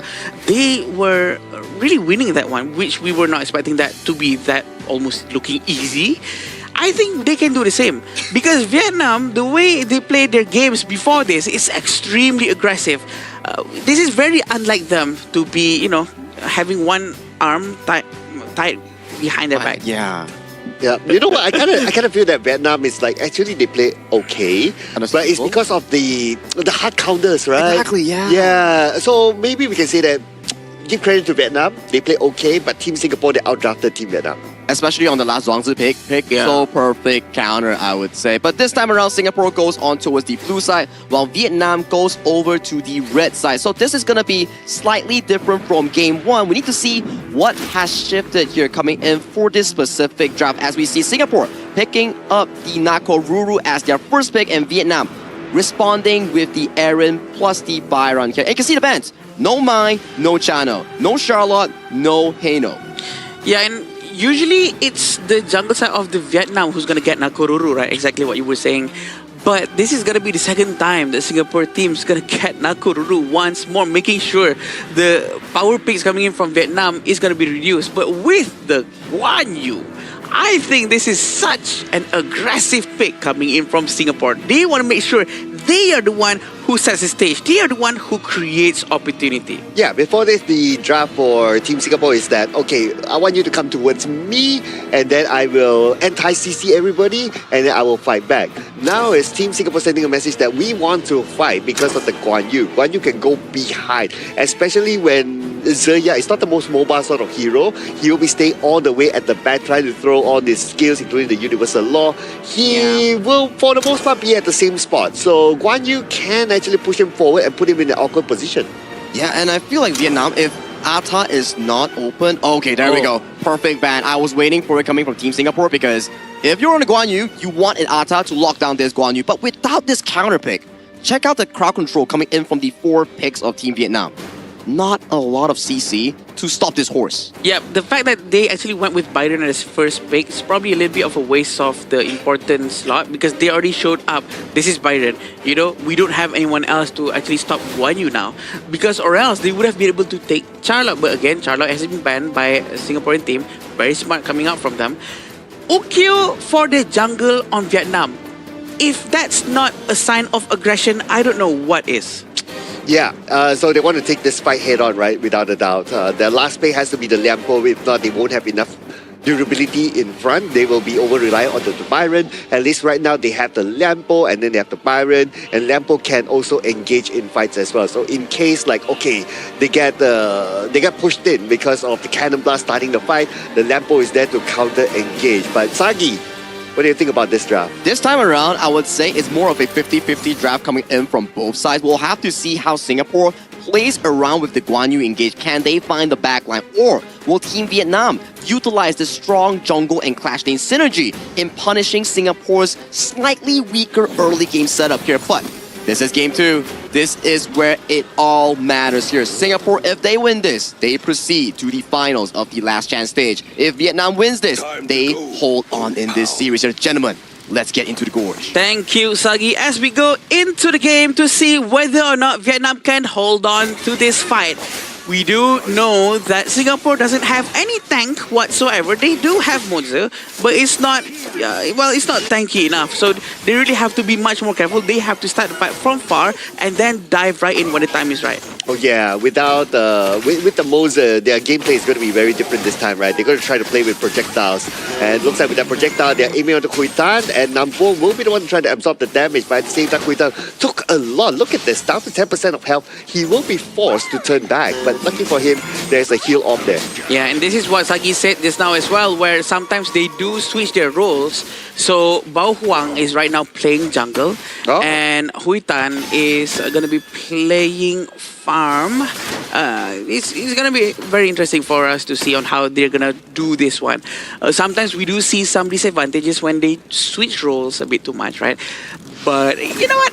Let's give them the benefit of the doubt. Maybe it could work. Maybe they have their own ideas. But let's see this very good crowd control knockup's gonna come in, and the follow-up, and he's gonna go down here, Cloud. Yanji, very early on, rotation coming in from the mid lane really works out very well for Vietnam. This is the aggression. Yes, absolutely right. The aggression that we were looking forward to seeing from Team Vietnam. And with the fact that they got Yanzi, that will open up the clash lane a fair bit. Yuming is still there though to hold down the lane for a while, but yeah, you want to try to slow down the progression of the Guan Yu as well, because the Guan Yu will be a very strong playmaker when he is ready. Yeah, 6,000 gold versus 5,400. 600 deficit for Singaporean team right now. It's a bit too early for them to actually lose that much, but it depends on whether or not Yanji can try to recuperate, try to find more space for himself. Right now it's back to 50-50, I would say. But because of that one takedown, now Team Vietnam, they have a little bit of goal advantage. As compared to the game before, the goal advantage was smaller, but this time it's slightly bigger towards Team Vietnam. And that will prepare them for the first Tyrant coming up soon. Yeah, right now, Kayang is actually using RD. His RD is also very scary, I might add. So, very good hero to go with. He can really play around his situation and try to survive as much as possible because of the mobility. But look at this, Cloud. Okay, Yuming receives damage, and Yuming now will be chased down, but the counter blast will buy him a little bit more time. Yet again, Bawang is there to follow up, and they will get another takedown onto Team Singapore. But it seems like Vietnam is going to try to make good use of this advantage, trying to steal the Azure Golem. It has been blocked by Nam Phuang. The Cannon Blast is ineffective. Waiting for Hui Tan to come by from the side. Is he going to dive in with the Laurel Bloom? He is not. Okay, they're going to chill for now, because in about 45 more seconds, we're going to see the Tyrant up. Yeah. So both sides, they are starting to reserve their key skills, especially. But we see a bit of pressure put down to the bottom lane onto Hui Tan. Again, Hui Tan, his health, every time we see him, is at least 50% and below. So it just tells me the level of pressure put onto him. And if he's not able to farm, it's going to be a problem to Team Vietnam in the late game as well. And Kayang has been all alone down here, mind you, which means he doesn't have his roamer to be assisting him. Going up against two heroes at the same time really gives up a lot of space for his entire team to do a lot of different things for the Singaporean side somewhere else. So that's very great for Team Singapore. They can try to utilize this as much as possible. Having a Frenzy as his common skill, he's going to be able to deal a lot of damage early on. Okay, right now the Tyrant is up, and no double spike for Team Singapore this time. It's going to be hard for them to challenge this one. Nice zoning here by Team Vietnam, and they will go in and for one target. It's going to be Weekend down. Very much down. Venomous Staff has been made by Lin Van, which is amazing. First item for Mage is Venomous Staff is what we want to learn from. The ultimate Universal Law did not hit Yihui. He's just trying to clear as fast as he can to make sure that they don't have to have any casualty in that area, because 3 of the heroes from Vietnam is actually trying to focus down on the tier 1 tower in the bottom lane. Seems like they're trying to rotate as fast as possible to move towards the top right now. Big movement here by Team Vietnam. After securing the bottom tower, they are looking at the top right now. Once they take the top, they might be looking for the middle, depending on what kind of opportunity will be presented to them. But so far, for Team Singapore, they have not been creating opportunities for themselves. They are the one playing passively now. Yeah, quite passively, quite safe. Almost 2,000 gold difference for Vietnam. Seems like they are really benefiting from this aggression. We haven't seen any proper cannon blast from WeCat with a follow-up from Yanji to really win the game early on, but seems like they don't want to do that combo just yet. They are still saving it for the mid-game towards the late game, waiting for where's the Yanji's movement going to be. Oh, look at this, look at this. Yanji, Yuming, they come in, they see their target, they want power 1, tries to survive this one. 1v2, but what a good takedown by Team Singapore to find the jungler of Team Vietnam. Bao Huang, nowhere for him to go. A very quick move coming in from Yuming and also Yanji. At the same time, though, Vietnam actually managed to destroy the tier 1 tower up top on the Singaporean side. So it seems like Singapore really has to be much more careful with this. They're losing a little bit more growth, 1,200 in front for Vietnam. Yeah, they have to try to win the kind of like an advantage between the two, between the 5 heroes first, before maybe thinking about the map first. And that's why they took the liberty of trying to find Bao Wang in his own jungle, and they got him. Really good move there, really good response by Team Singapore. Nice stun coming in from WeCat. Let's see how they're going to try to rotate right now. Seems like Overlord might be on their priority list, allowing them, Bao Huang, to get the Overlord, making sure the lanes are okay. Right now, they're going to try to focus down on the blue buff. Universal Law has been used, but the blue buff has been stolen by Bao Huang. Yeah, though it's the regular Overlord, but right now, Team Vietnam, they will take anything that they can. Now, I want to see more of Team Singapore doing creative stuff like earlier on, right? Like, send 2 players, go into the jungle, get their target. I want to see more of that, because if right now they just go back and forth, Team Vietnam, they're just going to eat more space. Oh boy, they're trying to force it out on the top lane. But yes, Lin Van has already also bought Frozen Breath. This is going to slow down a lot of the movements coming in from Singaporean, and might as well just cut their legs off, right? Because it's going to be very, very slow for them. But look at the damage coming in, trying to get Nom Phuong. But fortunately for him, he is a Liampo. He has a passive to recover his HP. We're not cutting any legs here, okay? Anyway, what we're going to see here is maybe Team Singapore might cut through the middle to try to find the target at the top, but the Guan Yu is not having the space there to come in from the back, so they're playing from front to back at this moment, which is not the setup that Team Singapore is ready for based on their draft. Their draft is better executed when they can open up the space and allow Yanzi to go from the back. Yeah, that's what we want. The space is not there just yet because the towers is still all over the place, right? So it's very hard to Yanji to try to find the space from the side, trying to really make good use of his ultimate with the skill sets that Guan Yu has. And again, I have to remind everyone, Guan Yu is not easy to use. It's very hard to aim with the analog, with the movement stick, trying to make sure that you can push everyone at the same time. Also, Guan Yu is not thick. He is very squishy. He can go down very quickly, even though he buys tanky items. Yeah, so that's why he has to wait for the fight to happen, a few skills being used, then only he comes in later on, right? That's the best case scenario for the Guan Yu. But Team Vietnam, they are not giving him that space, nor Team Singapore is really playing this active enough for the Guan Yu to actually make that sort of move. So they have to find somebody to be able to draw Team Vietnam in one direction, and then the Guan Yu comes from behind. Yeah, right now they're trying to focus towards the bottom lane. 5 of them from Vietnam really wants a tier 2 tower. The vision has been open with the passive coming in from the Liampo. They're trying to go in. The Triumph Smash goes in, and one of them gets hit very, very well. The damage coming in from the side of Vietnam, but the push from the Guan Yu actually manages to do something as well. He manages to disengage very quickly, but the 4 of them are still trying to force this tower. Oh, keep an eye on Yuming as well. Yuming from behind might do something here, but Yuming knows that there's not enough people there to support him, so he will not go in all alone. Good discipline shown by Yuming, but looking back at this replay, look at the Trauma Smash. The Trauma Smash caught at least 3 or 4 of them from the side of Team Singapore, Yeah. and the rest of Team Vietnam, they followed up. So that is good communication there by the entire team. But hang on, something's happening here. They're trying to go back, but they actually managed to get Weecat just now in the nick of time. But again, another major wall cloud without the involvement of Yanji on the Guan Yu to try to flank from the back. It seems like there's not much that he can do. He can only wait from the front and try to, push everyone away instead of towards their team. I think he needs to be much more opportunistic. He needs to try to make an effort to go all the way to the back, but provided that his team actually helps him out with trying to pull them towards the main core team.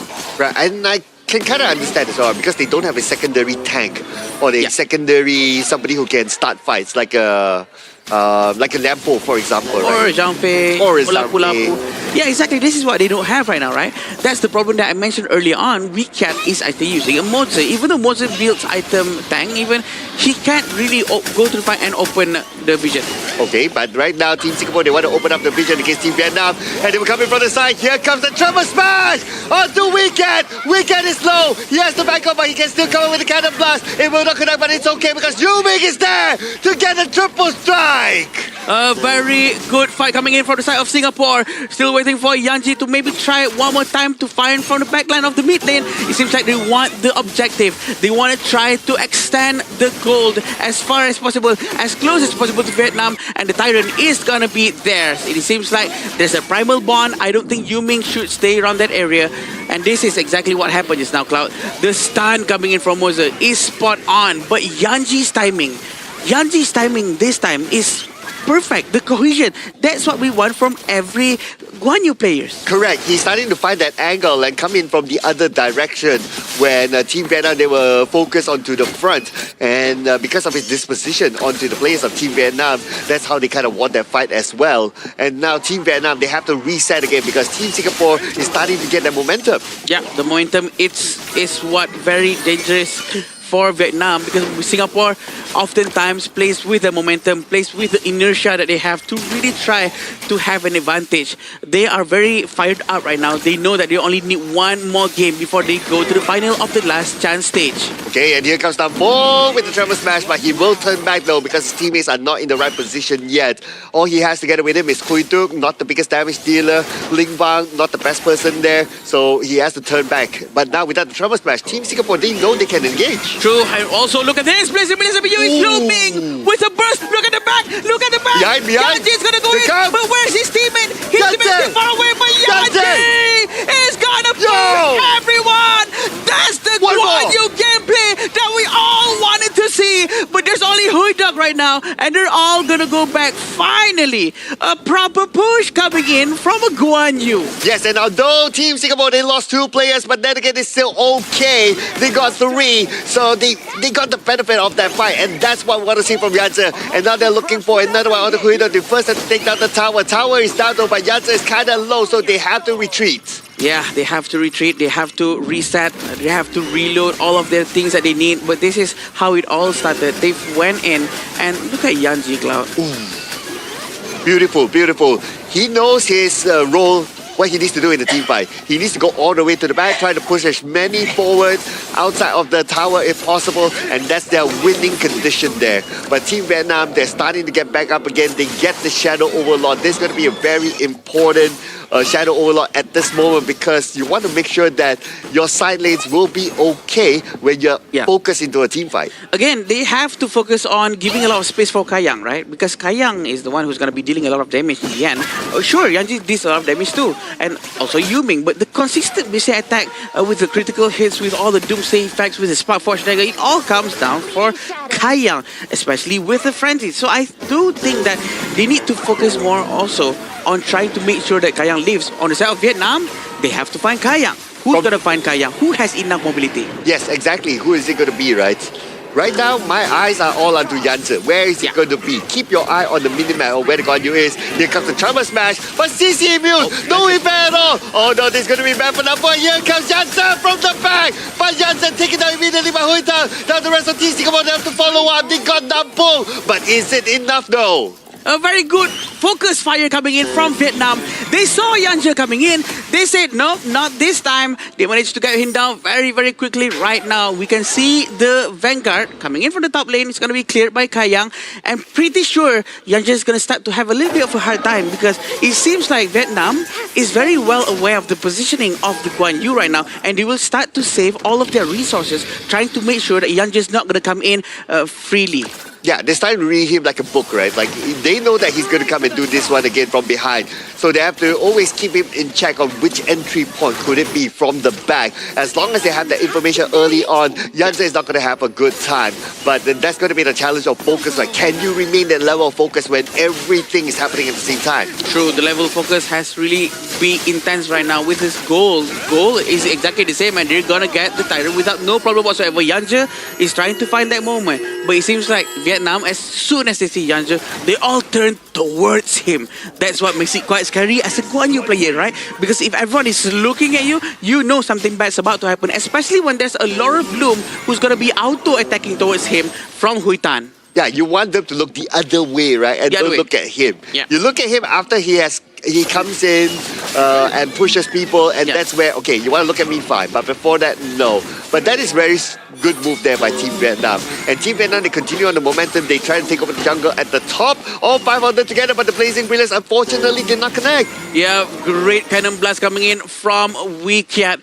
He needs to be continuing this thing, but look at Yanja. Is he gonna push? Okay, push. He will try, but where's his teammate? His teammate is still very far. There's not enough communication coming in from Singapore. He might lose his life. Yanja needs to be very careful. Oh, that was so dangerous, right? Totally agree with that. His teammates were nowhere to be found. But anyway, Team Singapore, they're going to switch up the strategy. Now they're sending Yuming onto the side lane to try to push the bottom lane. Try to put pressure back onto Team Vietnam to force them to return back to defend. Previously, we saw the Republic of Korea and Hong Kong, China playing with Guan Yu and Nakororo. The way they fight against each other is that Nakororo does the counter flank because they were fighting against each other. But this time for Singapore, they have 2 flankers. They have 2 people with high mobility for Nakororo as well, ignoring all terrains. She can just fly all over the place and make sure that she can have a very good angle to come into the team fight, which is very, very great, right? So right now, Vietnam surprisingly managing themselves to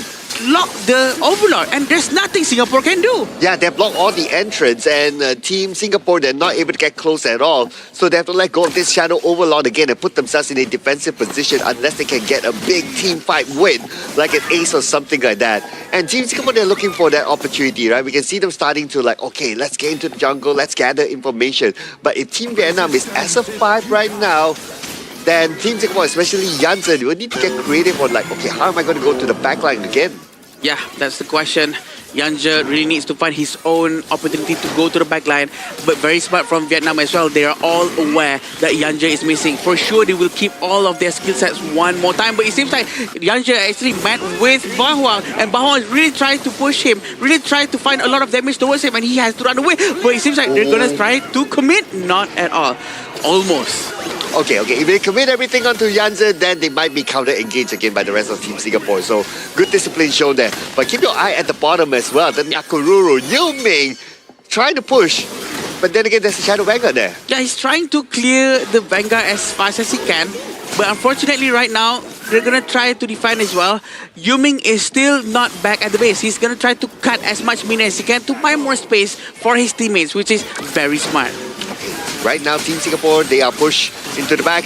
But speaking about the back, Janssen trying to find an opportunity, and here comes the engagement by Team Singapore. They will start it off first, but Hui Tang is the one that gets Yuming. Janssen is the next one to fall. 3 plays from Team Singapore. They cannot take the front. Kayang has to be extra careful. Then they're going in for Kayang. And Yi Hui from behind trying to deal as much damage as possible. And Weekend is super duper low. He has to leave right now. But Kayang in an awkward position will be taken out by Team Vietnam. And now Team Vietnam with the Shadow Vanguard. Team Vietnam will gain the victory in Game 2. Back-to-back games here right now, and we are at a 1-1 between Singapore and Vietnam. We are down to the final game. Neck and neck between these 2 teams, as none of them want to be the one on the plane going home. They want to be on the plane going into that main event. The main event is what everyone wants for sure, and Vietnam managed to prove everyone that they know what they're doing. You know what? We'll do it in our own way. And the way they react so quickly towards the aggression coming in from the Guan Yu, from the Nakoruru, and they actually managed to somehow lock in the position of Kai Yang, who tried to defend the base at that very last moment just now. That's just what an amazing play, Cloud. Yeah, and Mozambique didn't really give too much impact, I would say. If there was a more tanky sort of frontliner, let's say like a Zhangpei, for example, right, or maybe like a Lapu Lapu, but obviously it was bad. But in theory, if something like that, right, that they had, it would have been more effective for them because they don't have anyone to really draw those skills and allow like the Guan Yu to come from behind. Guan Yu cannot really go if the skills are all still ready because he might get stunned as he tries to move in. I fully agree with you, right? As we saw in the game itself, right, where Yanzi was the one trying to be the front line coming in from Team Singapore, while the side of Yu Ming, he was trying to go for the side lane push. Now, it's a bit difficult because if your smite is always away from the objective, you can't smite the objective. True. And then you wanted Guan Yu to be flanking from behind, but if the Guan Yu is flanking from behind, you don't have a front line to face check pushes here, so it's getting really complicated and a bit messy coming in from Team Singapore. Yeah, so probably need to figure out a better team composition to make sure that everyone has a better role and not too confusing. Because actually in that previous game, I would really prefer for the Guan Yu to do the splits so that in turn, he can continue the splits and turn it into a flank from the back because that's how the split usually works. And having Yu Ming trying to force to do a flank from the back exactly in that last war, that's how he went down, right? He went down alone and Yanja hasn't been able to find a right positioning yet. So that's just very interesting how everyone executes different heroes differently. Again, same theory applies to if Yu Ming wants to go to the back, right? The front line has to be able to draw enough first before he can start like, okay, now I jump to the back and I become the finisher. Because Yumi being a Nakoruru is not the tankiest of hero, and if you go in at the wrong time, the skills are still there, you can get deleted instantly. And it wasn't easy for him, right? He had his high moments where he was able to actually jump on towards key targets like Hui Tan and also Ling Van, especially in that top side where we saw the Razor cavalry come from Yenzi just setting everyone up into the mouths of the Singapore squad. But then they went for the mid tower. They were chunked out low. And they were forced to give Overlord control back into the side of Team Vietnam. So it was a bit of a waste, I would say, in that play itself, where they won the fight, but they lost the objective. Yeah, objective is ultimately what makes everything a lot easier after winning the fight, right? After winning the fight, you really need to focus down on what you can get, what's next. So it's quite also surprising on how Vietnam actually suddenly be able to regain control of the entire map, and suddenly they all started to get Tyrant and then they get Overlord, even though at that point of time the goal was exactly the same. So this goes back to the team comp, I guess, the way they don't have anyone who is tanky enough to actually open the bush, to actually try to force and zone and push them back. There's not much they can do when they don't have someone tanky. Yeah, that became a very difficult decision for Team Singapore, right? Because of their draft that they put out already, but they have to work around it, right? In comparison with Team Vietnam, it's that, okay, you have the Byron who can tank, open up the bush and all that, and then you have the Lampo can do the same as well. So you have like two good tanks that can actually do that. And because of that, they can play a front to back. Very simple strategy by Team Vietnam, if you ask me. And look at the goal graph that you guys mentioned, right? You guys mentioned that, okay, Singapore was always in control at the later stages of the game, but due to the fact that all the Overlords and Tyrants were given over to the side of Vietnam without any contention from Singapore, the game started losing control. If it's like a 1 to 2,000 goalie, it's quite invisible. Like, it doesn't really matter at the late game, because if you have the Tyrant buff and the Overlord buff, the enemy will always be on the passive end. In this case, Singapore. Yeah, and we want to see that advantage to extend towards Singapore, right? Because they were leading in terms of goal. They were actually controlling the entire thing for a while. Because at first, well, we do see this lead coming in from Vietnam. It's just not too big. It's just a little bit small. Just 1,000, which is, well, we can say it's nothing. But they're winning in terms of fight. So the way Yanji actually went in and tried doing a lot of different things in the top lane just now, it was all so good. And we were wishing to see more of that. But that one fight is enough to reset the mentality of the Vietnam players to, you know what, we have to focus on Yanji first, do not waste your skills. I would have liked to see Team Singapore challenge for the Overlords and the Tyrants a bit more. Yeah. It's like they almost give it like for free. Yes, your opponent is like, okay, spread out to try to block all the possible entrances and all that. But if you don't really try, it's basically like, nah, take it for free and they will just snowball from there, right? It's difficult, right? And we saw these fights coming in from Team Singapore, and we were thought like, wow, is this the game-winning play? Is this the one that actually puts them on towards a 2-0 lead? But then you start to see Kaiyang gets taken down, Yihui gets taken down, Yanzi very low, and then it leads to the Overlord being given over to the South Team Vietnam. And ever since that play, they started to mark Yanzi. No way of the horse in flanking multiple members. They save crucial crowd control, especially Bao Huang on the Ukyu Tachibana spell to stun. And to be honest, there's a lot of times where Yang Ji actually tried to make a play, but so many times that his teammates are actually quite far away. I'm not sure if that's Yang Ji's fault because he's far away from the team, or the team is far away from him. I'm not sure which one is which. But for sure, I do think that if the team could be much more in a closer formation to be much more ready for what's about to happen, pretty sure Singapore will have a very different game in this one. Well, we're going to award the MVP this time to Ling Bang. I would say that all five of them actually move very well together, right? So it was kind of hard for me to pick like, okay, that one standout player, but Ling Bang was well protected overall, especially when there's a potential that, the Guan Yu will come from behind, Nakuru will come from behind. Your two tanks are good enough. One takes the front, which is for the most part the Lianpo. The other one is the Byron that normally takes care of the behind and puts Ling Bang in a comfortable position. He was just dishing out damage without the worry, right? He's only elimination that he got taken down was that one flank coming in from Yanzi. Ever since then, well protected, well positioned, and always dishing out the necessary DPS to make sure that Team Singapore didn't have it easy at all. That's the benefit of having a frontline tank, right? Or, I mean, whoever that is sustainable at the very least, to just be in front, to just fend off anyone else who's trying to get close towards the damage dealers. I think that's the biggest difference in terms of the team composition, the hero picks coming in from both sides, because I was hoping for more of a much balanced pick for Singapore, but we do see that they're trying to be very aggressive with their picks, trying to really start the war and find opportunities themselves. Well, at least not all hope is lost yet, right? For both sides. Now we are at a 1-1. Wow. But this is going to be the decider match. One team will surely go home, one team will move forward. And both sides, they actually have their own advantages, right? Game 1 was Singapore's draft. Game 2 was how Team Vietnam actually played the map, how they protect each other from the Guan Yu. They are at the top of their game here. And you have to put it into perspective where you're now first game from Singapore, second game from Vietnam. So the momentum shifts on towards Vietnam right now, out of a good victory here.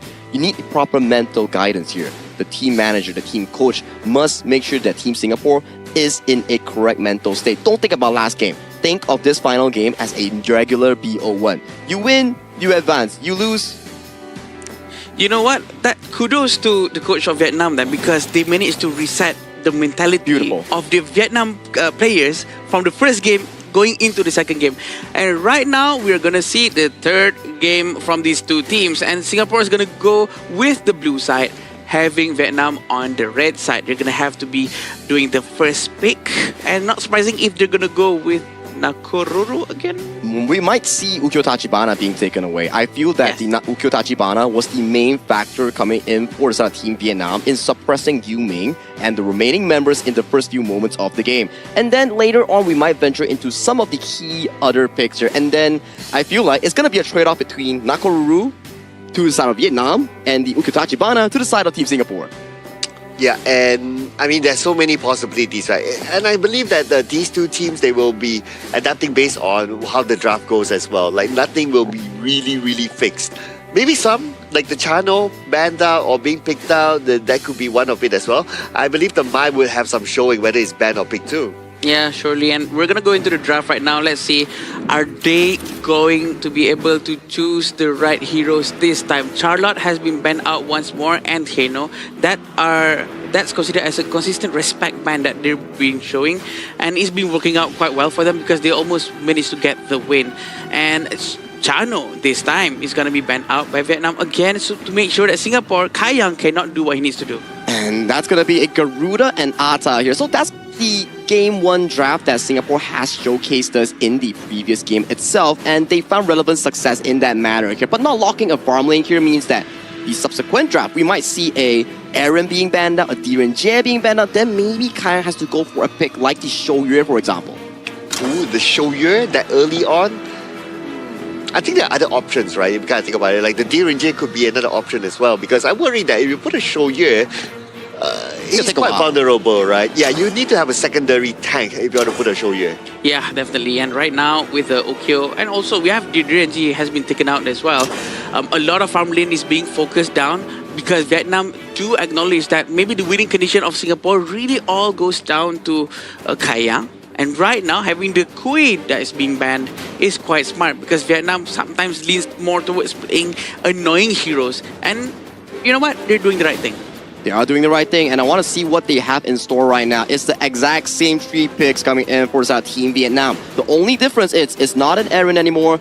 Both farm laners swap their positions in this case. We do get another form of a roamer here in the form of Yu Huan going over to the side of Weekend here, but improvements. At the very least, that's an Atta that can actually stand in the front for the team this time around. But then again, who's going to stand in the back?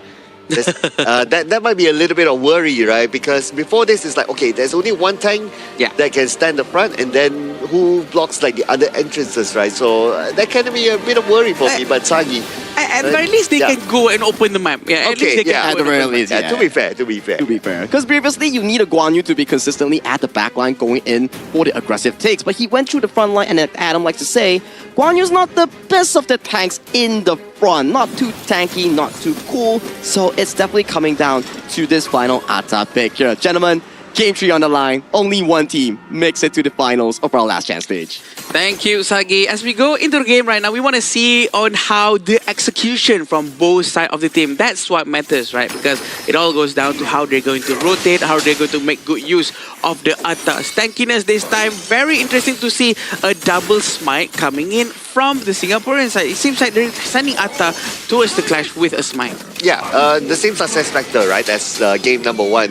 When they had the double smite, it almost feels like Team Vietnam cannot contest for any objectives at all.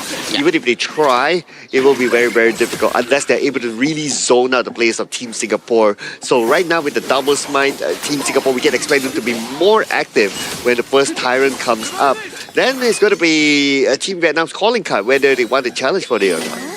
Yeah, for sure. Right now, we do have both of the team doing proper goal sharing just a little bit, but it seems like the damage coming in, just trying to poke the Singaporean players in the bottom lane, and they're doing it quite well for now. Yanji is still at the top lane though. He's trying to get the spirit, but look at this, they're gonna jump in. Rotation, they're looking at Hui Tan, but then again, right in front, Nampo tries to block their entrance, but Hui Tan will still fall. First try will be given to Yi Hui, just like that, but Ning Bang gets another target elsewhere, so a bit of a trade-off here between the two. A bit too long coming in from Yuming. He stayed there for a bit too long with the help of Zia as well. They managed to actually clear all the minions, and the tower starts to focus down on Yuming. I think this is a bit a waste of HP also of their goal right now. But sure, in the top lane, they still have Atta, who hasn't done any rotation yet. So that's what we want to see afterwards. But Team Vietnam, they got all the buffs so far. Look at this, right? They stole away all the buffs of Team Singapore. Now, for Nakoruru, you need the buff, right? Yeah. You need the Ashura Golem. And if you don't have it at the very beginning, that will kind of slow down your farming rate. True. They definitely will slow down the farming rate. The rotation coming in from Yu Ming, trying to get the blue buff for now. Still have Zia quite nearby, trying to move from one bush to another. Wings of Judgment, trying to find them off from the area to make sure there's a lot of space for the teammates to farm at the bottom lane. And we can see on how Singapore is really trying to save Kayang from any move towards him. And Huiduk just keeping an eye out to Yanzi, but I don't think there'll be big engagement between the two for now. It's more of like, okay, I'll just wait inside here, just gather information and send it over. What will the big contest will be at the bottom? I want to keep my eye on the bottom here because they seem to be keep wanting to go for Hui Tang. Yeah, and also the damage coming in into Lin Van is quite high. He's forced to use his flash, trying to save his mid lane from minions for sure. But finally, Kayang might have a little bit of space to breathe, and he will try to focus down to get the RD. But RD from Hui Tang manages to go back just a bit into the tower. Right now, they're going to be clearing the minion as fast as they can. Oh, that's a lot of damage onto Yi Hui. But lucky enough for Yihui, he's able to tank that one enough for him to survive, and he will turn back. Plus, there's a heal orb underneath the tower, so he'll be okay for now. Yeah, Hutan still using the Parasola, manages to run away quite efficiently as well. The Yanji is still at the top lane, by the way. He hasn't done any rotation just yet. We want to see him to be doing a lot of those tankings, a lot of those opening the visions for his team. But you know what? It's probably still too early. It is probably still time for him to keep on farming. Yes, as long as he has the space though. But then again, 5 more seconds before the Tyrant comes up, and both sides will need to be prepared for it. And it looks like Team Vietnam, they are ready right in front of the Tyrant. They will go in for it, but they have to be aware of the double smite that Team Singapore has.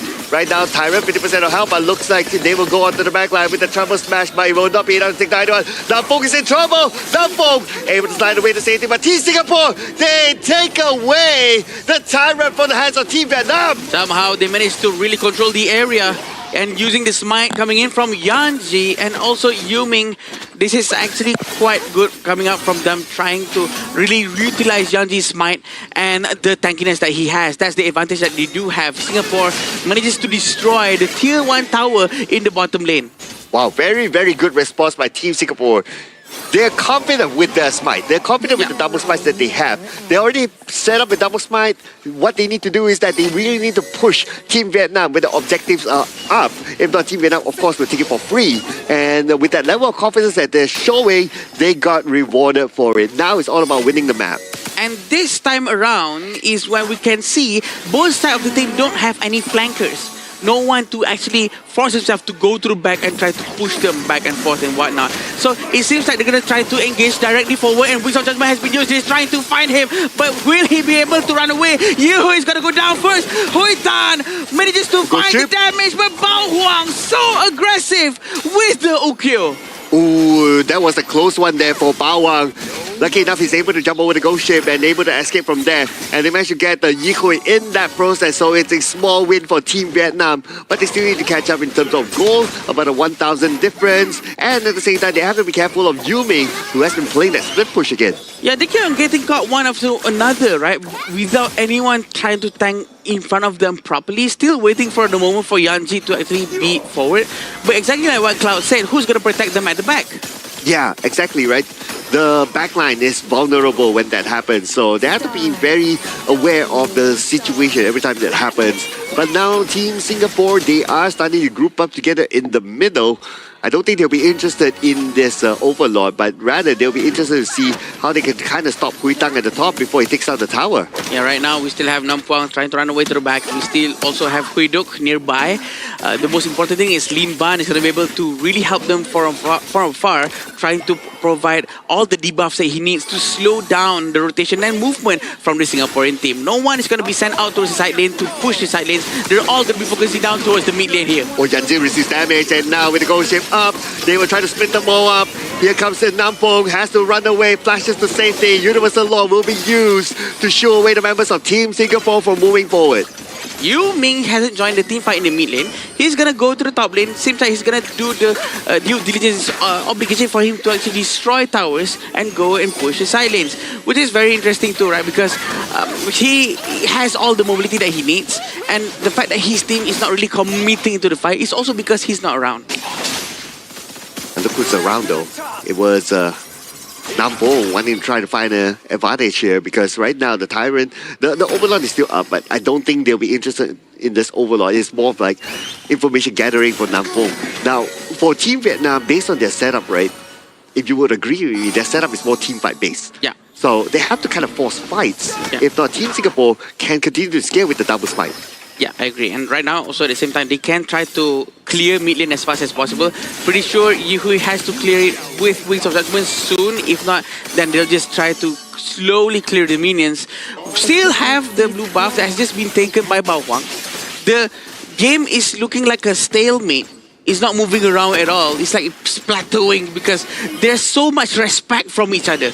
There's so much being careful to one another. But look at this. Oh, Tremor Smash all the way to the back. They managed to catch one. And it's going to be Yu Hui down just before the Tyrant. This is a big advantage to Team Vietnam. Yehui actually goes down. A bit overextension over there. The Parasola is going to be tried to be used to try to get the blue buff. But it seems like Yu Ming is just right on time. The rotation coming in from the Vietnam, trying to destroy the tier 1 tower from the top lane is a good choice. Right now, there's going to be giving a lot of chance for Singapore to get the Tyrant instead of the Overlord. Interesting on how Vietnam actually went towards the top for Overlord instead of Tyrant. Yeah, I would think that they would go for the Tyrant as well, Right. because this is still the below 10-minute Overlord. Yes. And it's not going to give them that much. So to me, Team Singapore, they made the right choice of going for the Tyrant instead. Yes, they lost Yi Hui, but they got the Tyrant. It's not bad. True. And right now, 1,000 gold in front. He's going to be trying to clear the minion as fast as he can with the Wings of Judgment. He's not going to hit heroes. He's going to hit minions, trying to make sure the tower still stands in the mid lane. This is how important it is to make sure the tower is still there. Okay, next Tyrant and Overlord is going to be up. This one, if Team Vietnam wants to go for the Overlord, I'm cool with that. I'm down with that, right? But let's see what sort of decision will they make here. Gathering in the middle, again, both sides just face-checking each other. And now Yanzi, he has swapped into a role of more opening up the map, face-checking, because he's the only tank for the team.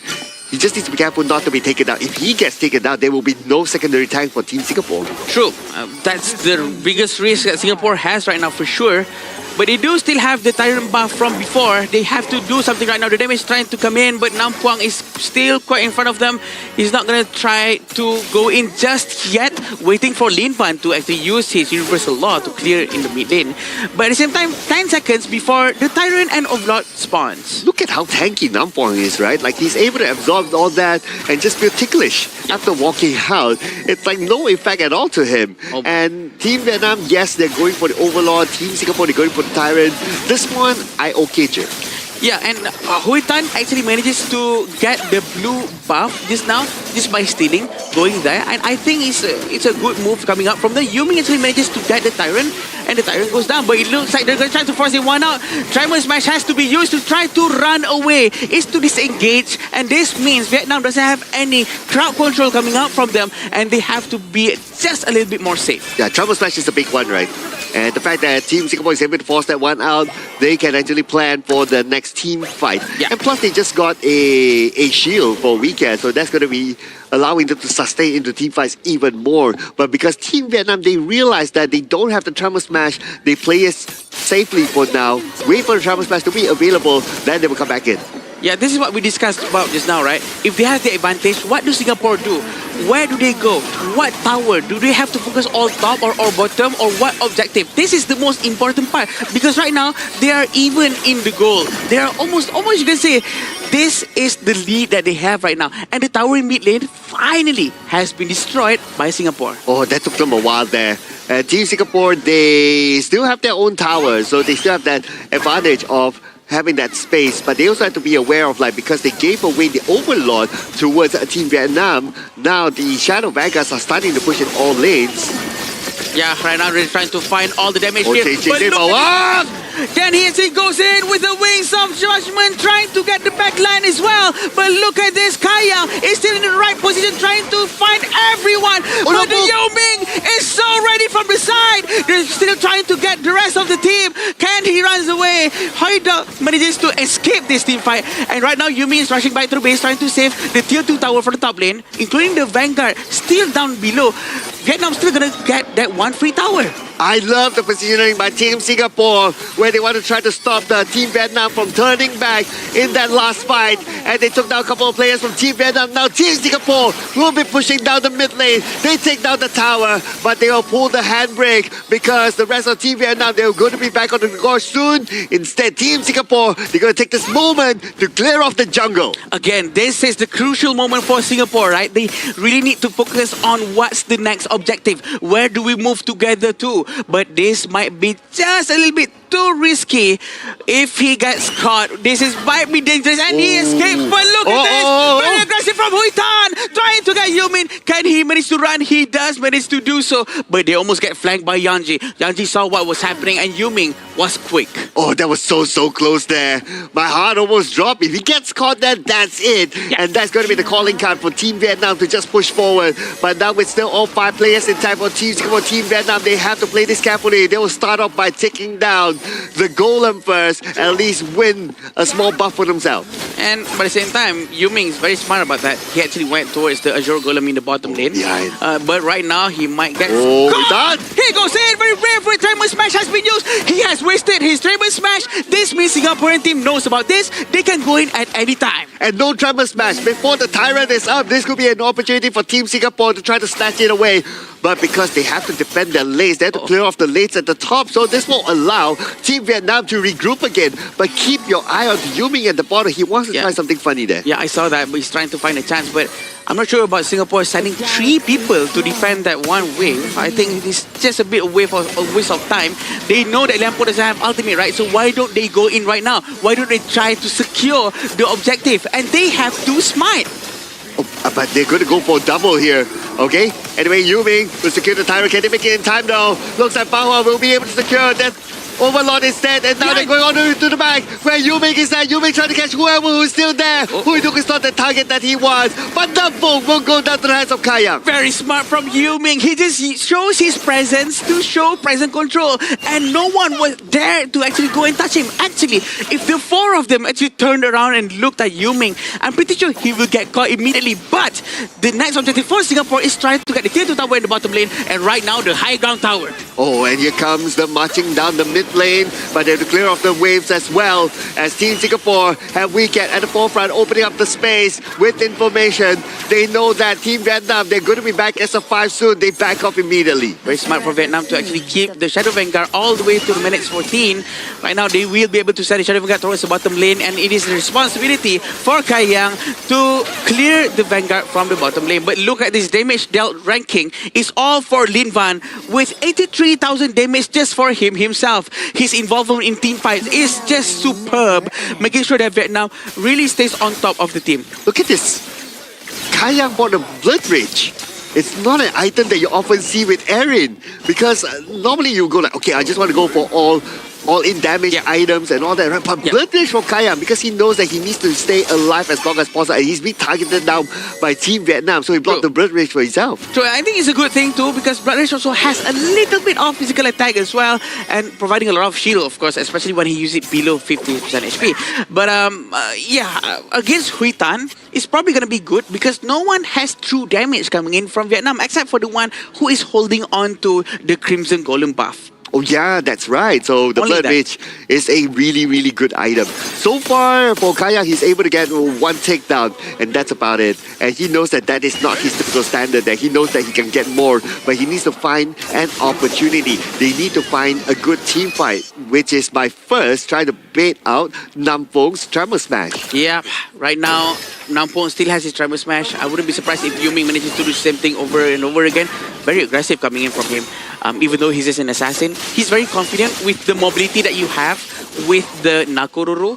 I'm pretty sure they will try to catch him if he shows his face, which he did. They're all going to go all over him right now, Cloud. Oh, they're going to come in from the other side as well. They really want Yuming, and Yuming surely will not be able to escape this one. And it's going to be a straightforward takedown there. He stood too long in this lane, but Team Singapore, they have to take advantage of the fact that most of Vietnam players are at the bottom, trying to push at the top, but the Universal Law will stop them. This is a base race that's happening right now. They have to go back. One Universal Law is enough to clear all the waves. The high ground tower in the bottom lane is going to get destroyed. But look at this ultimate coming in from the Garuda. Will it hit? Will it connect? It's not enough. They're all still very much well alive. Without the presence of Yuming, they have to play it safe. It was unfortunate for Yuming to get caught like that, but the information should have been there, right? Like, hey, the players of Team Vietnam, they're close by. Like, Yuming, don't show yourself at the lane. If not, that's exactly what will happen. And they paid dearly for it by losing the final tower at the bottom. Yeah, and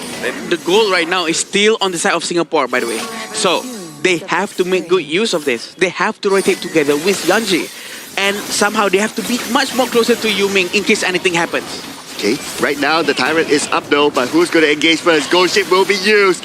Now, no Ghost Ship, but look at Yuming. He is keeping Team Vietnam busy by himself. And he's going towards the Tyrant area. Looks like they're not going to look at the Overlord. They're going to leave the Overlord for Vietnam. But at the same time, they're just going to buy enough time for maybe Yuming to do his thing. Yeah. And Kaya will get the Tyrant.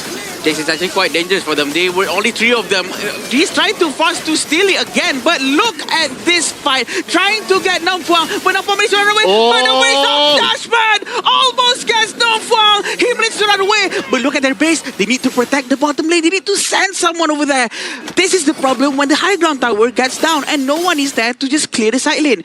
When you clear the side lane, this is the problem, Cloud. You show your face. The enemy knows where you are, so they can react to that information that they have and try to, take either objective or try to start a fight somewhere else, because the lack of one hero is all they need to make sure that the fight is no longer 50-50, it becomes 60-40 or 70-30. Exactly. Playing with the man advantage, right? The moment they see that, okay, not everybody's there, they go in for it. And that's where Team Vietnam, now they have the advantage of the Overlord. Now they're trying to chase down the Yuming, but it's not going to be that easy. They cannot overextend there, but keep your eye at the top there and the bottom as well. Yeah. The Vanguard keeps on going in and no one is handling the side lanes. I think this is very important for them to really focus on, because they're going to keep losing high ground towers just for free. And I think they have to really, I know they have to rotate together, right? They have to be much more closer, but at least send one guy just for a while and then come back and join the team fight. But you know what? We're going to get the Tempest without Hauler. Yeah, 45 more seconds before the Tempest is up, and looks like Team Vietnam, they have control of the map, especially with the fact that they took down the bottom tower, and now the middle tower is down as well. Team Vietnam, they have the advantage, but they have to be aware of the double smite from Team Singapore. And Yu Ming, the position that he chooses to stay at is precarious. It's just mysterious, and we want to see what he's going to do with this thing, right? Because we all know that his damage is a lot, and he has to be very selective of what he does.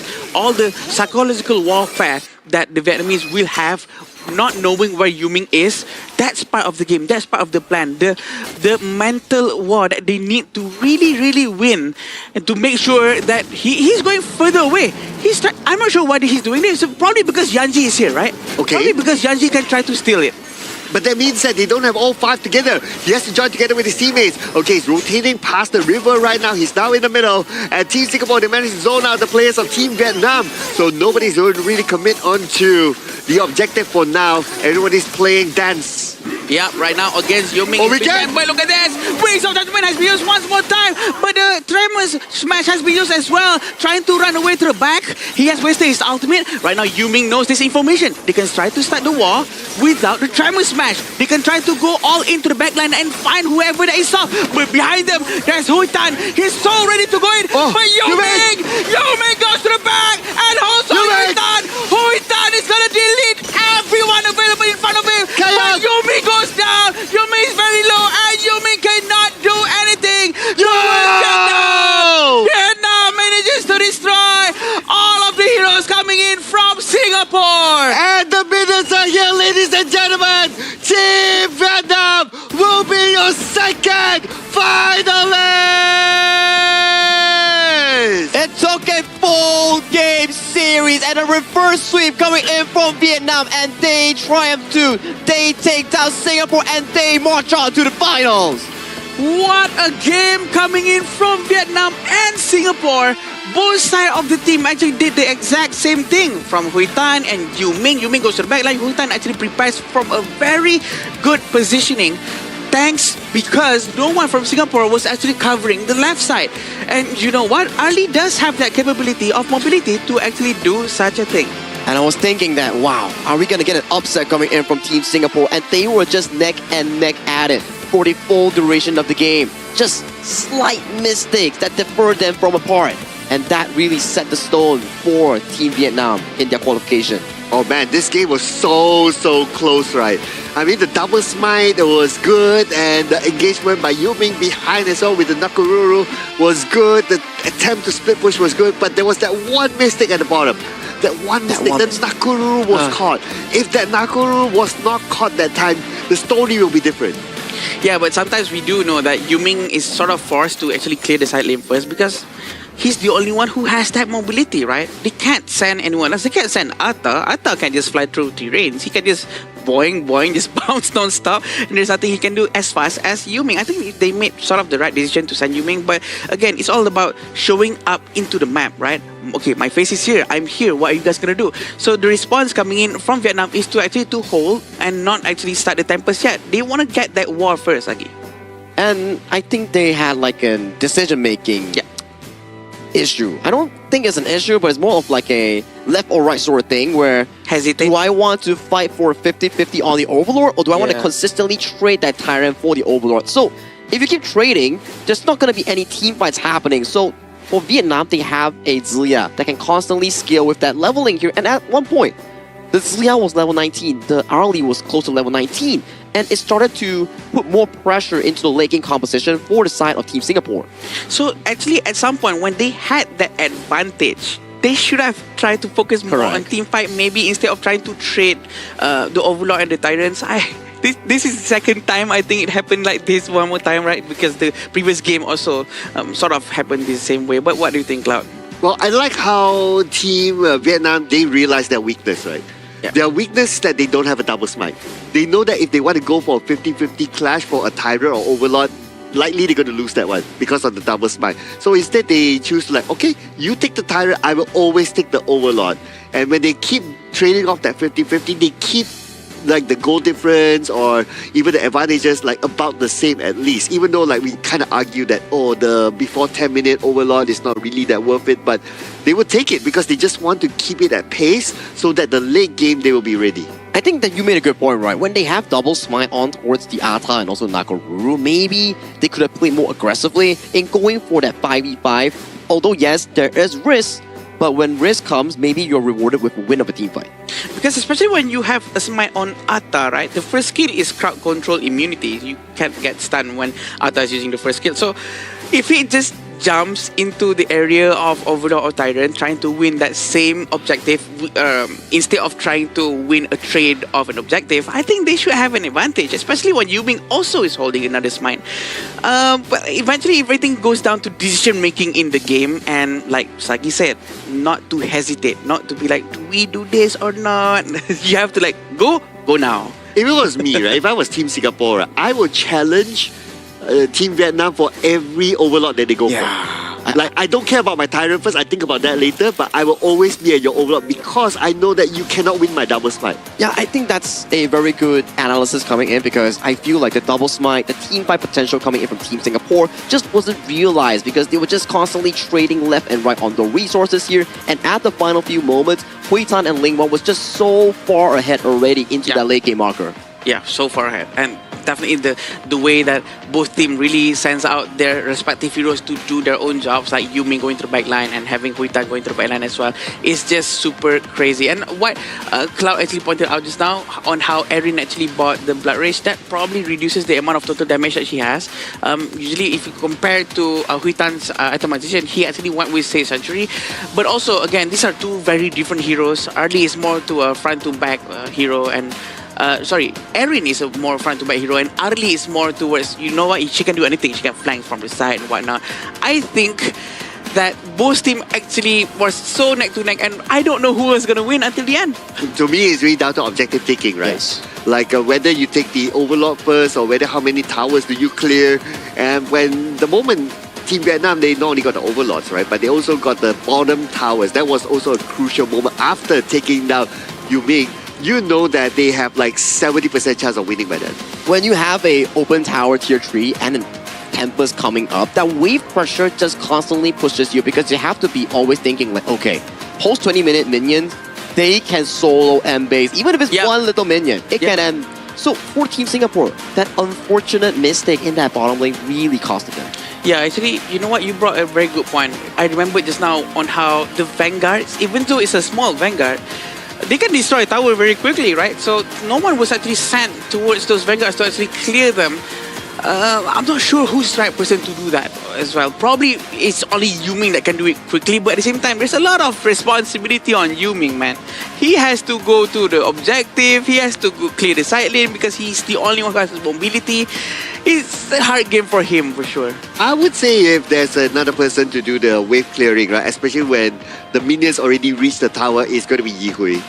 Yeah, Wings of Judgment, one time, clear everything. Yeah. Similar theory like how Lingwan will use the Universal Law to clear at the top. I mean, it's just the CD, right? When we have the Universal Law, way faster compared to the Wings of Judgment. So he has to think, if I use the Wings of Judgment here, can I play the team fight? Yeah. And then if he uses it, what happens later on in the team fight? Because he's one ultimate down, where Lingwan, his Ziya's ultimate, the CD is way faster compared to that spell itself. Tapi if you think about it again, what happened to Umi John just now, remember? Yeah. How he keeps on spamming his ultimate no matter what. He doesn't care about the cooldown, about team fight. His team revolves around his presence, and that's just good. And it's good, right? As you can see the CD difference here, even though if Singapore was constantly at the advantage, up to a point where they had a 4,000 goal lead, they just couldn't realize it because they were not forcing the fights against Team Vietnam, which really cost them this game. It was so close between the two teams, but unfortunately, Vietnam was just one step ahead. Yeah, so this just shows on how close it was, right? Because 1,000 goal lead or goal difference is very small, extremely small. So the fact that this is what's happening this way and they cannot really find a way for them to dominate the map even though they're leading the goal, that's gonna be something that they have to work on in the future. That's what Vietnam is better at, the macro. Yeah, and we're going to see highlights that feature both teams, right? Like at the early stage, Team Singapore setting 4 onto the bottom because they want to stop Huita from scaling, so they want to try to put focus more onto the fountain, which is great. I think the early game, Singapore, they did really well. But when the objectives, the Tyrants, the Ola starts coming up, the decision making of where to go first gets a bit of a question. Yeah, all the 10-minute objectives that we've seen thus far, Overlord, Tyrant, the trade-offs, it's okay. We do get the 50-50 here, but if you allow the Ziya, the Arlie to consistently scale with their sanctification, then the pressure keeps on folding on towards you. As you can see, every single highlight, it's Tyrant finish coming from Singapore, then they want to fight for the side of Vietnam and trying to stop them from going back. And this was the most crucial one that Singapore had to suffer. They stopped that bottom wave, and you can see Nam Phuong's positioning here. Spell one flash into the backside here, finding 3-man frigid charge, and then, as of this point, Kayang burned the flash, Yihui burned the flash, and it's all too late for Singapore to find that comeback in the team fight. Yeah, throughout the whole ordeal, Yuming was actually fighting at the back over there. He was trying his very best to get anyone, but he cannot touch them because they had help. But this will be the MVP for our match. Again, second time in a row, Lingban here with his Ziya has to give a lot of respect to this guy.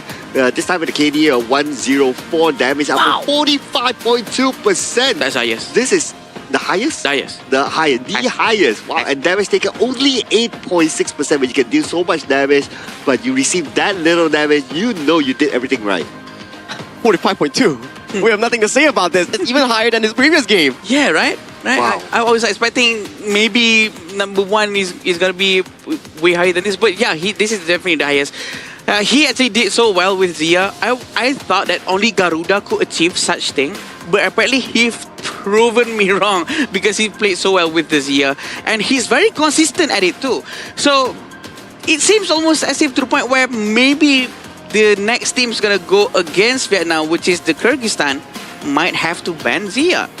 It's a Ziya ban, and you have to understand from their perspective, they were a team that heavily replaced on the Halo, the likes of the Yuhuan, so it's not only his arsenal here, because remember for a fact, Lingwan on his first 2 days, it was back-to-back games on the Yuhuan with the MVP performance, and then today, back-to-back Ziya games. Basically, this guy can play anything, right? Yeah. He's a master of the mid lane. So you can target ban him all you want, but you still won't have enough bans to take it out. So the best thing is that you try to adapt around the whole team situation rather than just think about Lingman.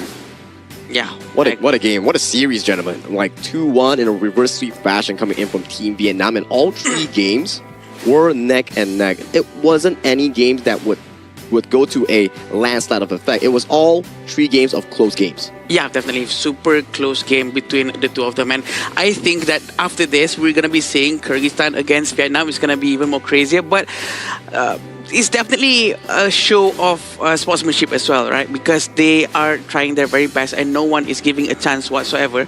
And of course, the game that we watch is now, Kyrgyzstan is also watching the game. They're learning what is Vietnam doing right, what are they doing wrong. They can assess the situation and maybe try their best to counter whatever Vietnam was doing. And they have a longer break as well. So they can chill, they can watch, they can analyze everything, and they're probably talking about the same things that we are talking about, right? Just in their context of like, okay, how we want to counter later on. Oh, can you play this? Can you play that? Can we play this strategy? Strategy 1, 2, 3, 4, 5. They have, they're probably doing that right now. So I don't know. It's going to be quite interesting to see how Kyrgyzstan actually plays against Team Vietnam, because they are showing that they are starting to bounce back from the Laos game. They are definitely needing of like both sides adapting to each other, because if you're Vietnam, you saw the first series of Kyrgyzstan, you're taking down notes. And if you're Kyrgyzstan, you're resting, you're chilling on the beanbag coming in at Marriott Botanic Hotel, they're just looking like, okay, that's what he picks. Maybe we'll have some preparation going into that series. Yep. And also, I would like to remind everyone about our new hero, Devara, that has been added. Classic AOV heroes are now free to try for a limited time. It is limited time, by the way. You're not going to be able to try it anymore after this. If I'm not mistaken, it's for the entire season. So don't forget to get this huge update for this cross-dimensional gathering. I still think the Devara can play a farm lane though. I think it can too, yeah. I've seen some streamers play it too, you know, like Clash lane, farm lane, but then it comes down to how good the player is, right? Yeah. Oh yeah, absolutely, right. But I guess we want to know how good their play was, Sagi. Let's show it to the interview with Mara, right? Because that Vietnam series against Singapore was an absolute banger. And we want to know how they feel after such a commanding win.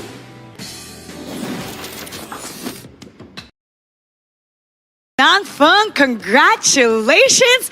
Oh my goodness, that was such an intense matchup. Now, in game number 3, what we noticed was that there were moments that Team Vietnam was a little bit behind. But in the last few minutes, the last few seconds, you gained control of the game. Tell us what happened there and what was the chaos, the communication like with the team? Thì đầu tiên chương trình muốn gửi lời chúc mừng đến cho đội của mình vì đã chiến thắng. Thì theo như chúng ta đã quan sát trong trận đấu thứ 3, thì tại những phút cuối cùng đội Việt Nam đã hơi thụt lùi so với đội đối thủ. Vậy thì làm sao trong những phút giao đấu cuối cùng đó chúng ta đã vươn lên dẫn đầu và chiến thắng? Trong lúc giao tiếp thì đội mình có gặp những cái sự gì mà hỗn loạn giữa các thành viên với nhau không? Trước hết thì pha giao canh cuối thì bọn em có một chút hỗn loạn thôi, nhưng mà nghe lời của đội trưởng thì bọn em đã cấu rỉa đối phương trước và để cho Duhan của đối phương mất ulti rồi bọn em tràn lên đánh nữa. At first, it was a bit chaotic between our communication, but by listening to our leaders' strategies, we tried to trick Yuhan to lose his ultimate, and then we start attacking together. There was a lot of surprises actually from Team Vietnam. What we noticed, there were role switches, the Clash laner, the jungler, the farm laner. We were surprised with what was happening. Tell us about the decision of switching roles. Thì theo như quan sát chúng ta thấy rằng trong đội Việt Nam đã có tới tận 3 sự thay đổi về vị trí. Bạn có thể chia sẻ về lý do và cũng như là cảm xúc của mình khi mà có những sự thay đổi đó hay không? Trước hết thì vì game 1 là bọn em muốn thử sức với bài đánh là Lưu Ang và Mắc, nhưng mà không hiệu quả tại vì bên kia đã pick counter cá rồi, nên là game 2 bọn em sốc lại tinh thần và đổi lại vị trí như ban đầu để chiến đấu tiếp ạ. So at first we want to try a new strategy by trying to play fun with the other opponents, Yuhan and Mark, but then they picked our counter, so it didn't effective. So in the second round, we tried to play as we had planned in the beginning. And great thing, everything turned out really well. I want to know, how excited are you to have this last chance and you move forward in the finals for that one last ticket for the Asian Games? Nam Phương có thể chia sẻ cảm xúc của mình khi giành tấm vé cuối cùng và chiến thắng tại giải đấu ngày hôm nay hay không? Trước hết thì bọn em cảm thấy rất là vui ạ. Và bọn em đã vượt qua được đội tuyển Singapore để giành quyền đi tiếp ạ. We are so happy to be here and thanks to Singapore, We are so proud of our team and so happy and excited to go further into this round. Now, for sure, Team Kyrgyzstan later on need to study a lot of the things that you guys are doing. There were so many surprises. Tell the fans what they can expect from you for the finals, and let's invite them to support you later. Nam Phương có thể chia sẻ một vài lời gửi đến các fan Việt Nam để thể hiện sự ủng hộ của fan dành cho đội tuyển cũng như giải đấu này được hay không? Trước hết thì cảm ơn mọi người đã theo dõi và đồng hành cùng bọn mình, và mọi người yên tâm nhé. Chúng mình sẽ đánh bại đội tuyển tiếp theo và bước tiếp đến Japan. Thank you for supporting us. Thank you for watching on our journey. Please do not worry. We will defeat our next opponent and go further to Japan. That's what we want to see. The confidence. Once again, congratulations and good luck on the final match later on. Lots of surprises from Team Vietnam. They came out on top, and now it's time to hear from our casters. Lead the gorge.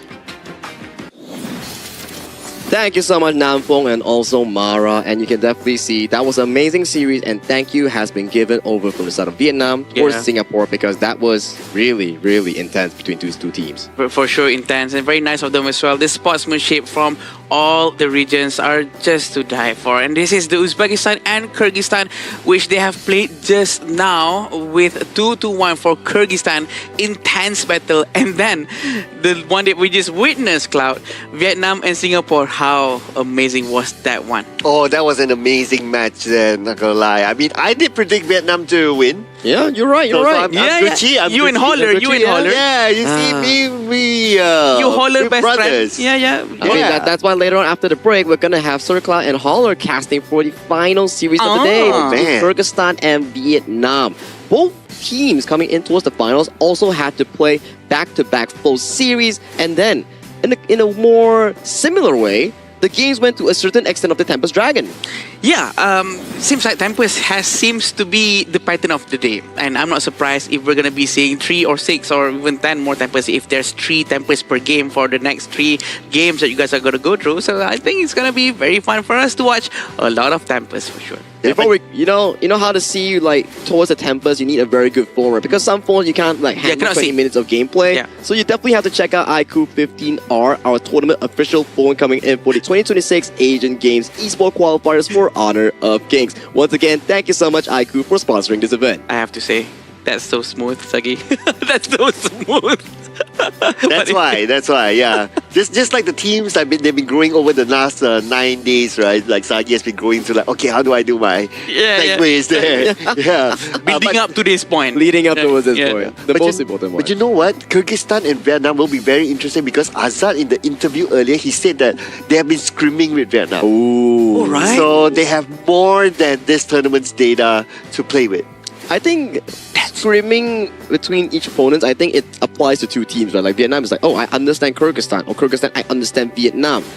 But, you know, sometimes like this is they're like, maybe Kyrgyzstan makes it out of their last chance. So let's not show them everything in practice. Yeah, maybe that. But it's funny how maybe initially they thought that we need to practice with each other because it's okay because we're in different groups. But suddenly they're meeting here in the last chance stage, knowing that, oh no, I'm meeting the one that I practice with. It's going to be like, oopsie, we shouldn't probably have shown whatever that we have inside the scrims.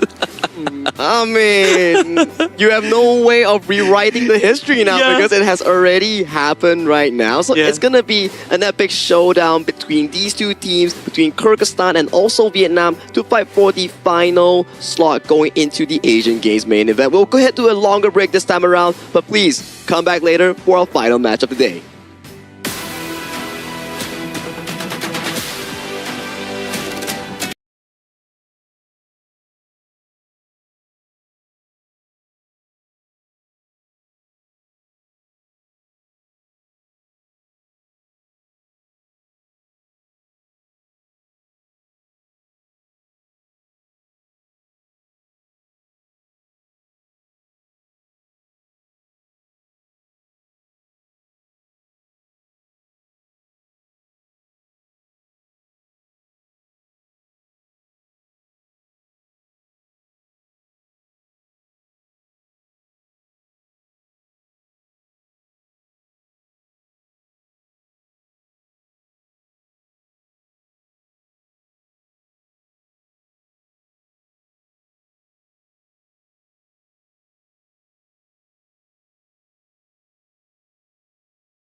with their goal closer than ever.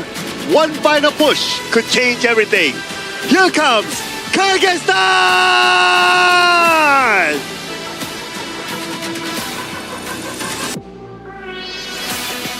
Fast, aggressive, and always in control. Their exceptional zoning and relentless pressure have made life difficult for every opponent they have faced. Now, they return to the stage ready to dominate. Make some noise for Vietnam! The final ticket on the line. 2 teams and only one will walk away into the main event of our Asian Games. This is the final moment coming in for Vietnam and for Kyrgyzstan, and the stakes has never been higher in our Asian Games qualifiers. Oh man, a lot is at stake here, right? That slot. And Kyrgyzstan will be represented by Zamalbek, Dastan, Kubanic, Azad, as well as Marlen. Now, let's remind everyone out there, right, that Dastan got the first Penta strike in this tournament. Oh yeah, on the Hansen plus the Yaria on towards Marlen. I gotta give him props because he was the first guy who actually made the Hansen look good. And after that, coming in towards the previous series that they played, he was more on the tanky role that had more effectiveness because that gave Azad more room to actually showcase himself in those team fights here. But this time around, Vietnam takes on them. Yeah, Hayduk here, Bao Hang, Ling Van, Hui Tan, and of course Nam Phuong. This is a squad that have found their footing based around the play of the mid lane. Ling Van has been setting things up. He's been the guy, if you will, of again, anything that happens positively, it's because he started it, he initiated. Yeah, you give him anything he can play, right? We were talking about like how deep is this hero pool for the mid lane. The Zia was amazing, the Yulhua was amazing, the Heino was amazing as well. Like, what does it take to stop this guy at the end of the day? I'll take a look at the stats real quick here. 29 hero pool versus 29 hero pool. Wow. Hold your horses, Holler. I know what you want to do. I'll pass it over to you just a little bit. Just let me finish this up real quick here. You can see the KDA here is really similar between both teams. But in terms of that dev compartment here, there seems to be more of a blunder from the side of Team Kyrgyzstan. Let me in, coach. 67% first strike right from Vietnam. Well deserved. And the reason why they're playing in the finals, because of course, you need to have 6-7 in terms of the first strike right. Yeah, I when you were talking, right, he was like going like, I know. He really wants to say it. He really wants to say it. There's also one more, right? If you check out the total games and total games won, 6-11 coming in from Kyrgyzstan and 7-12 coming in from Vietnam. And actually, if you're looking at the first strike right, this Kyrgyzstan, it hasn't improved immensely as they've only played one other series. But you're seeing that this is kind of like a reactive thing, right? First strike rate, I kind of talked about it earlier today, but when your first strike rate is so low, it's because you're getting jumped on. You're losing that one out, and you're playing essentially from behind in the beginning. Yeah, I'm also looking at like, if we were to focus on the KDA, right? Yes, takedowns, pretty much the same between the two. But when it comes to the Ds, how much you're able to survive, right? It looks like Team Vietnam, they play it a little bit more safer. Safer and lesser blunders, I would say. And just now, we seen how Ling Bum was the true player, the true team leader here coming in for the side of Team Vietnam. He was the stable stone, now comparing himself towards Kubanuish. He had back-to-back Angela games, and for Ling Van, back-to-back Zia games. Yeah, and actually Ling Van has been the guy in terms of like throughout the course of the Asia Games qualifier, he's gotten the most MVPs on his squad. So again, with that average DPM, he's setting it up. Average GPM, of course, very high as well, but the kill participation, that's the biggest piece. Everything revolves around his play. And the big piece as well, his average damage per minute. Wow. Like, that's a huge gap, right? Because he's been using heroes like Heino, like Zia, like even Yuhuan, heroes that really can burst rather than more utility type heroes, and that's shown by the stat. And I remember just now, before we head to the break, where Vietnam went against Singapore, he had a back-to-back MVP performance with both games on Zia, having almost 45 to 42% damage now just by this one single player here. So if Kyrgyzstan wants to be able to topple against Vietnam, they need to shut down Ling Van in that mid lane. Yeah, and actually it's funny because it's off of the Jia, and I'm not a huge Jia fan, right? Time and time again, I tend to find it kind of falls off. It's terrible from behind, but Ling Van showing how it's done, it could get you a huge edge, assuming you're able to go equal or ahead in the early game. Wow, and Kyrgyzstan, they chose the blue side, so we can expect a lot of focus to be given towards the mid lane. The Hano is probably going to be banned now. Maybe even the Yuhuan to be banned. Maybe the Zia after his phenomenal Zia performance later on. So 2 bans, or maybe Kyrgyzstan would take the Zia for themselves. Something like that. Would you ban away some picks knowing for the fact that the enemy mid lane can play almost everything? Or would you target him in a different way? What's your take on this, Sir Cloud? I mean, I would. Honestly, we cannot ban everything, right? It's not possible to do that. So I would rather that we try to find a counter towards the mid lane. And not only the mid lane, right? It's an overall team strategy to try to find that loophole, try to find that counter based on the draft that's going to be out. You cannot overly put focus onto one player when everyone else also doing their job. I like that, right? That's the correct philosophy when we go into the pick and ban stage. As long as you don't over tunnel in one specific thing and you allow the other great players on the side of Team Vietnam to actually stand up, then that seems to be a proper draft coming in from Kyrgyzstan. But we do get this start of the blue side here.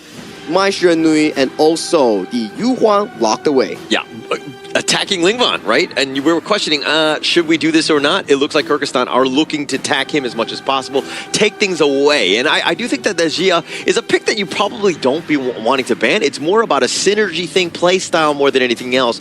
But I think that you need to set yourself up, especially with the Yuko going first here. Yeah, there needs to be a form of respect, right? At the end of the day, I mean, there's a reason why this guy is multiple MVP for the team. Now, there are other options for Lingvan here. I mean, we have the Ziya, depending on what sort of composition that he will play out later on. But they're going to pick up the Byron. So still very balanced pickup from Kyrgyzstan. They have everything. They have somebody who can engage, somebody who can throw out the utilities, and somebody to tank at the front. I look forward to seeing what's going to come up next. And very aggressive as well, right? You have the Ukyu and also the Byron, arguably 2 of the best early game heroes in this Asian Games version. And to top it off, the RLD also suffers quite a bit when facing off Kyrgyzstan's Xiao Qiao here. So I'm pretty comfortable currently with Kyrgyzstan on their first 3 pick, and for Team Vietnam, it's more towards their comfort picks, what they're used to. Yeah, I actually like it, right? The Xiao Qiao and the Byron, both of these guys are just going to make the life very difficult for Hui Tan on this RLE because you know he's going to be piloting it. I know Bao Hang and Hui Tan kind of shift at times depending on what sort of farm laner they're looking at, but they're going to look to go with a mechanically difficult RLE here. And I do think Kyrgyzstan's lineup counters it pretty decently to start. And I'm looking at one more tank support to be blocked out. It's going to be the Lianpo perhaps. Because if Kyrgyzstan don't block that one out, there's a chance that Vietnam will take it, and then they will have, well, they still have Lapu Lapu to play with. Okay, so they'll block out the Lapu Lapu. Vietnam right now, they're considering to go for the Lianpo, and they will before Kyrgyzstan gets it. Bit of a deja vu, right? Like, these are the roamers left available coming in, and then Nan Phuong, I think he has had a 3rd game in a row on that Lianpo as well, you know? And then it seems a bit weird to me that you're banning away Zhang Fei and Lapu Lapu, giving away the Lianpo. So Kyrgyzstan, as we know, Marlin really favors the tank roam, so you're probably out of tank roamers here based on the second phase draft. Yeah, actually that is very odd. It seems like Nam Phuong is actually more comfortable on the Lianpo based on the, as opposed to like the Lapu Lapu and the Zhang Fei. But maybe they're playing 4D chess and they're like, haha, we're going to trick them into picking his comfort hero because we have the trump card coming up here. Well, what will the trump card be, right? They have been screaming with each other. And it looks like the Dia Dia is going to be the trump card. Now, having the Dia Dia, it's not like you have many other options, right? Because of the bans. I'm not really a fan of the Kyrgyzstan lineup right now because they will be very dependent on the Byron to open up the map. Very early to make game draft, right? And then you only have a soul tank, like you mentioned, on the Byron here. So it's going to be a bit stressful if you are on the Kyrgyzstan side when you actually are looking for the aggressive vision. But the good part coming in from Kyrgyzstan's draft, super duper aggressive in the early to mid game. 1 Diadia 2-2 coming in with a Xiao Qiao Blossoming Fan. That's going to be 1 pickoff immediately here. But if Vietnam can scale into the mid-late game, it will go entirely different of a story going in favor of Team Vietnam. The finals now, we're going to be into game 1. Winner of this best of 3 moves on to the main event. As we're going into this one, I mean, if we're looking at both sides, Lingvan finally gets his Hano as the last pick. Again, when your team revolves around a specific player, you generally want to be drafting it last. Yeah, I'm liking the draft from Team Vietnam, right? Okay, number 1 is because they have the Lianpo. He can be a good map opener. He can open up the space in front. And then you have the Hano with the Fate Rewind. So if he gets jumped somehow, he can Fate Rewind back. So technically, you can call him like a secondary tank to a certain extent. So Team Vietnam, they do have good good options here. Yeah, and also, I mean, if we're talking about the fact that the Kyrgyzstan lineup is more early mid, they're going to be looking to push down towers. Vietnam, this Heino pick is all about slowing the game down. Fate Rewind for those towers, zip it right back up to 100 if possible. Right, and right now we're still at the early stages of the game. Looks like both sides, they want to put focus onto the farm lane. Totally understandable because when it comes to the late game, as Azad is expected to kind of carry the team. Same goes for Hui Tan as well. Both Direnje and also the Arlie is a hero that's expected to perform in the late game. Yeah, and I'm looking at this one. I mean, from what we've seen thus far by Kyrgyzstan, whenever they win, Azad is the MVP, right? Just like Ling Van is on the Vietnamese squad. So if anything, you know this as Vietnam. You want to take down, you want to control, you want to ambush Azad as much as possible in this game early. Now, this is what I worry, right, for Azad, because there's so much importance put onto him to carry the team towards the late game, but there's only one tank, which is Amalbek. Now, can he only protect Azad? It's pretty difficult, right?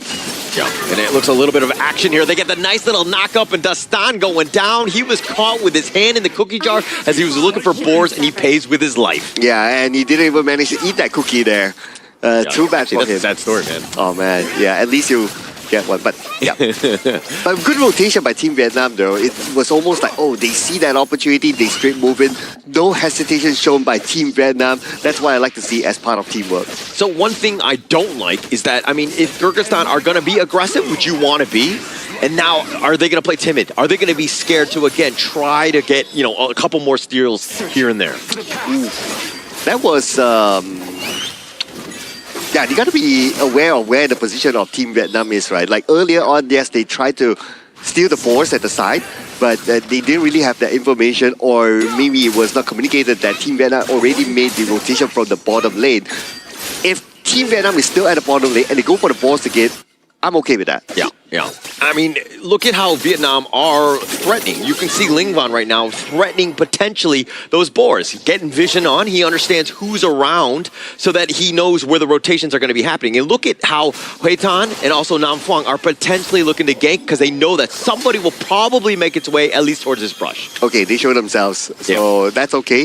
It's a matter of information gathering. Anyway, 40 more seconds before the first timer is going to be up, so nobody's going to overcommit onto something yet for now, unless they see a clear opportunity. Yeah, Vietnam, though, being very aggressive. I mean, they're efficient across the map as well. 1K net worth lead, and it looks like Hui Tan getting a little bit low. They actually try to get him with the light step and the heal, and now here comes the revenge tour. They might have dove too deep. Azad is going to be taken down. He pays with his life here. Again, good rotation shown by Team Vietnam. Yes, Hui Tan, very low on health. He has to turn back. That's okay. But what's important is Bao Huang and the follow-up. That was really, really fast. Yeah, very fast. And again, Hui Tan is one of the most mobile farm laners there are, right? And being able to lock him down, Kyrgyzstan, again, trying to go all in, trying to make some plays, get that potential kill. But unfortunately for them, they did fail. But now they're going to look to steal this resort. Okay, now who's going to get this buff here? He's still kind of open there. Yeah, and back has to flash away. He gets a little bit low himself. The control from Marlon, he hooks on with that Hartwell. And now Vietnam, it looks like they're going to walk away with that blue buff as well. Oh, but look at the space created for Azad at the bottom. He has a little bit of space, but again, the Team Vietnam, especially Bao Huang, wow! Just like that, he responds. Yeah, I mean, but Nakaruru's got some serious burst. Azad, this is the problem with D-Ren-J, especially when you're solo. At this stage, you're down in terms of net worth, and then trying to deal with the Nakaruru, who, again, can just jump on top of you like that, you're going to have a tough time. I'm worried that Kyrgyzstan, right now, they are starting to lose the plot. They're starting to lose concentration, because a few times at the bottom, they've been caught. Yeah, definitely been caught here. And Jamalbek is looking to get caught as well. He was just wanting the pheasant, but the Tremor Smash is going to be for real. And now Vietnam just quickly taking down the bottom T1. Yeah, and this tower will be taken out without any problem. And especially if you have a Lingban at the front line, he'll be just throwing his spears and you cannot get close at all. If you want to try to take him out, everyone else is there. Yeah, now it's going to be a flash away. Kubanic does get to safety. Vietnam is on the side. They have 4 members of Kyrgyzstan trying to defend this tower, and you can see how dire things are. It's not even 6 minutes, and look at how aggressive Vietnam are. Oh, that made they turned this around! Oh, what? Walked into the trap. What? He thought he was low because he had used the Fate Rewind. He gets on back with that, but it was all a bait. Dude, that is probably the best bait so far in this tournament. Even if I see like, oh, he used the bait rewind right in front of me, I'll go for it. Oh, it looks like Kubanic is going to be going down as well. This game has been nothing but Vietnam. It seems like Kyrgyzstan right now absolutely reeling thus far. Oh man, that was Team Vietnam thinking 10 steps ahead there, Holler. Who would have thought that would have been a bait? They would have thought, Kyrgyzstan would have thought that, hey, he did a boo-boo there. Why is he Fate Rewinding right in front of us still? Without knowing that the rest of Team Vietnam were waiting in the bushes. And this is why Lingbot is so good. Even the mind games, right? And that turned into like a little bit of like complete bait, right? In the sense of just like being able to walk it away and you don't know where the brushes are. This is a vision game and you're losing in that department. Oh, now keep an eye on what's happening at the top as well. Hui Tan gets a free lane and he will take down this tower unchallenged. While the rest of Kyrgyzstan, they're busy at the bottom, they're trying to rotate towards the top. By the time they go top, look who's at the bottom. Hui Tuk is there to push. Yeah, Huitan is actually up 1.5 over Azad, who's died a couple times, but it looks like they will find him, and now Bao Hang tried to go a little bit in terms of the damage, but here come the reinforcements. The Tremor Smash on the 4, setting it up, but it looks like they might have gone too deep. Fate Rewind, he's going to be in a worse spot, but now Hayduk is going to show up. They're going to be under the tower, they don't care. Kubanis is down for the count, and throw these scepters out. Zalmabek on the run, flash forward. They find him with a power gradation and a double strike on the way. Wait, Duck. Oh, 1-9 right now. Kyrgyzstan, how are they going to come back from this one? They have to defend this. They have to defend. Right now, the gap is very, very far. It's almost like Kyrgyzstan, they have to hope for Team Vietnam to make a mistake. Yeah, and it doesn't look like it. They're starting to hit their groove. Even when, they got the pick off onto Hue Tan, and you're thinking, okay, this is an opening, but it's not, in fact, because Vietnam are so far up, all of the other guys are able to do their serious work in terms of the damage department. Oh, man, I'm trying to look at, okay, what could be the comeback condition here for Kyrgyzstan, right? Okay, maybe try to challenge for the next Tyrant or try to at least hold on until the 10-minute mark and then you get the Overlord and then you try to make a wave push to come back. But this is an early to mid-game lineup, and they've been penalized. Now the Burst Ram, the Tremor Smash, only connecting onto 1, but he's pushed it back. The mid-T3 is looking to go down. Hue Tan is getting a little bit low himself. They find Marlin. Hue Tan is down as well. So at least Kyrgyzstan hold that fort, and the mid-T3 still standing. Yeah, that's a bit of an overextension there, and that's what Kyrgyzstan is looking for, right? For Team Vietnam to overextend, be overconfident, jump into their base side and try to punish them from there. Imagine if this happens a couple more times. Maybe Kyrgyzstan can make this comeback. Yeah, but that's unlikely, I would think. Vietnam tend to be a little bit on the slower end. They're looking for their particular moments to go in. All right, and breaking down the fight earlier on, we can see that Team Vietnam, they were very confident to just go all in, but it could have been a little bit of an overextension there where Hue Tan was punished. And by losing Marlin versus losing Hue Tan is a bigger setback. Yeah, I don't think this is the proper comp to be really diving towers, right? I think that you want to kind of go slow and steady, use that slow siege, if you will, to kind of chip it away. I mean, it's already in half-life, and now this is a potential moment here. Oh, speaking of potential moment, they could jump in anytime soon. They do have the Tremor Smash. Yeah, if they want to go, but they're going to be backed off. They're going to wait for these minions, and the wave clear is decent from the Kyrgyzstan side. Just waiting for the moment where the Tremor Smash is activated. And Team Vietnam, they are now slowing down the pace. They're playing this patiently. They really want to hit a 5-man Tremor Smash, it seems. Yeah, it's not only that, but like Vietnam, you're so far up. It's not even 10 minutes into this game. All you need to do is just slowly stick around. Maybe the minions come in a bit, let Hue Tan melt some of these towers. And that's exactly what they're doing right now. The minions have arrived and they would take down the middle tower just like that. Azad could be the next target, but Azad somehow still all right. Yeah, he's going to be back into the fountain, but space created. Azad is at half, you can't fight, and now it looks like they're potentially going for the backside. Namfwang with another amazing Tremor Smash. Jamabak has to flash away. He gets onto the back all the way to the fountain. Whoa! No, he gets sniped out. Lingvon goes in for this. They're all the way back into the fountain, and Vietnam have found an opening. They have control, and they're going to take the crystal, and Vietnam, just like that, take game number 1. Quick and easy fashion coming in from game 1 of Vietnam in this important series with such a demanding victory over Kyrgyzstan. How does Kyrgyzstan respond? Man, Kyrgyzstan, what they felt earlier was control, right?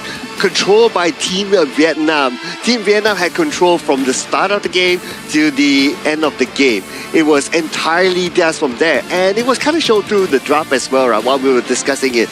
For Kyrgyzstan, they are very dependent on only the Byron to open up the map. Now, if you don't have a secondary hero to open up maps, then you're not going to win space. Yeah, you're not going to win space, and you're going to be completely playing a defensive game. You're completely back. Nobody wants to go in. Nobody wants to initiate because you are so far behind. Sorry, he caught me laughing on that one. I mean, he's feeling it, the Kyrgyzstan coach. We had a little chat with him just now, right before the game itself. They are confident and they are looking to actually represent their region going into the main event. But right now, this strong iron wall in front of you, if you can take them down, which is Vietnam, then maybe you have that shot. Because if we were to review back the game, there just seems like there was no real proactive play or opportunities coming in from the side of Kyrgyzstan in finding a comeback. It didn't seem so much because it seemed like they were all pressured to play into the hands of Vietnam, right? It came not only in terms of the draft. This Haino was a problem. Ling Van going in, using those fate rhymes aggressively and defensively, baiting things out at times. Just a full kit, if you will. Dude, that bait. Yeah, that bait with the fade rewind, that's the highlight of the game for me. It's like, oh, you fade rewind in front of your opponent? Oh, he's still there? Oh, let's get him. They didn't know that the rest of them were like at the side waiting in the brush, right? It's like crazy. And it's like one of those plays where it's like psychological. It's like, if your enemy doesn't know what you're doing, how do they know how to respond? And they're like, oh, that's the play. I'm like, oh, let me jump in. I'm like, oh, that's why he did that. Yeah. And you could be like, Dastan, at that moment, you're kind of thinking, oh man, why was his spider senses not tingling? Right? You kind of see him kind of running back, but it's one of those things where, like, time and time again, if you saw a fate rewind, 99% of the time, it's going to go well for you. You're going to find him. You're going to cut him down. And Vietnam, again, perfect bait. Dude, even if I play, right, and I see a fade rewind right in front of me, I will go for it, right? I will go for it too. Absolutely, right? And then just to be like surprised, like you wouldn't expect that to happen. That's like big brain play. It's like just trying to chip some damage on towards the side of Ling Van, right? And he came up clutch with his Haino with a 404 KDA. But player that I really want to shout out to is Nam Phuong. How many times in that game did we see multi-man tremor smashes coming in from the Lien Po? Yeah, but the 404 KDA from Ling Van, that's an error, man. I mean, the way he's setting it up, that's the way you want to do it. Again, Nam Phuong, a ton of tremor smashes. That was absolutely amazing. But the rest of the squad, the way that they're able to close it out, everyone's on the same page. Yeah, absolutely. Every time, like they see a target at the bottom that's free, they just move in all together. They see a target in the middle, they move in all together. Or they see somebody in trouble, everybody backs up the person very, very quickly. And it reminds me of the previous series where Vietnam went against Singapore. The Haino was banned in all 3 games. This is why. 121,000 damage in a sub 10-minute game. Yeah, and last pick. It's the best pick that they could have picked up here because it slows it down. You've got poke, you've got reach, you have ability to kind of shake things off. You're very tanky as well, and when you're able to have Ling Van doing 121,000 damage, I think you're going to have a GG easy type of game. Wow, GG easy. Well, this is something that we also talked about during the pre-show, right? It's like, do you want to target ban one player? Or do you want to try to work around it? Well, it almost feels like, well, whether you target ban onto him, he always has a workaround around any scenario. Because we saw during the pick and bans, they banned away the Maestro Nui and also the Yu Huan, but still, Ling Van has something in his pockets, and this time around, it's the Haino, which has, I would say, arguably one of the best ones we've seen so far. Yeah, complete control. That was a perfect game by Vietnam. And they were, like, this is off of that momentum of that they created from Game 3 in the last series against Singapore, bringing that into here, and they're like, hey, we're in the groove, we're in the flow, let us just play these games out. And Kyrgyzstan, it seems like they haven't really warmed up, and they've been reeling in this game early. Or they cooled down because they had to wait. But for Vietnam, it's like, okay, we play, yes, there's an extended break, but we continue to play. It's like their hands are on fire. It's like warm up before an actual sports. For Vietnam, it's like they're already warmed up in their series against Singapore where they are feeling it. It's like back-to-back MVP coming from Ling Van. Bringing that form in towards this game is Kyrgyzstan. So it's a bit of a, I would say, psychological fight coming in. Yeah, and as we go into these highlights, we'll see. I mean, Dastan, he's trying to be aggressive. He thought he was going to be mobile enough to get on out, but the rest of Vietnam were like, okay, that's a trap. We're going to go. And this is another one where Azat was trying to be aggressive, almost took down Haton, and unfortunately for Azat, dying twice early in this game. Again, it just shows that Team Vietnam, they move as a team. You won't see Team Vietnam like alone. Like there are always like 4 people there, 3 people there, and this one, this play rewind. Okay, just that distance, they're like, oh, let's go for it. Then the rest shows up. Oh my god. Oh, that is That is a clickbait that I would say, you know?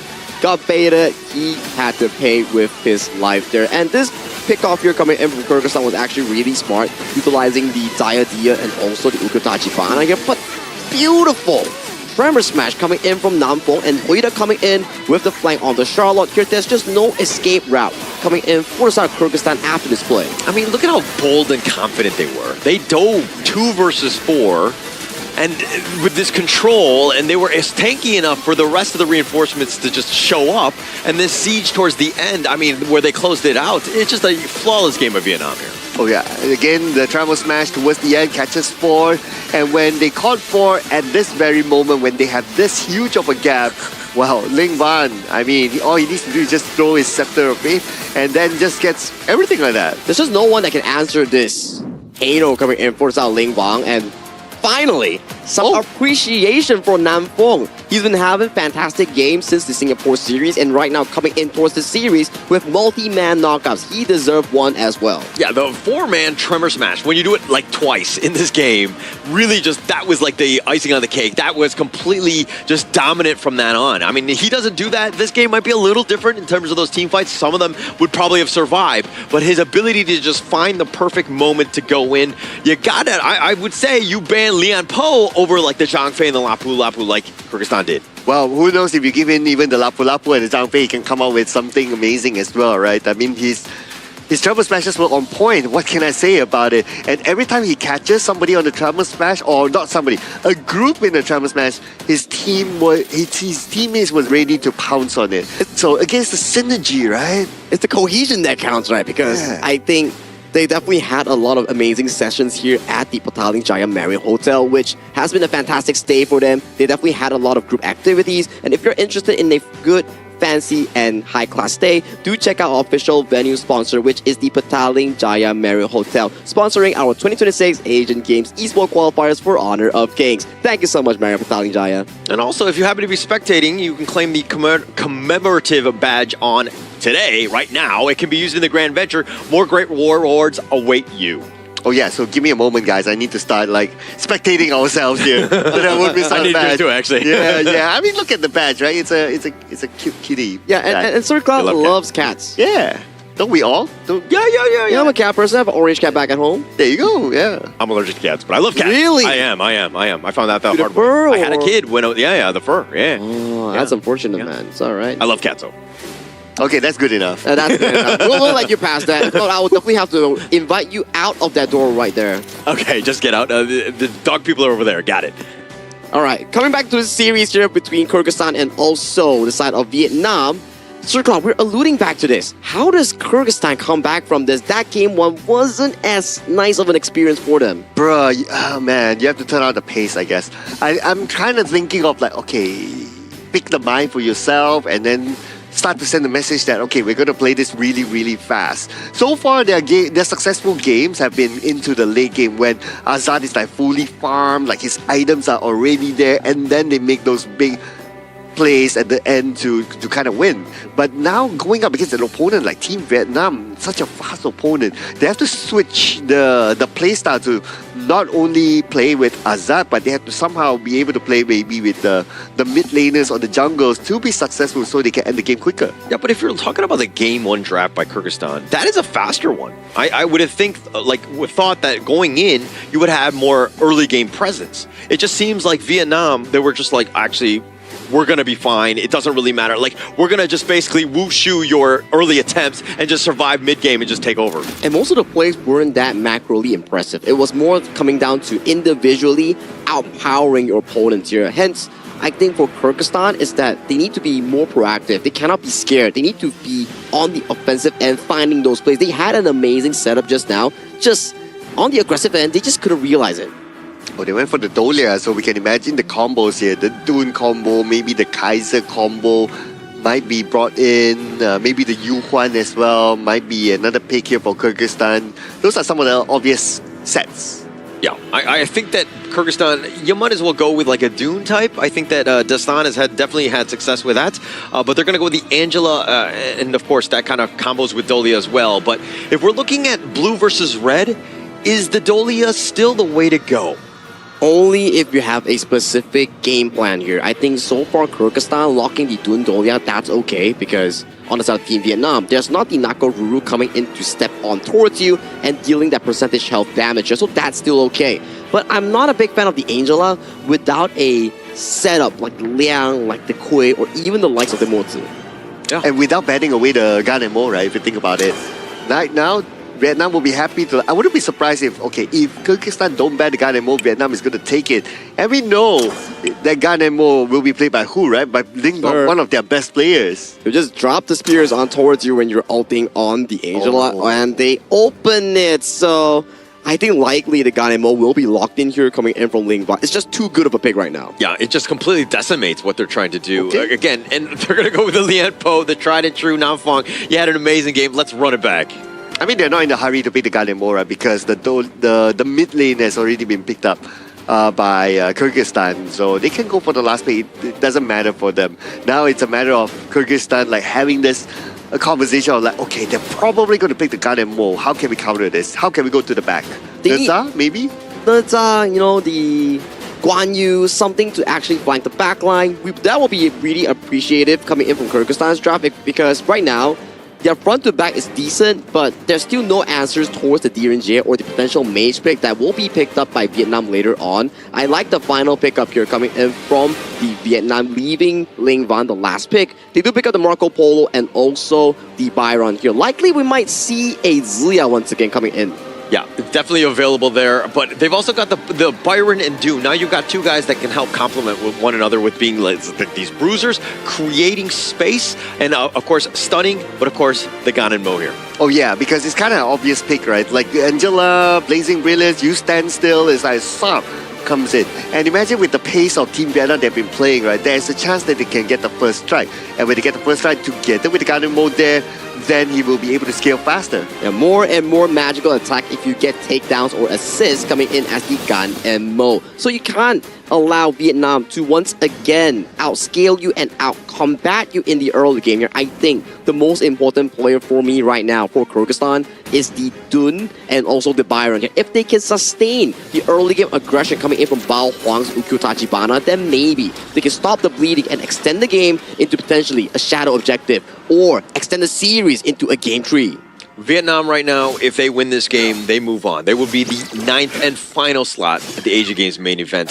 The other side, we're looking at Kyrgyzstan somehow having to just hold on, push for a game 3. Cloud, is this lineup good enough to get us to a game 3? Oh, I mean, I did call the Gan and Mo, right? The moment I see like an Angela, it's like if they don't ban the Gan and Mo, if they don't, well, they obviously can't pick it for themselves, right? But if Kyrgyzstan don't ban the Gan and Mo, then it's going to be an obvious pick. And the Gan and Mo is playable until the late game. So even if Kyrgyzstan wants to stretch this game towards the late game, they will have a hard time. Yeah, definitely having a hard time. And Vietnam, this is another one. When you're looking at that lineup, all of those heroes, very meta, right, in terms of what this Asia Games qualifiers has been all about. The other side, Kyrgyzstan, a little bit more, the Marco Polo, definitely not one of the top picked, but definitely has options here. But it really comes back to Azat, if he's able to get that farm in space. Okay, I'm just going to point out like early items for the farm lane, right? Like for Azat, he went for boots first. And Hui Tan, he didn't go for boots first. Means that he has that slight edge when it comes to like winning the lane and clearing off the lanes, getting the last hits and all that. And that's actually a really smart move by Hui Tan. Even like a 0.1% of chance of winning the lane, you would take it. Yeah, definitely taking it. But it also says that Azad is like, hey, I need to stay alive a little bit more. Marlon will then be more free to roam as he's creating a little bit of a forward scout. He sees Nam Phuong just walking through the brush here. Okay, and this is where the scout is happening. Well, very early for them to still fight though, if you ask me, because right now Nam Phuong is still not at level 4. Yeah, and also Bao Hang, this is also to keep tabs on him. Where is he? Now you're protecting the boars. You don't want to give up anything, and you want to make sure that you know roughly where Bao Hang is on the map. Yeah, quite clear at the farm lane side who's currently winning it because of that extra item and the extra edge. And he does have a little bit of help from Nam Phuong as well. So Azad, not particularly having a good time. Yes, he still get this wave, but he loses a few other opportunities to farm on the inner side. Not the end of the world for Azad, though. Yeah, not right? yet. I think that if you're still on the Marco Polo, you're still looking mid to late game. That's when you're going to shine. It's just a matter of if they can survive till that moment. Jamal back, Hui Duk, they're just going to face off each other. I don't expect much at the early stages here because Hui Duk is, Jamal back is kind of tanky, so it's more of like just poking each other, trying to win the lanes. What I will be looking forward to is the first Tyrant. That's going to come up in a minute more. If Lingvan gets the first strike, or if anyone else gets the first strike with Lingvan assisting, then you know he's going to be really scary. Yeah, definitely a little bit scary on that. But Vietnam, with almost every single role head-to-head, they have a little bit of an edge. And that's why they've built a 1K net worth lead.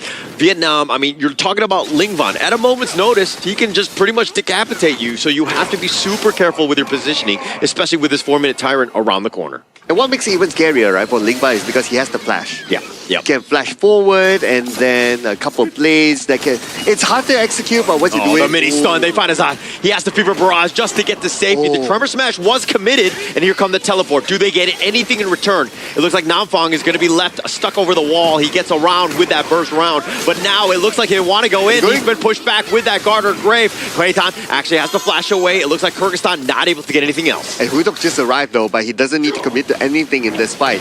All he needs to do right now is to try to clear off the middle and focus onto the main objective coming up in 3 seconds. Yeah, and now it looks like Vietnam are going to look to start this. All of them are nearby. Those blades will cover at least the spacing part of this. Tyrant picked up by Baohan. Yeah, look at this. Oh, they find it. First strike. Sorry, it looks like they find Lingvan, and that's going to be first strike. They caught him out. He thought he was safe, especially with the Tyrant down, but Azak gets picked off as well. It's a 50-50 trade-off there when it comes to takedowns, right? But Team Vietnam, they got the objective. So I would say that's a small win for Team Vietnam overall. Yeah, I mean, whenever you take down Azat, I think that you're going to have a better time, right? Lingvan, and he's definitely very valuable on the squad, but Huaytan not going down, that's the difference. Yeah, because if you compare like who's going to be more valuable towards the late game, it's going to be Azad as compared to Lingvan. Lingvan is like, okay, mid to early to mid, maybe the late game, depending on how things goes, but as a Marco Polo, it's surely going to be late game. So that's why by Team Vietnam getting Azad, the value is higher. Yeah, Azad being chased here, dove under tower, they don't care if Bao Han gets the snipe. Oh man. Second takedown, back-to-back onto Azad. Azad's not having a good time. Now, this is where this 16-year-old wonder kid will be challenged right now. How do you come back from kind of being targeted by your opponent? Smart play by Vietnam. Let's be very honest. If you're able to, I mean, if you saw the last series, Azat was just roaming free. He was having a great game because nobody was targeting him. He wasn't able to kind of, he was able to carry because he had so much space.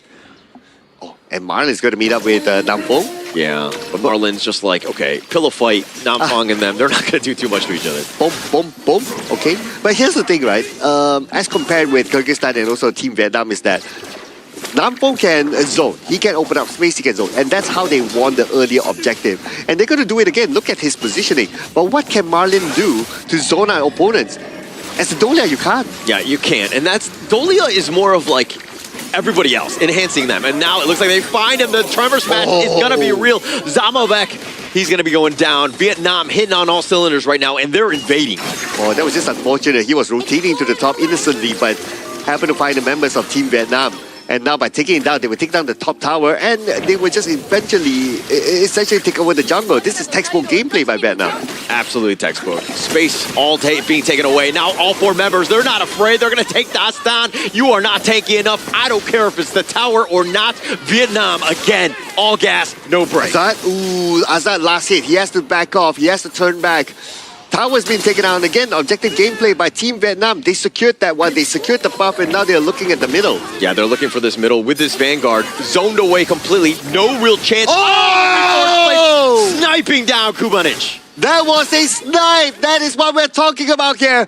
And with the fact that he got that snipe again, he will stack up his damage and he will be even more dangerous. Yeah, the Fever Barrage under the tower. It's not going to be enough. Huaydoc with just enough, and they find the Tremor Smash as well. Dastan is looking to go down, but he gets a little bit low. He will be fine. Vietnam turn their attention on the bottom T2 instead. And look at Ling Bao in the middle. Look at the damage of the tower back. Let's remember, he is a tank, but one couple of things, his health goes down to half. Yeah, completely controlling this game. Vietnam, these blades are incredible in terms of just how accurate they've been. Bottom T3 looking to go down as well. Zamabek tried to go for the Storm Strike, but they shake this off. They take the bottom T3, now the mid T3. And objective gameplay here by Team Vietnam. They're not going to overextend. They want to take down the towers. And now they're looking at the top even. Yeah, they're looking for that. I mean, the Vanguard will eventually make its way. Zamobek does a little bit of work, gets control himself, and he's going to be going down. Hayduk finding him all the way to the back line. They find Azad as well. They're all in the fountain. 2 members standing. Vietnam, all they want are the minions to end this game. And the minions will arrive soon. This is going to be the final defense by Kyrgyzstan. And Kubanich will need to do it. Kubanich together with his teammate Marlon. Will there be enough though? Unlikely so. As Team Vietnam will look to close things off before that. They get a hot streak. And Team Vietnam will lock in the final ticket to the main event. Welcome to the Asian Games, Team Vietnam. They took a 2-0 convincing victory over Kyrgyzstan and they booked their tickets to the main event. Perfectly played. I mean, it could not have been better, right? The way that they were able to control this game, it didn't seem like Kyrgyzstan were ever able to find their footing. They were not really into this game. There was just too much control by Vietnam. Oh man, what a game it was for Team Vietnam. Consistent from game 1 and then game 2. It's all about control from start to finish. This round, at least, we did see some fight from Kyrgyzstan because they know that, okay, if we don't fight back, they will snowball and it's going to be bad for us. So they did show some fight, which I admire from Kyrgyzstan. I think for Kyrgyzstan, At least a chance to go in. Unfortunately, I mean, Vietnam was definitely one of the favorites going into it. I mean, all the way from the beginning, even before this all started. And for Vietnam to just sneak in and, just unfortunate for Kyrgyzstan in the end. Yeah, and if you're a player as young as like Azara, who's like 16 years old, representing your country on this sort of stage, and you get to go up against amazing teams like even like Vietnam, like this is a pat on the back for him. the future is for him, right? It's just whether or not he will put in that consistency later on and find those big improvements. But Azad and also Kyrgyzstan, you guys will definitely come back stronger. I believe in that. Yeah, I mean, keep your heads up, right? I think that Kyrgyzstan are definitely going to be proud of your play. The fact that you were 10th, you were very close. It's just that you're going to grow from this. You're definitely going to learn. And hopefully next time, that one is going to be your slot moving forward. Oh man, I'm so happy to get to be able to see these players, young players in the team play, putting their hearts out for their region, right? Oh man, it just puts tears to my eyes, man. I mean, yeah. It's the growth that counts, right? It's like, although not every team can actually make it to the main event, we've seen growth coming in from some of the amazing teams like Mongolia. They were having a rough showcasing coming in from day 1, but then they progressively grew. Yes, you can argue that Sagi, they never got a win, but the growth that they went from a new team to a team that actually learned a lot from their opponents, their foes or rivals, that's what makes esports so special. Yeah. You can always be winners, but when you lose, you're just learning for the next tournament. Don't you think that every single team in this entire Asia Games qualifier got better? Yes. Oh yeah. Right? I think that every single day, and this is not easy, when you're stuck in a group and you're forced and you have to just focus on the team ahead of you, I think that this speaks, again, volumes about all of these opportunities to grow in the Honor of Kings esports scene. Yeah, and also props to Team Vietnam as well for making it through to the main event, through the last chance stage. And they had their own dips, right? They had their own dips against Laos, and then we were kind of asking of like, oh, are they going to bounce back or not? Going up against Team Singapore, and they clearly showed they did, and they did win in a fashionable way against Kyrgyzstan and maintaining their discipline of gameplay. So props to Team Vietnam. Yeah, it wasn't the easiest route for Team Vietnam coming in for the last chance stage. They had to go through a lot of ups and downs. They almost had a upset from the side of Singapore, and coming into the last match against Kyrgyzstan, they got back that momentum and they booked the final slot into the main event. It's congratulations to Vietnam. I mean, being able to just slide on in, I think that they're going to be very fortunate. Again, a lot of people were like, okay, Vietnam has to survive. They have to make it to the main event, right? But they had to, like a crazy day where they had to survive a bunch of whole best of threes, last chance stage to get there. But they were off of course, this lineup that really stepped up when they really needed them. Yeah, and the damage by Lingvan is kind of expected, right? With the gun and Mo, 64.2%. And if you have an Angela on the other side, yeah. But I guess if we were to revisit back what we discussed during the drafting phase, maybe for Kyrgyzstan, what they can improve in the future is that how they kind of read the draft of your opponent. It's not only about yourself, but it's also about like, okay, if you put out an Angela, how do you protect the Angela? You close the gun and Mo, for example, right? That will give them a better chance, or at least balance the playing field. I think this is a good learning experience for them. So going into your point, once they learn this, they're going to be like, okay, next time when I see a Ganemo or I pick the Angela first, let's ban away the Ganemo. Yeah, it's definitely going to be high on their priority list, right? But if we're looking at some of the stats here, you're not going to win too many games when your Dolia has the most damage on your team, like 30,000. It just seemed like everyone from Vietnam were able to find the right pieces to kind of, take this roster down, if you will. Yeah, you pointed out right? I was kind of looking at that. Is that really the Dolia with the most damage now?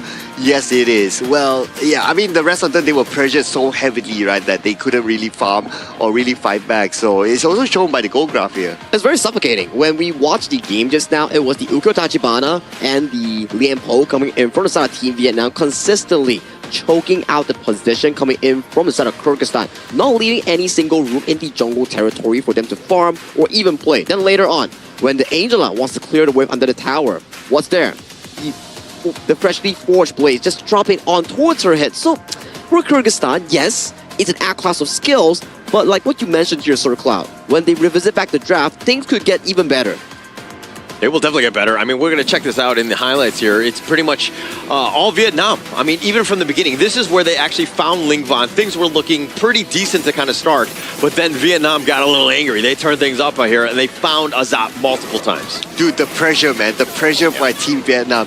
How they rotate as a 4. Again, similar formula like how we've seen in game number 1, right? You will hardly see Team Vietnam on screen as a solo player. Correct. They like to play the half mat mid and one side, mid and one side. Then after you push mid, you transition in towards the side lanes here. Beautiful knock-up here once again coming played by Nan Phong, just allowing the team to comfortably close out this game and book their tickets to the main event. Vietnam, you are secured once again. Yeah, and congratulations to the MVP, Lingvan, 3-1-4 again, time and time again. When Vietnam wins, it's usually because of this man, Lingvan. And he's almost the king of mid lanes by now, right? If I'm not mistaken, he has like the most MVP so far. We will have to revisit that, but definitely one of the higher candidates to receive that title. So, of course, he also had more games to us on, so that's definitely going to be a different metric to measure. Yeah, I think he does, but it's also because of the different number of games that they play. They've played the most throughout. So, again, we'll fact-check it and get back. But the 33% damage, that's the biggest piece. Nobody had any answers to Lingvan. Yes, he died. He gave him first strike, but that was it for the rest of the day for all of them. This just tells us that he can play any mid hero, right? Yeah. You can give it the Hano and he can play it like a bait. You can play, give him the gun and Mo, he can play like, okay, distance, couple blades, burst damage, that sort of thing. You can give him anything else. You can give the Yukwan and then from afar, you can always pull off those amazing stunts. So it almost feels like, do you really want to target ban this guy? You might, but you can't. But you can't because there's just finite bans coming in towards this game. You only have 4. And just now, Kyrgyzstan, they dropped 3 bans on him. And after fact-checking, Lingvan is tied for the most MVPs with Ant from Myanmar. Wow. At 5. Wow. Yeah, I mean, Ant is a phenomenal player as well. So having both of them up there and just tied, I wish that we could see like a one-on-one because I just want to know who takes it out.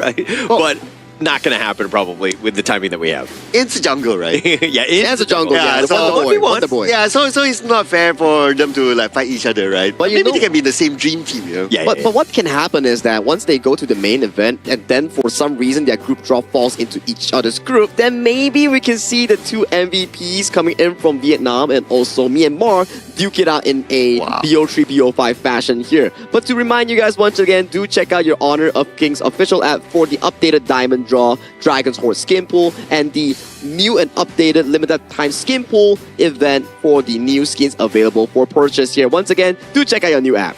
I like it how you brought up the main event because I think all of these teams have, got that experience. They've got those games under their belt, and they're going to be better prepared for that main event. And I'm super excited to see that. That's going to be later down the year, but man, these teams are going to get ready. And we are also ready to hear the interview segment coming in from our Team Vietnam representative with Mara on the stage. With how they clutched themselves back into the 9th slot for the main event, we are excited to see what we can dig out from the interview. We're here with Team Vietnam now, Phong. Congratulations! This morning started with 4 teams stepping on this stage, fighting for the same thing, that final ticket to the Asian Games. How does it feel and what's going through your mind that that ticket is yours? Lời đầu tiên gửi lời chúc mừng đến chiến thắng dành cho đội tuyển Việt Nam. Như chúng ta đã biết, ngày hôm nay có 4 đội cùng nhau bước vào ngày thi đấu cuối cùng này để giành một tấm vé được đi vào vòng tiếp theo. Bạn cảm thấy như thế nào khi cơ hội đó đã thuộc về đội của mình? Em cảm thấy rất là vui ạ, vì cuối cùng đội tuyển mình đã giành được tấm vé cuối cùng để bước tiếp ạ. I feel extremely happy because our team has achieved the last ticket to go further into the Asian last round. And throughout this journey, your teams face setbacks, challenges, even elimination round. What was this defining moment and what does this ticket mean for the entire team? Để giành được chiến thắng này thì đội tuyển Việt Nam đã gặp rất là nhiều khó khăn, thách thức, bị tụt lại phía sau phải vào vòng loại. Thì theo bạn, tấm vé ngày hôm nay có giá trị tinh thần lớn như thế nào đối với đội của mình? Tấm vé hôm nay quyết định tinh thần rất là lớn, tại vì trước đó thì tụi em có để thua 2 trận rất là đáng tiếc giữa Kazakhstan và Lào ạ. Nên là bọn em phải không may mắn là lọt vào cái vòng này, nên là bọn em cảm thấy rất là tự hào vì đã có tấm vé này ạ. So before we can achieve this ticket, we had 2 losses and that has significantly affected our spirit. But after today, we had gained our confidence again and as well as our esports spirit love. I hope today's win is now giving you enough confidence to move forward and give it your best at the Asian Games. And for sure, people in Vietnam are watching. They're cheering for you and they're proud that you're representing the region. What would you like to say to them? Những người hâm mộ tại Việt Nam đang theo dõi hành trình của đội và đang muốn lắng nghe những lời chia sẻ của bạn dành cho người tại Việt Nam. Bạn hãy chia sẻ vài lời của mình được không? Cảm ơn mọi người đã theo dõi và đừng lo lắng nhé. Bọn mình sẽ cố gắng cải thiện và chiến đấu tiếp trên con đường đi tới Nhật Bản. Cảm ơn mọi người rất nhiều. Thank you for your support and watching our journey. Please do not worry. We will continue to training and practice more. Go further to Japan. You should be proud of your team. You did amazing. Congratulations on getting the final slot to the Asian Games. Now we'll head back to the casters. Lead the gorge. Congratulations, right? They regained their confidence and they also gained their ticket into the main event. And these are the final 9 qualified teams directly to the main event in Japan. We have Indonesia, Philippines, Myanmar, Laos, Kazakhstan, Hong Kong, China, Republic of Korea, Nepal, and finally, with the win just now, Vietnam. I mean, it took us a while, 9 days to finally figure out who the 9 teams are going to be to make it to the main event. But we finally got to the finish line, and I'm actually super impressed with all of these teams that qualified. And I personally did a prediction on social media on the official page, right? And I got everything correct. Wow. Except for Kazakhstan. I think that's for me too, because we all felt that Kazakhstan, we didn't really have much information on them. They really surprised us coming in towards this event itself.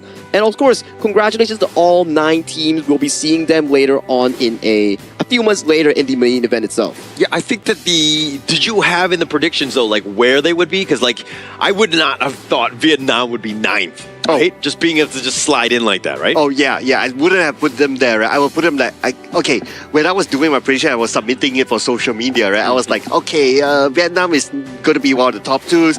The last chance stage will be Singapore for me.